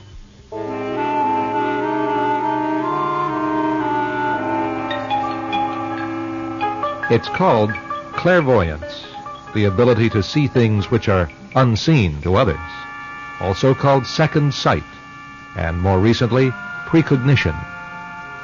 It's the mysterious and disturbing ability claimed by a few to be able to forecast future events. Mysterious because we're at a loss to explain the source of this strange talent, and disturbing because when you come right down to it, do we really want to know what the future will bring? I'm going to give this up, Margaret. You can't. I don't want to see the future anymore. Not if it brings so much sorrow. But you can't stop now, Mama. Tell her, Peter. Mama, the publisher. What will happen to us? But we have plenty. How much more do we need? It's not a question of need, Mama. When the world is waiting in line to buy up the weeklies that carry your predictions, we can have any price. There's no limit to it. They'll pay you anything you ask. So you can't stop now. But then when may I stop? Never, Mama, never.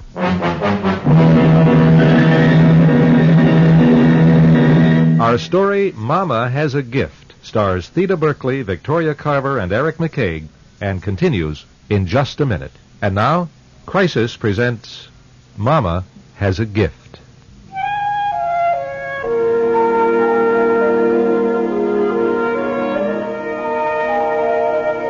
When I was a little girl, and Peter was still wearing nappies, our mother and father agreed to divorce. There had been a terrible row. I'd heard it all one night hiding at the top of the stair. Of course, I didn't understand it then, but I knew it had something to do with something Mama had seen. Whatever it had been, it made Daddy awfully angry. He kept insisting Mama was crazy, that it had all been in her imagination. Of course, I didn't know what that meant. And then Daddy slammed the door and left. And we seldom saw him at our house again. It was to be nearly 10 years before Mama spoke to us about it. About the thing that she was able to do, that had been a part of our lives, Peter's and mine, from the beginning. So you see, my dears, having this kind of strange ability of mine isn't all that pleasant. You mean you're different from other mums? Well, I hope not too different. Just in this one way. I seem to be able to know what's happening, or going to happen, a long ways away. Oh, I think that's thrilling. What's going to happen tomorrow? I don't know. But you said you could tell what was going to happen. And you can't. You always know when it's going to rain, and you tell us to take our galoshes It's not an everyday thing, Meg. Let me try and explain it to you. Sometimes when I'm busy doing something else, I'll suddenly hear a voice or see a brief glimpse of something. Out of the corner of your eye. Well, almost. Or I'll have the strongest impression in my mind that such and such is going to happen. Can I learn to do it, too? I don't know, Peter. I don't know if it's something you can learn or if it's just something people are born with. A gift. I wish I could do it. Oh, you're better off not knowing how. Sometimes I wish it didn't happen to me. Like right now. What do you mean? I'm afraid Mr. Waltham is about to pay us a visit. The landlord. Can you see him, Mama? Out of the corner of your eye. Something like that, dear. There he is. You two stay in the kitchen.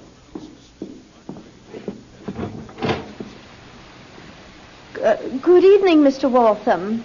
Evening, ma'am. Sorry to bother you again, but I've come about, the rent. Yes, I know. Won't you step inside? Now, Mrs. Scott, you've got to admit I've been a patient man. Yes, I know you have. You see, my former husband is late again sending the check. I'm sorry to hear that, ma'am. It must be a great trial to you. But the fact is that you're a businessman and debts have to be collected, and we are 2 months behind. Is that about what you were going to say? It beats me, ma'am. You've done it again, taking me words right out of my mouth before I spoke them. She does that all the time, Mr. Walton. She can do that and a whole lot more. Margaret! It's true. She can tell what the weather will be tomorrow and when the phone's going to ring and even when trains are going to crash. Hey? All right, now that will be quite enough, you cheeky thing. Oh, forgive my daughter, Mr. Waltham. She's only 15 and watches far too much on the telly. Wait a shake. Is that true? I mean, predicting the future. It is. Mr. Waltham, I know you've come about the rent money. All I can spare you today is £7 and a few shillings. The moment the check arrives, I'll pay what I owe. All right, very good. Let's get back to that other thing for a minute. You know, so often when I've come round here, Mrs. Scott, you've finished me sentences for me. Just like you did a minute ago. Oh, I'm sorry. Is that because you knew what was going to say? It is, yes. She does that with Peter and me all the time. Now, that will be all, young lady. You go back and sit with your brother. Yes, Mum. I don't suppose, Mrs. Scott, you could look into the future. Tell me which horse is going to win the races Epsom this Saturday. Mr. Waltham, I would consider it a great favor if you would forget what my daughter said. She's young and impressionable. Yes, I'm sure she is. Well then, Mrs. Scott, how about just telling me when the envelope with your check in it is going to arrive in your postbox? I wish I knew the answer to that. Look, I'll check round the town and see if I can find work somewhere. Perhaps the children are old enough. No, I wouldn't want that on your conscience. Oh, yes, even landlords have consciences. Do the best you can, Mrs. Scott. And I'll wait as long as I can. Oh, thank you, Mr. Waltham. Good day to you. Wait. Wait. What's the matter? What are you staring at? About your horse race, Mr. Waltham. Hey? Would there be a horse named Indigenous? Indigenous? Well, I don't know. Here, I've got the racing form in my coat. I'll just have a look if you don't mind. Now, let's see. Indigenous. Yes. Not much of a runner, though. The handicappers don't even like him much. Why? Because that is the horse that is going to win this Saturday.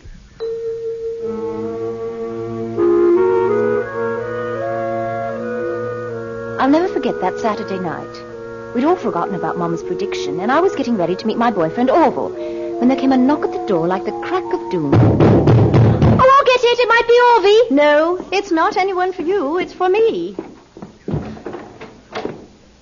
Good evening, Mr. Waltham. And it is a good evening, Mrs. Scott. A very good evening. May I come in? Oh, certainly. Well, you've done it. Well enough you have. You've done it. I have? This week when I stopped about the rent, and you gave me the tip about Indigenous in the race at Epsom. Yes? Well, the tip was good. Oh, I'd almost forgotten. Yes, the horse won. Won? It not only won, it paid 22 to 1. And I put £100 on it. You're absolutely amazing, Mrs. Scott. Here, this is yours. What is this? Your half of the winnings, minus the back rent you owe me. Why, I can't accept this. Of course you can. You earned it. Not only that, but I want you to do it for me again. We'll be a team. Keep this up, Mrs. Scott. I'll see you become a very rich lady.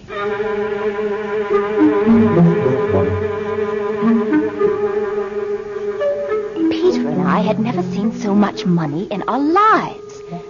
After Mr. Waltham had gone, Mama stacked it on the breakfast table, and the three of us just sat there and stared at it. Overnight, we had money. And there was more to be had. Mr. Waltham became a regular visitor. My betting shop thinks I'm some kind of wizard, Mrs. Scott. We have won rather a lot, haven't we? Oh, it's them long shots I love. Give me a horse that comes up from nowhere. What have we got going at Salisbury? I can't seem to get anything on Salisbury. What about Brighton? In one of the races, a horse named Marvel Maid. Marvel Maid, right. To win? Oh, yes. Marvel Maid, huh? In the fourth, pretty fair odds, too. I'll put £500 on her. Whatever you say, Mr. Waltham. The money rolled in, and soon Mr. Waltham moved us out of the cottage he'd been renting us to a fancy duplex flat he bought closer to London. For years it continued. Mr. Waltham made arrangements to wager on races on the continent and even in the States. We never wanted for a thing. Mama, Peter, and I each had private motor cars, clothes, everything we ever wanted. It was just past my 24th birthday when Peter and I decided we had to have a talk with Mama about our future. You don't need Waltham anymore, Mama. You haven't ever needed him. You can see that, can't you? Oh, yes, I can see it. But there's no reason to cut away from him just because I could bet on the races myself. No reason. You could double your winnings. That's reason enough, I'd say. You don't care anymore about old Waltham anyway, do you? Yes, as a matter of fact, I do. When we were poor and I couldn't pay the rent, he could have thrown us into the street. But he didn't. He was a kind and considerate man. I'm certainly not going to do anything to hurt him now. But he's only using you, Mum. Can't you see that? How long do you think he'd be so kind and considerate if you lost your gift and couldn't make him a fortune anymore? We'll talk no more about it. I won't hear of it. You're just getting me upset. And when I'm upset, I can't get the visions. Answer it, will you, Peter? Hello? Oh, sure. She's right here. It's Waltham. Hello? Yes? What? Are you sure? No, I haven't the slightest idea. Yes, of course, that may be it. I'm terribly sorry. Yes, all right. Goodbye. What's the matter? It seems that out of the last 4 races I picked, we had only one winner. But how could that happen? Oh, his betting agent slipped up. No, it isn't that. The past few days I've had the strange feeling that I'm losing it. What? Yes, I may be losing the gift.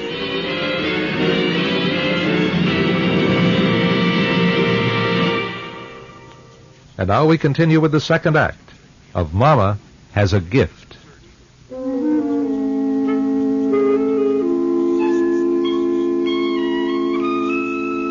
It was true. Something was happening to Mama. The week that followed, she picked only 3 winners out of 10. Waltham prescribed a complete rest, a change of scenery. We decided to fly to the States, Peter and Mama and I. It wasn't our first time, and we knew exactly where we could go to find peace and solitude. A lavish estate in the Florida Keys. Plenty of sunshine and no phones to answer. Mama barely moved from morning till night, sunning herself and sleeping under a big umbrella. But Peter and I were busy. We had plans to make. Don't you think you've had enough? Oh, shut up. You never will learn how to drink. How about knocking off that big sister dialogue? We've got a problem on our hands. Oh, and then some. All right. Let's say she loses it entirely. We'd have to find work. Dreadful thought. But right now, nobody knows Lydia Scott is a psychic except you and me and Waltham. And he's not about to let the news out. Yeah, but what if the world suddenly finds out what we've been up to all these years? Precisely. What if we told the world about Mama? She'd be interviewed by Johnny Carson and David Frost. Imbecile. Don't you see? Lydia Scott could be syndicated. Her forecast would be the hottest reading in the world. So she's losing her horse-picking talent. She could forecast anything. Anything.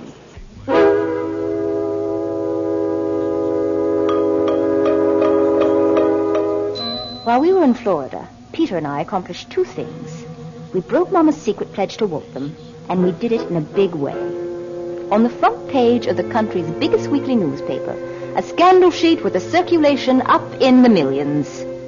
Why did you do it? We did it for your sake. Horses. You're picking horses when you could be forecasting crop failures and disasters. Wars and famous people dying. That's what makes you worth anything to the National Investigator. I don't like to predict things like that. Why tell people about disaster and misery? Because that's what the people want to read about. You can get $1 million a year from just doing 1 column a week. Maybe 10 or 12 predictions, that's all. We made the deal, and Mama made the switch from picking horses to predicting disasters. And my own prediction paid off from the first week. Madam Lydia's column swept the country. Just wanted to tell you how delighted we are with the column, Mrs. Scott. As long as I'm the publisher of the Investigator, you've got a top spot in our publication.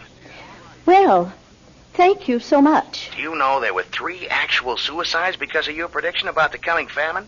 Suicides? Oh, good heavens. Ah, nuts, crackpots. You know, they'd have done it for one reason or another anyway. Listen, can you get anything about Sinatra? Or the fuel shortage? Say, can you take this down? Why, just a minute. Anything we can print about Sinatra's dynamite. And people are worried about a fuel shortage this winter. Then the Arabs and the Israelis. Got that? Yes, the Arabs and Israelis. I'll try. Movie stars, TV stars, politicians, disasters, wars. This is all great copy. But I don't want to make people unhappy. Listen, Mrs. Scott, people love to be unhappy. They pay millions of bucks a week to read about who killed who divorced who's going to die, what's going to happen to us next week, part of the great human drama. Well, I can hardly wait to read your next column. And keep up the good work, Madam Lydia.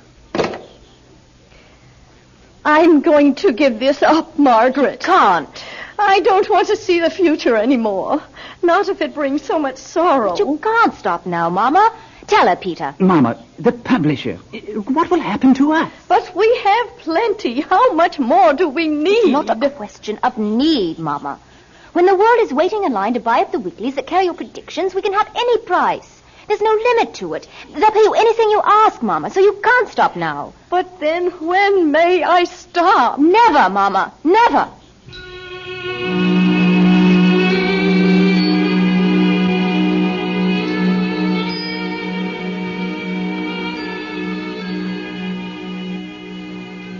But of course that wasn't true. Mama did stop. By the very simple expedient that hadn't occurred to Peter or to me. 4 months after she started writing Madam Lydia, Mama died in her sleep. We pushed her into it. Shut up. She wanted to quit, but we wouldn't let her. Stop your bawling. You sound like a 2-year-old. What are we going to do? Keep still and let me think. We'll have to call the doctor or someone. Keep your hands off that phone. What? We're not going to call anyone. But we got to. No. Meg, are you crazy? Mama is dead. Yes. Mama is dead. But why does that mean that Madam Lydia has to die, too? What are you talking about? We know what the paper wants it to write. Sensational deaths. Famous people dying. That tops a foreign war any day. What are you getting at? Why are you looking at me that way? Because, brother dear, you and I are going to team up to keep Madam Lydia alive. How? Very simple. I'll write the columns, I'll predict the sensational deaths, and you will see that the predictions come true. Oh, no. Oh, no, you can't make me do anything like that. How long do you think we could last without Mama's income? I don't know, but I Maybe won't... 6 months, at the most. I couldn't do anything like that. Kill people? No one we know, and no one we really like. We'll spare Sinatra, and Paul Newman and Robert Redford. And Barbara Streisand? Oh, all right, we'll spare Barbara. Who else? We'd better make a list. Oh, yes, we'll make lots of lists. And you'll be quite busy. But don't worry, Peter. I won't write anything too difficult. Not for a while. But for right now, you'd better go out to the gardener's cottage and tell him that we won't be needing him tomorrow. Just have him spade up a little part of the rose garden by the east wall. By the east wall? I don't get it. And be sure he leaves his pick and shovel where you can get at it. Tonight. Oh. Do I have to? Don't worry, brother dear. I'll help. That's how we've always been, right? You help me, and I'll help you.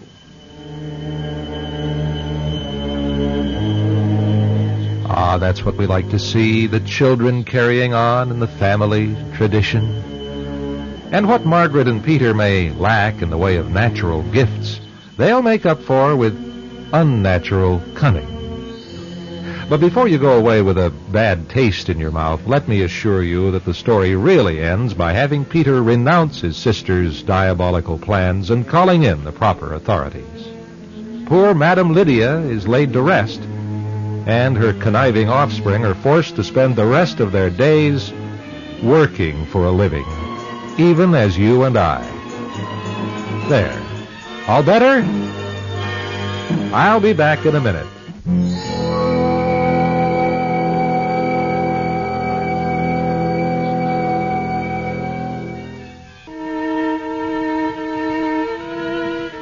Tonight, Crisis presented Mama Has a Gift, which featured Theda Berkeley as Mama, Victoria Carver as Margaret, Eric McCaig as Peter, and Jay Green as Waltham and the publisher. Our engineer was Carney Barton, script and direction by yours truly, Jim French. Crisis is produced at Audio Recording Incorporated. We invite you to tune in at this time next Tuesday evening for the new adventures of the hard-luck private eye of the 1940s, Harry Nile, with Phil Harper in the title role. And be with us again Thursday night for Crisis.